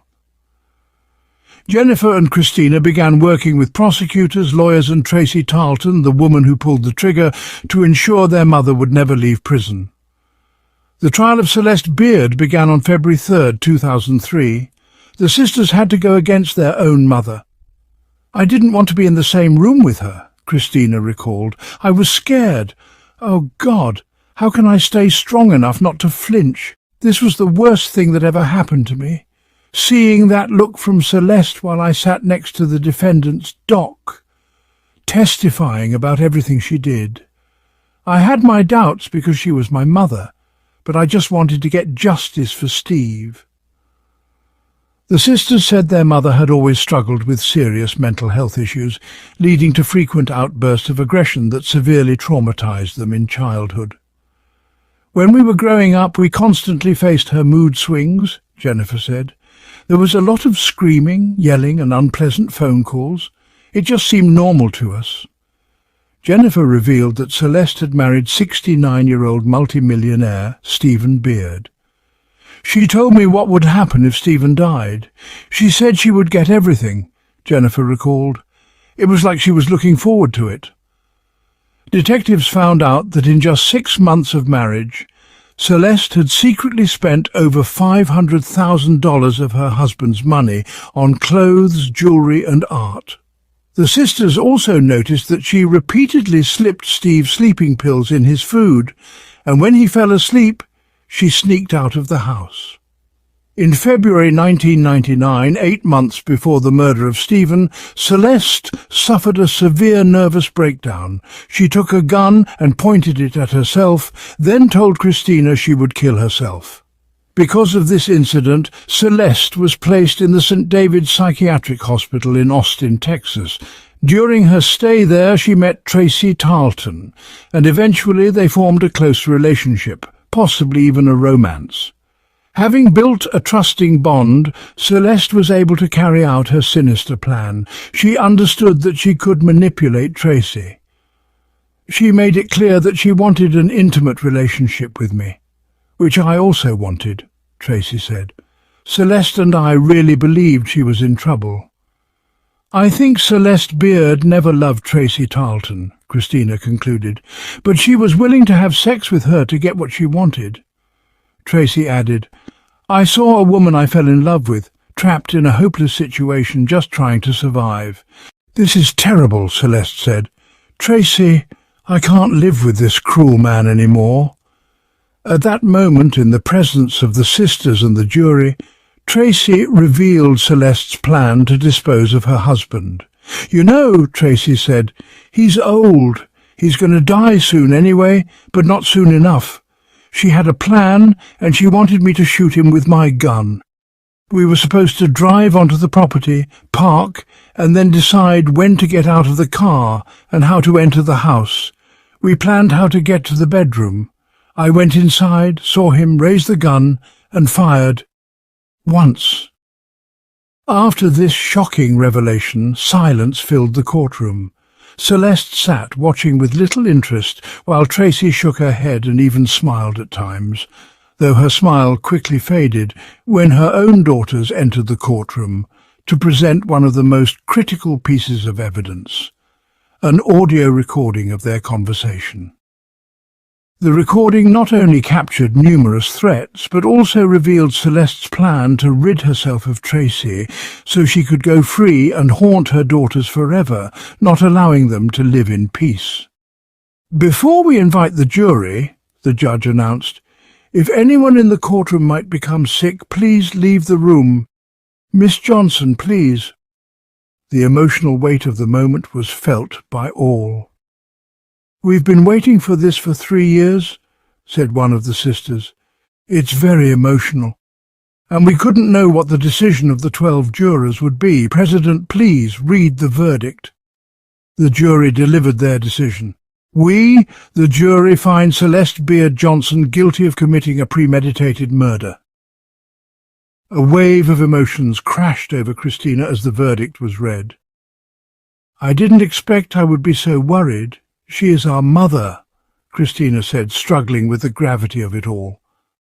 "Justice in the case of the murder of our adopted father."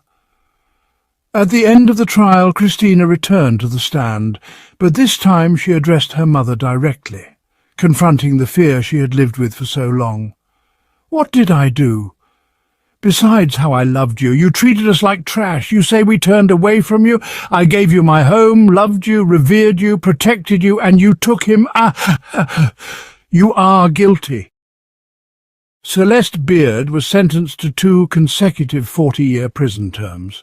The earliest opportunity for parole would come when she turned 79 years old. Now the sisters no longer needed to hide and could finally live their lives in peace. After the trial, Tracy asked to meet with the sisters to apologize for the pain she had caused them. "I mean, it's not easy sitting in the same room with the person who actually pulled the trigger," Tracy said. "I felt guilty for what happened, and I'm really sorry. I thought I was doing something good by killing a bad person." The sisters, though deeply affected, expressed that Tracy's sincere apology helped them begin the long process of healing. "I felt sorry for her," Christina said.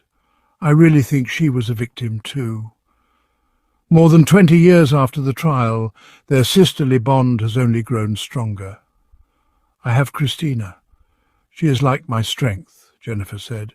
"We are not always close, but whenever we have the chance, we visit each other." The sisters are now 43 years old. Jennifer has a fulfilling job she enjoys and devotes time to her mental health. Christina is married and a loving mother of 2. She is proud to provide her children with the love and care she never received from her own mother. "I will be the mother I always dreamed of. They will live the life I wanted." It's clear that Celeste never expected her own daughters to become the key witnesses against her. Although Jennifer and Christina spent years healing from the emotional wounds their mother inflicted, they proved that their love for each other was stronger than anything. Living their own lives and spending time with their loved ones has become the best form of revenge. They are living proof that even after such a tragic event, it is worth continuing to live and enjoy life. In every family, disagreements are inevitable, and relationships between different generations often face friction. Parents and children frequently view the world from different perspectives. The story we're about to explore illustrates just how far these contradictions can escalate when adolescent defiance collides with harmful behaviors. What may begin as ordinary family disputes can spiral into irreversible consequences. Joan Witt, a talented engineer who worked for IBM, faced these challenges in her own life. She raised her adolescent daughter Tyler on her own after enduring a difficult phase. Despite the hardships, Joan's strong character and boundless love for her daughter helped her build a successful career while navigating motherhood. Joan's determination was evident from the start, even though she struggled with an autoimmune disease, lupus, which impacted her life significantly. Joan's dream of becoming a mother was so powerful that despite her illness, she chose to have artificial insemination. Her family did not approve of her decision, expressing concerns over the genetics of the child.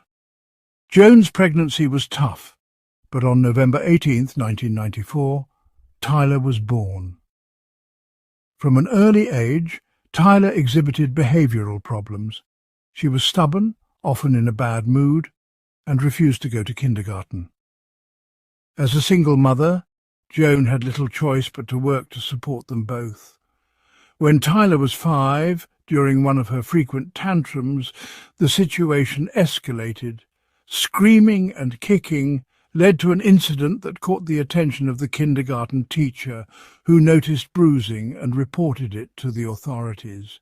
This prompted a visit from child welfare, during which Joan admitted to the mistake and expressed genuine remorse. As a result, Tyler was temporarily placed in a foster home and then moved to her grandparents' care. Joan was devastated by this turn of events. This was the child she had longed for, and she had never before lost control in this way. This was the only time in her life that she had made such a mistake, driven by the overwhelming desire to reunite with her daughter. Joan completed a specialized parenting course, and through her persistence, Tyler was able to return home after 6 months. Gradually, their relationship improved as Tyler began to show more respect and understanding, and Joan continued to shower her with love and care. Their bond became evident to those around them, though Tyler occasionally still experienced emotional outbursts. By this time, Joan was providing her daughter with a comfortable life in El Dorado Hills, a luxurious neighborhood in Sacramento, California. Their house was spacious, with 4 bedrooms and a swimming pool, offering everything they needed. The family frequently traveled, including trips to Mexico and Jamaica. However, this harmony did not last long. During puberty, Tyler's behavior took a drastic turn, and conflicts with her mother became more frequent, even escalating to physical confrontations. Despite no evidence of Joan's improper conduct, Tyler began to spread rumors about her mother, claiming she had a drinking problem. Although no one had ever witnessed Joan behaving inappropriately, the reality was more complex. Joan's lupus caused facial redness and severe pain, leading her to take medication and occasionally enjoy a glass of red wine on weekends to relax. It was during these moments that Tyler harshly criticized her mother. By the age of 12, Tyler's behavior had worsened. She started leaving the house without permission, and her academic performance deteriorated. During one particular family argument, Tyler became aggressive toward her mother and even called the police, accusing Joan of inappropriate behavior and excessive drinking. The police investigated the claims but found no injuries on Tyler, and while traces of the argument were visible on Joan, no evidence was found to support Tyler's accusations. The case was eventually closed. In late 2008, Tyler met Stephen Seaver, a young man who was older than her. They connected in El Dorado Hills through their shared interest in Gothic culture. Stephen quickly won over those around him, studying to become a math teacher. Described as unique but not aggressive, Stephen's relationship with Tyler began in a cafe where he worked, soon evolving into a romantic one. Tyler confided in him about her frustrations with her mother, and Stephen, sympathetic to her complaints, began to echo her accusations of inappropriate behavior and alcohol abuse. At the time, Stephen lived with his father, but Tyler sought greater closeness. She persistently asked her mother to provide a room for him. Joan, having met Stephen and found him a pleasant conversationalist, was nonetheless concerned about the 5-year age gap between him and her daughter. She was also hesitant about allowing an unfamiliar man to move into their home. Her relatives shared these concerns. However, Tyler convinced her mother that Stephen had a different sexual orientation and that their relationship was strictly platonic. After much persuasion, Joan reluctantly agreed to rent a room to Stephen, who paid $500 a month, helping with the family's finances. Stephen's daily routine was well organized. He spent the first part of the day studying and working, then helped around the house with chores and tutored Tyler in math.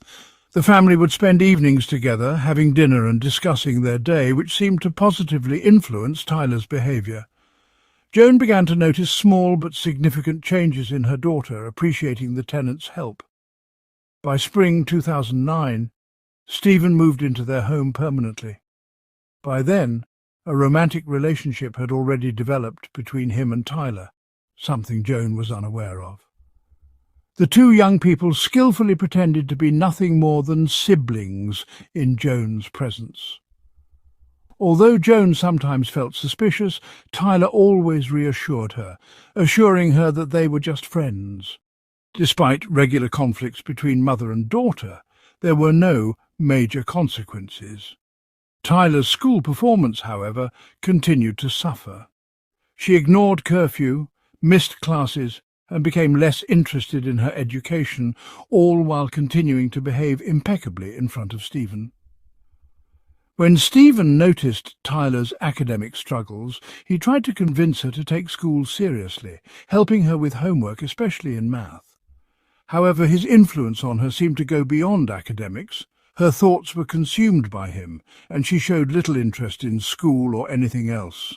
Psychologists later suggested that this was due to the lack of a strong authority figure in Tyler's life, which led her to act impulsively. On May 13, 2009, Joan came home to find the young couple in an intimate situation. Shocked and confused by the extent of the deception, she confronted Stephen, who feared the legal consequences due to the age difference. He begged Joan not to involve the authorities. Joan, who had grown fond of Stephen, decided to handle the situation diplomatically. She proposed a private conversation with him in the park, without Tyler present.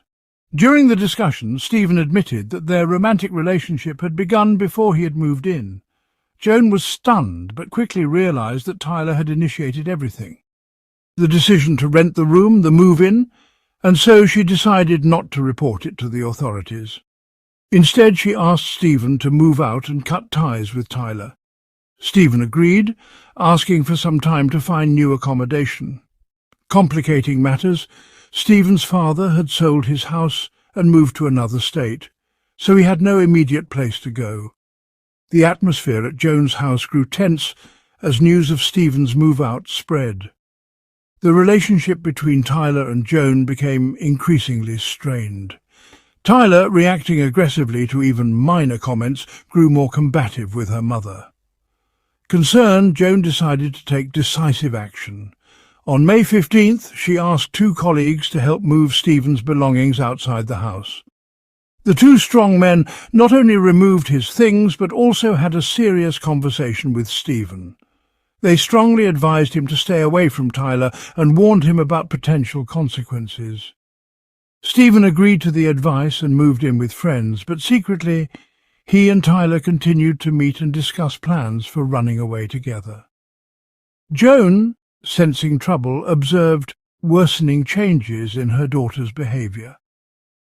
Tyler's emotional state seemed to deteriorate as she became increasingly obsessed with her relationship with Stephen, showing a growing hostility toward her mother. Joan became deeply worried. Alarmed by the escalating situation, she contacted the police and reported Tyler's relationship with the adult man. The officers spoke to Tyler, but she denied everything, claiming her mother had misunderstood the situation and accusing Joan of invading her privacy. Joan, convinced of the truth, handed over her daughter's private diary to the police, where Tyler had documented the relationship in detail. Joan also provided a towel from Tyler's bed for DNA analysis. When Tyler found out, she erupted in a loud argument with her mother, one so intense that even the neighbours became aware of the commotion. It was the loudest conflict in their family's history. During the argument, Joan called emergency services twice, reporting her daughter's aggressive behaviour, but ultimately ended the calls before any further action could be taken.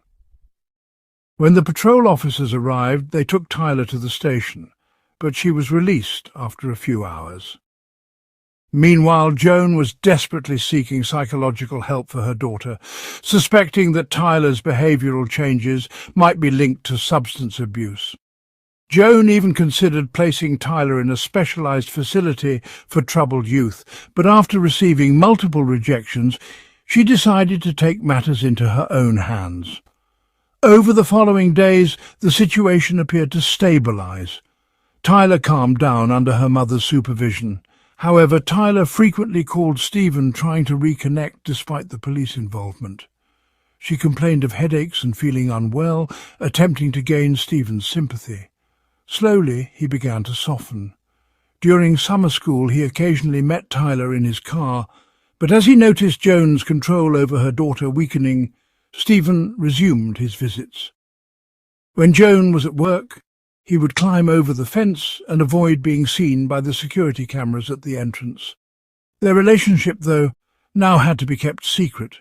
Tyler, who had never experienced such secrecy before, began to feel resentful, claiming that her mother had destroyed her happiness by forbidding them to meet openly. She told others that she was just meeting a friend, and when questioned, she denied any romantic involvement with Stephen. Even Stephen, fearing consequences, refused to admit to the relationship. Without solid evidence, the authorities had no choice but to let the situation unfold.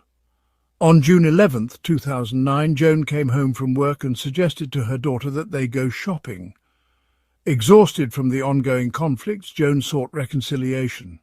She apologized for reading Tyler's private diary and showed understanding for her daughter's feelings. In an attempt to make amends, Joan bought Tyler's favourite sweets, and it seemed that the tension between them had eased. Tyler appeared pleased with the gesture. After they returned home, Joan went to her room while Tyler played video games until 10 p.m. However, something irreversible happened that night.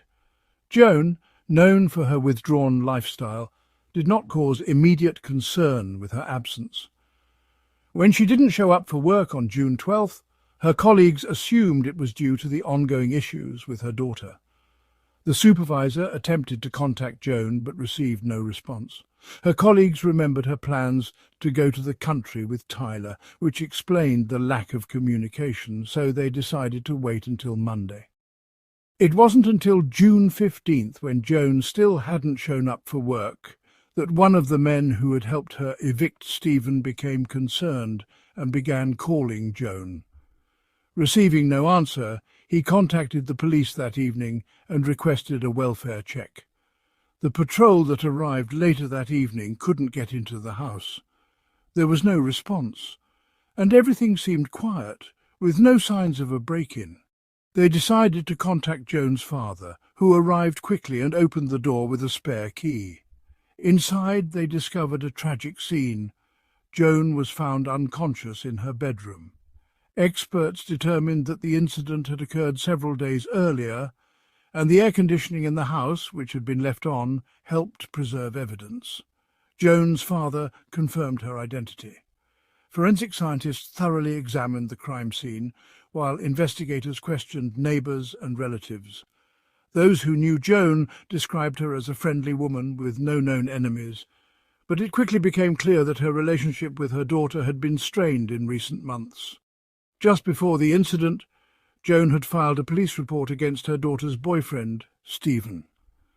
These circumstances led investigators to focus their attention on Tyler and Stephen. The couple was put under suspicion. Colleagues recalled that Joan had left work early on her last day, hoping to talk to her daughter and improve their relationship. She had been optimistic, believing they could reconcile despite the difficulties. By that time, however, Tyler and Stephen had already gone into hiding and put their plan into action, which culminated on June 17, 2009. They were spotted casually strolling in front of a shopping centre in San Francisco, where they were noticed by a patrol and promptly arrested. Stephen and Tyler were transported to Sacramento for separate questioning. At first, both denied any involvement in the incident, feigning ignorance and surprise when they were informed about what had happened. Tyler even attempted to feign tears but cried dryly. Once the suspicions were confirmed, they were charged. Despite Tyler's young age of only 14, it was decided that they would be sentenced under adult law. According to state law, if found guilty, they faced life imprisonment without the possibility of parole. In the following days, both suspects gave different versions of the events. According to their testimony, they had reconciled with Joan that evening and went to their rooms. Tyler played video games until 10 p.m. before going to bed.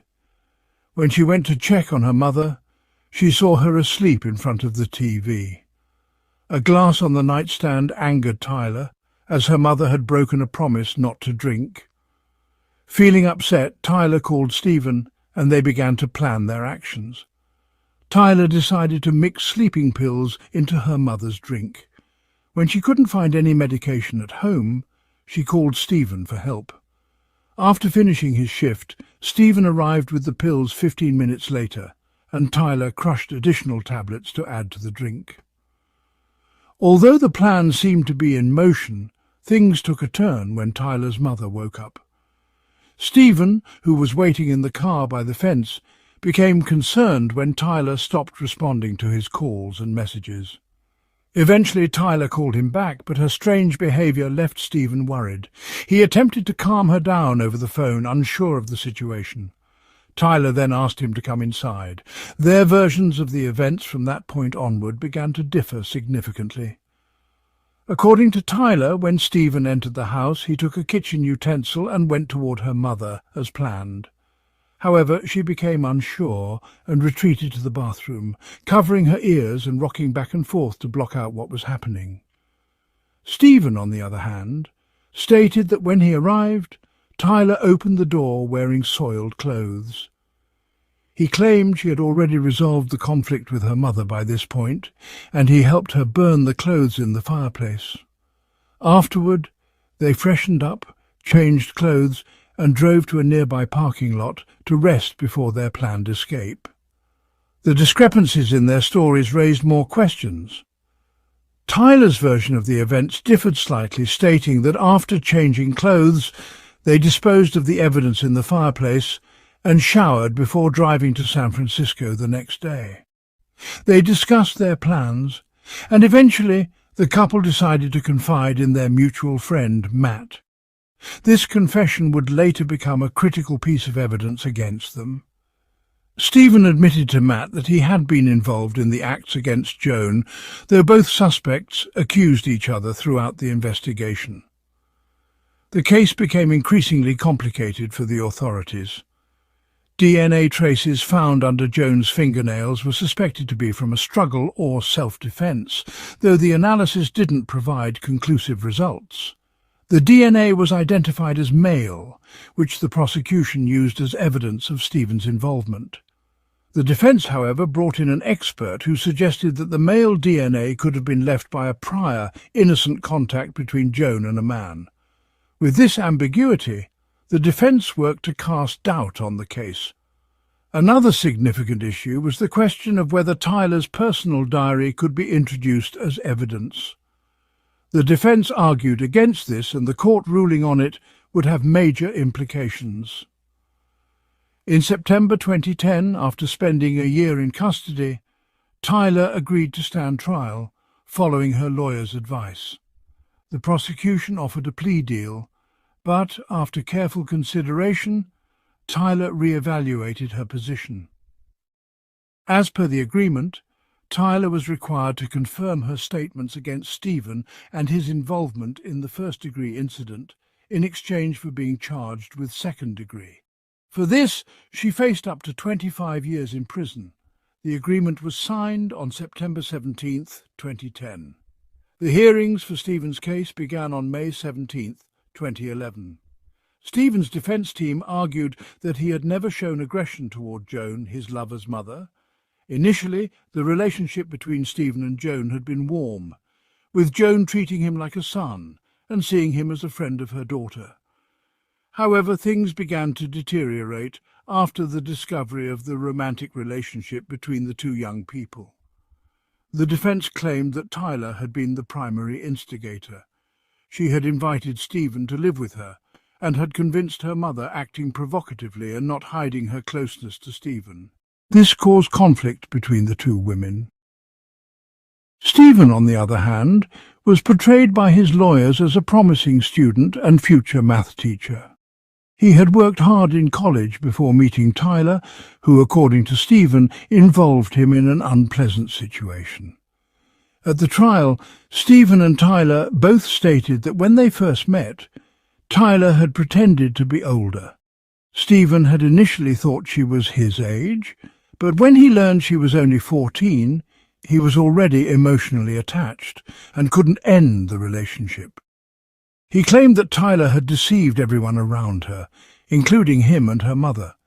The defendant denied any involvement in the incident, stating that when he entered the house he saw Tyler in dirty clothes and Joan already unconscious.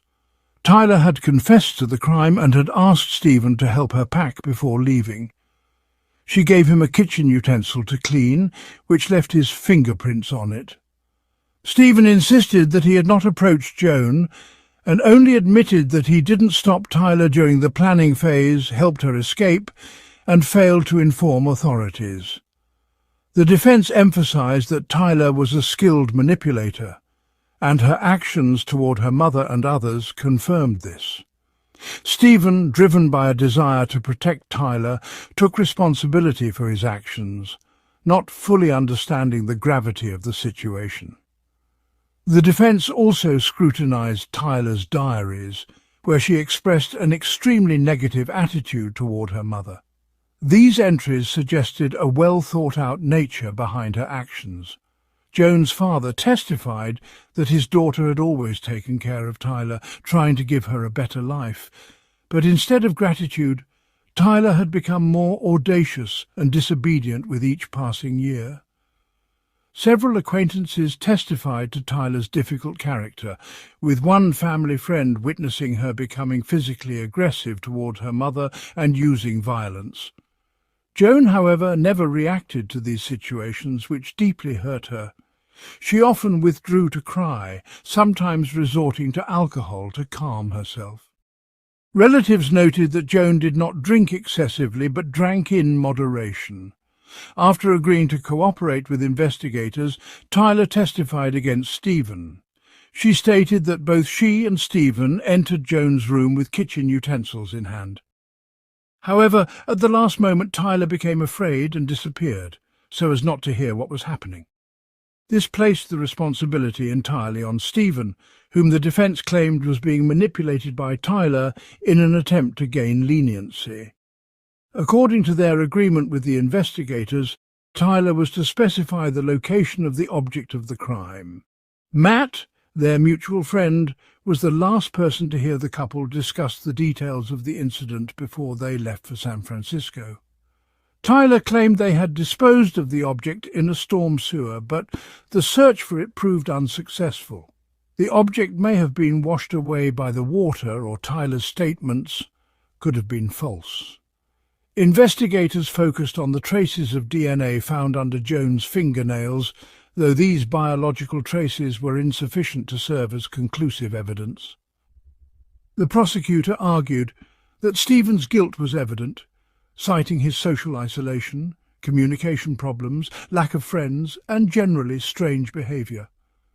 Additionally, a personal diary belonging to Stephen was found, where he expressed his boundless love for Tyler and his willingness to do anything for her. The prosecution argued that these notes indicated his intentions.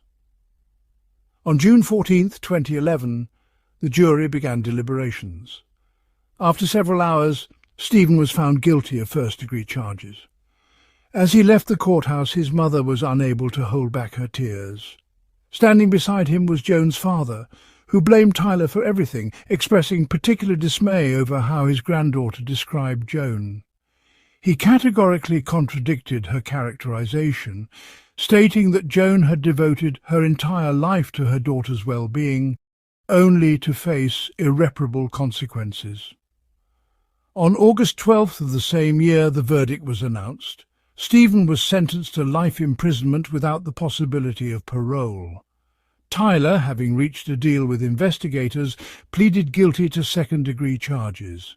She waived her right to a jury trial and the right to appeal. Despite expressing deep remorse, Tyler remained outwardly impassive during the trial. Experts attributed this to her long-term use of tranquilizers, necessary to stabilize her mental state. The court sentenced Tyler to 15 years of imprisonment. In August 2022, she was granted the opportunity to apply for early release. The commission approved her application and she was released. No further details about her life after release are available.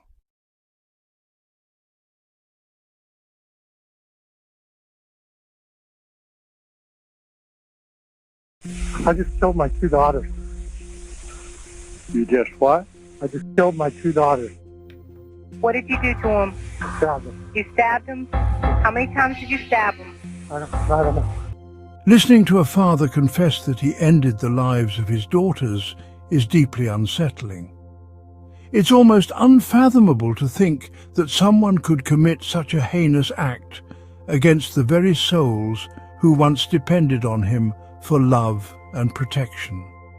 In every case involving the death of a minor under such tragic circumstances, it's impossible not to question what could have driven the perpetrator to carry out such an appalling crime.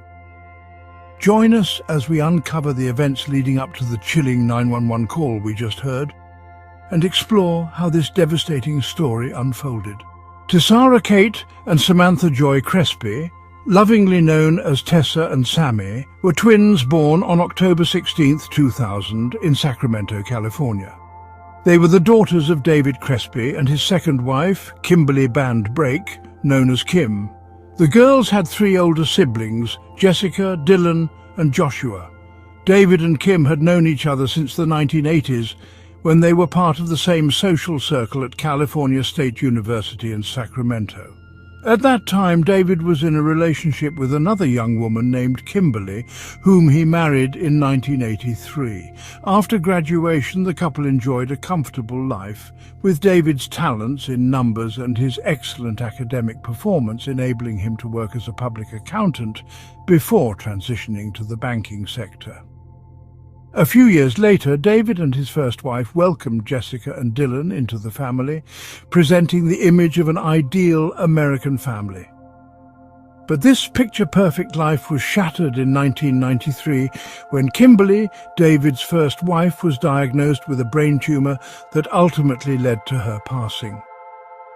This tragic loss prompted David to reconnect with Kim, his old friend, almost a decade after their graduation. The couple married in 1994, and Kim legally adopted Jessica and Dylan, who were then 6 and 2 years old, respectively. In 1998, David and Kim welcomed their first biological child together, Joshua, and 2 years later, the twins, Tessa and Sammy, were born. In 2001, the family moved to a large home in the suburbs of Matthews, North Carolina.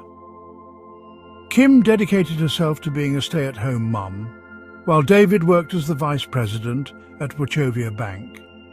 Tessa and Sammy were the darlings of the household, adored not only by their family, but also by neighbors and preschool friends.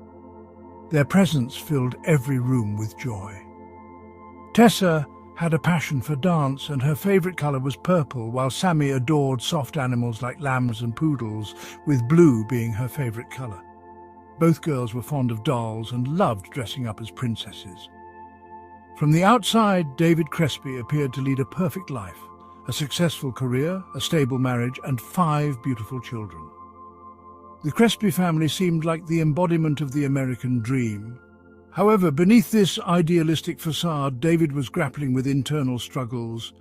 Since his youth, he had dealt with anxiety and sleep disorders. His mounting responsibilities at work exacerbated his anxiety, leading to a sense of constant stress. David believed he needed a specific number of hours of sleep to function well. When he didn't get enough rest, his stress levels would increase, which only worsened his anxiety and insomnia. Kim recalled that David's episodes typically started with sleeplessness and anxiety, and once he fell into this cycle, his depression deepened. Over the years, he had sought help from 6 different doctors, each prescribing various medications, though none seemed to offer lasting relief. Kim explained that the medications did more harm than good, and David appeared to be in a better state when he was off the pills and receiving therapy. Despite the therapy and his religious faith as a devout Catholic, his depression became so severe at times that David attempted suicide. Kim made him promise to never attempt it again, and the attempts ceased. But in 2003, David received a further blow. He was diagnosed with testicular cancer. David's treatment for testicular cancer extended until the end of 2003. By March 2004, anxiety and insomnia re-emerged, marking David's first episode since the family's move. This meant he had to start over with a new group of doctors and therapists in their new town. Between 2004 and 2005, David was on a high dose of Paxil, but his depression only worsened. The medication's side effects not only deteriorated his mental health, but also led to significant weight gain. In April 2005, David decided to lower his doses, hoping to eventually stop the medication altogether. David's mental health battles were compounded by stress at work, which triggered even more anxiety, particularly about regaining the weight he had previously lost. Alongside starting new medication, he also took a few days off work to rest. On January 29, 2006, David attended a therapy session with Kim. During the session, David expressed concern over intrusive thoughts. He was convinced he would lose his job, that they'd have to declare bankruptcy, and that they would lose their home. Both Kim and the therapist assured him that these fears were rooted in paranoia, symptoms of his depression and anxiety. However, David never revealed the darker, more violent thoughts that had been haunting him. At that time, David was also taking a cocktail of medications, including trazodone and Lunesta, prescribed to help him with his insomnia.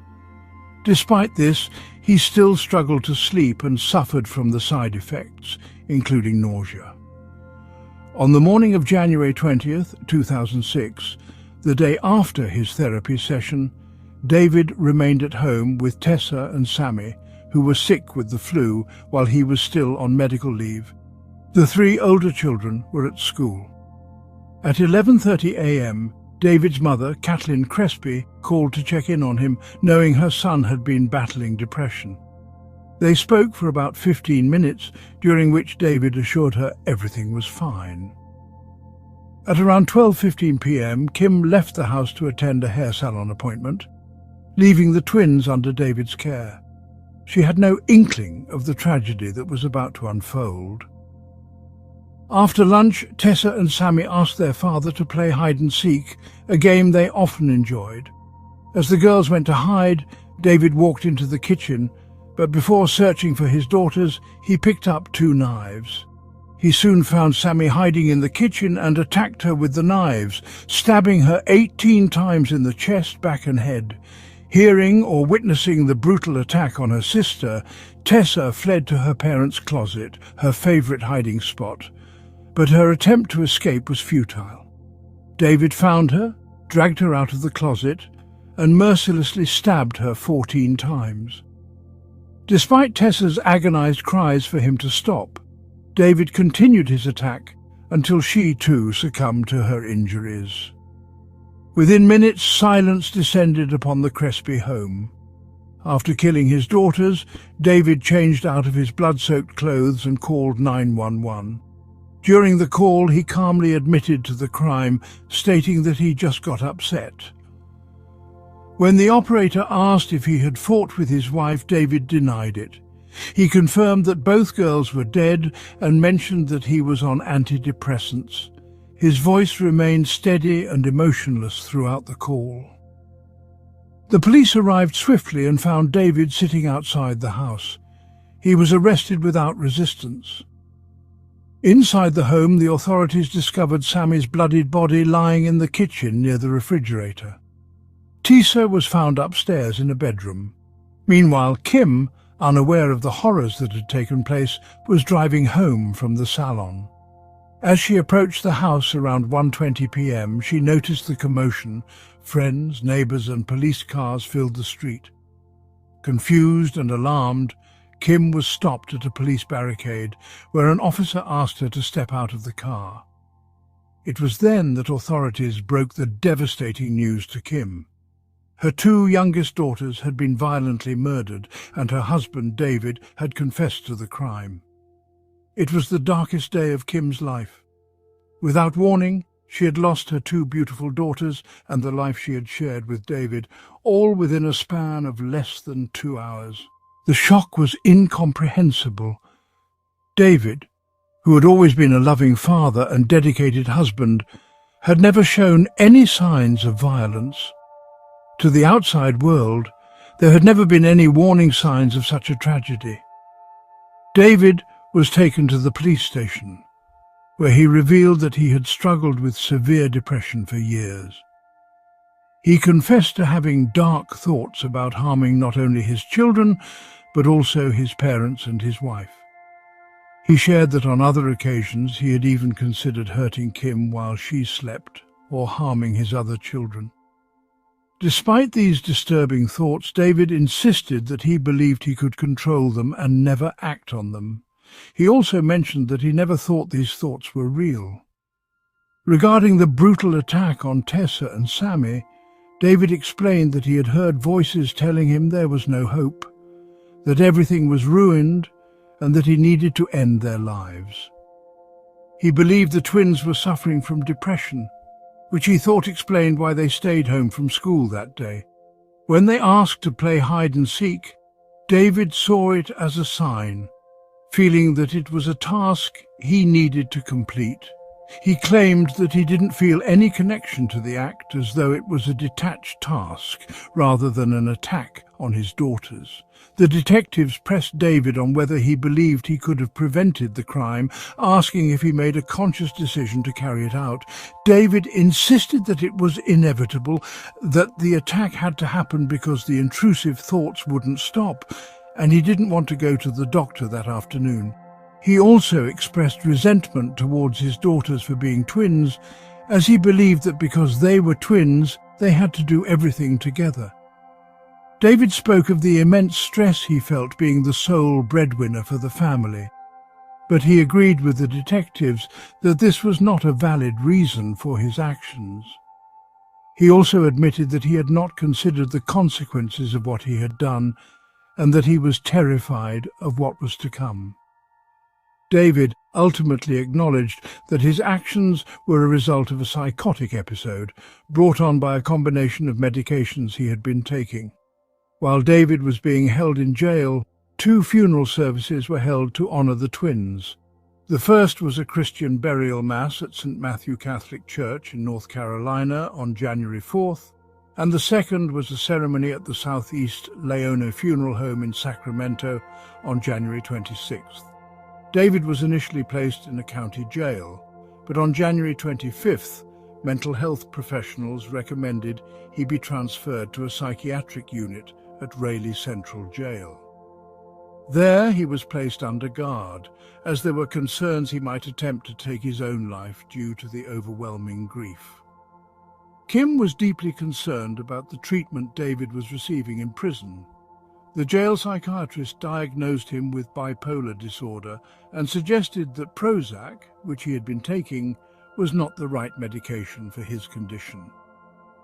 In the days following the crime, David was switched from Prozac to Lexapro and was also prescribed Risperdal, an antipsychotic medication used to treat schizophrenia and bipolar disorder.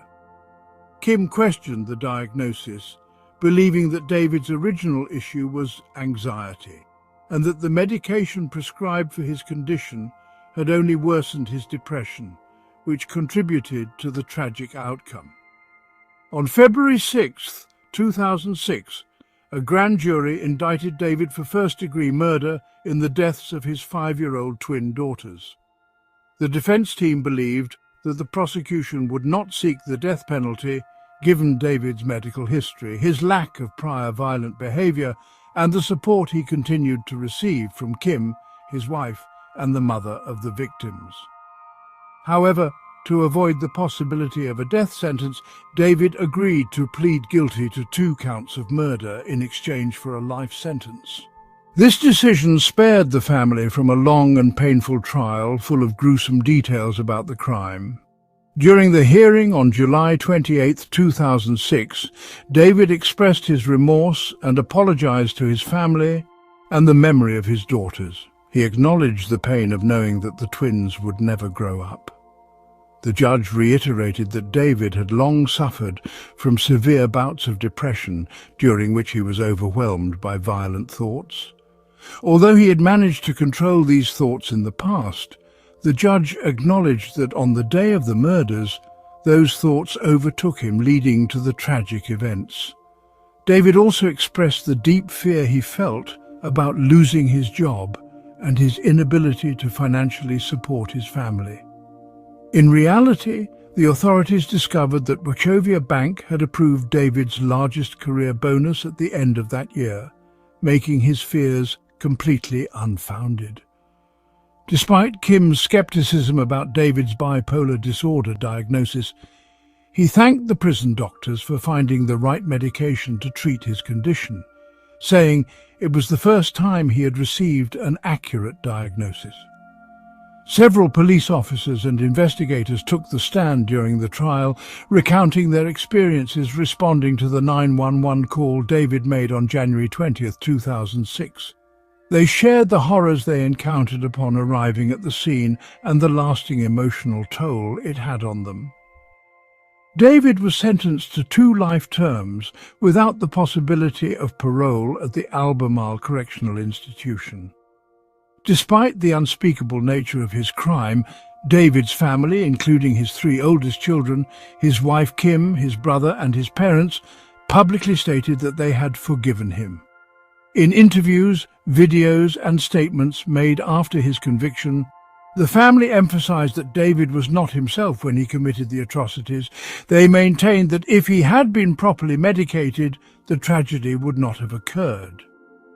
In November 2006, David from prison and Kim from their home in Charlotte appeared on to share their story with millions of viewers. During the interview, Kim expressed her forgiveness towards her husband, and both she and David insisted that the medications he had been prescribed were the true cause of the tragedy. In a 2016 article, a decade after that fateful day, Kim reaffirmed that David had been free of medications for 7 years, stating that he was not bipolar and had always been a loving father and husband, except for his actions on that tragic day. She reiterated her belief that the blame for the double murder lay with the drugs, not David. The Crespi family continued to live in the same house where Tessa and Sammy's lives were violently cut short. While David received unwavering support from his family, friends and even strangers, not everyone believed that the medications were to blame. Many people felt that David made a conscious decision to end the lives of his twin daughters on that day. As the Crespis fought to ensure that David received proper treatment in prison, a larger debate emerged about the role that certain psychiatric drugs could play in triggering violent behavior in rare cases. In discussing the victims, the tragic images of Tessa and Sam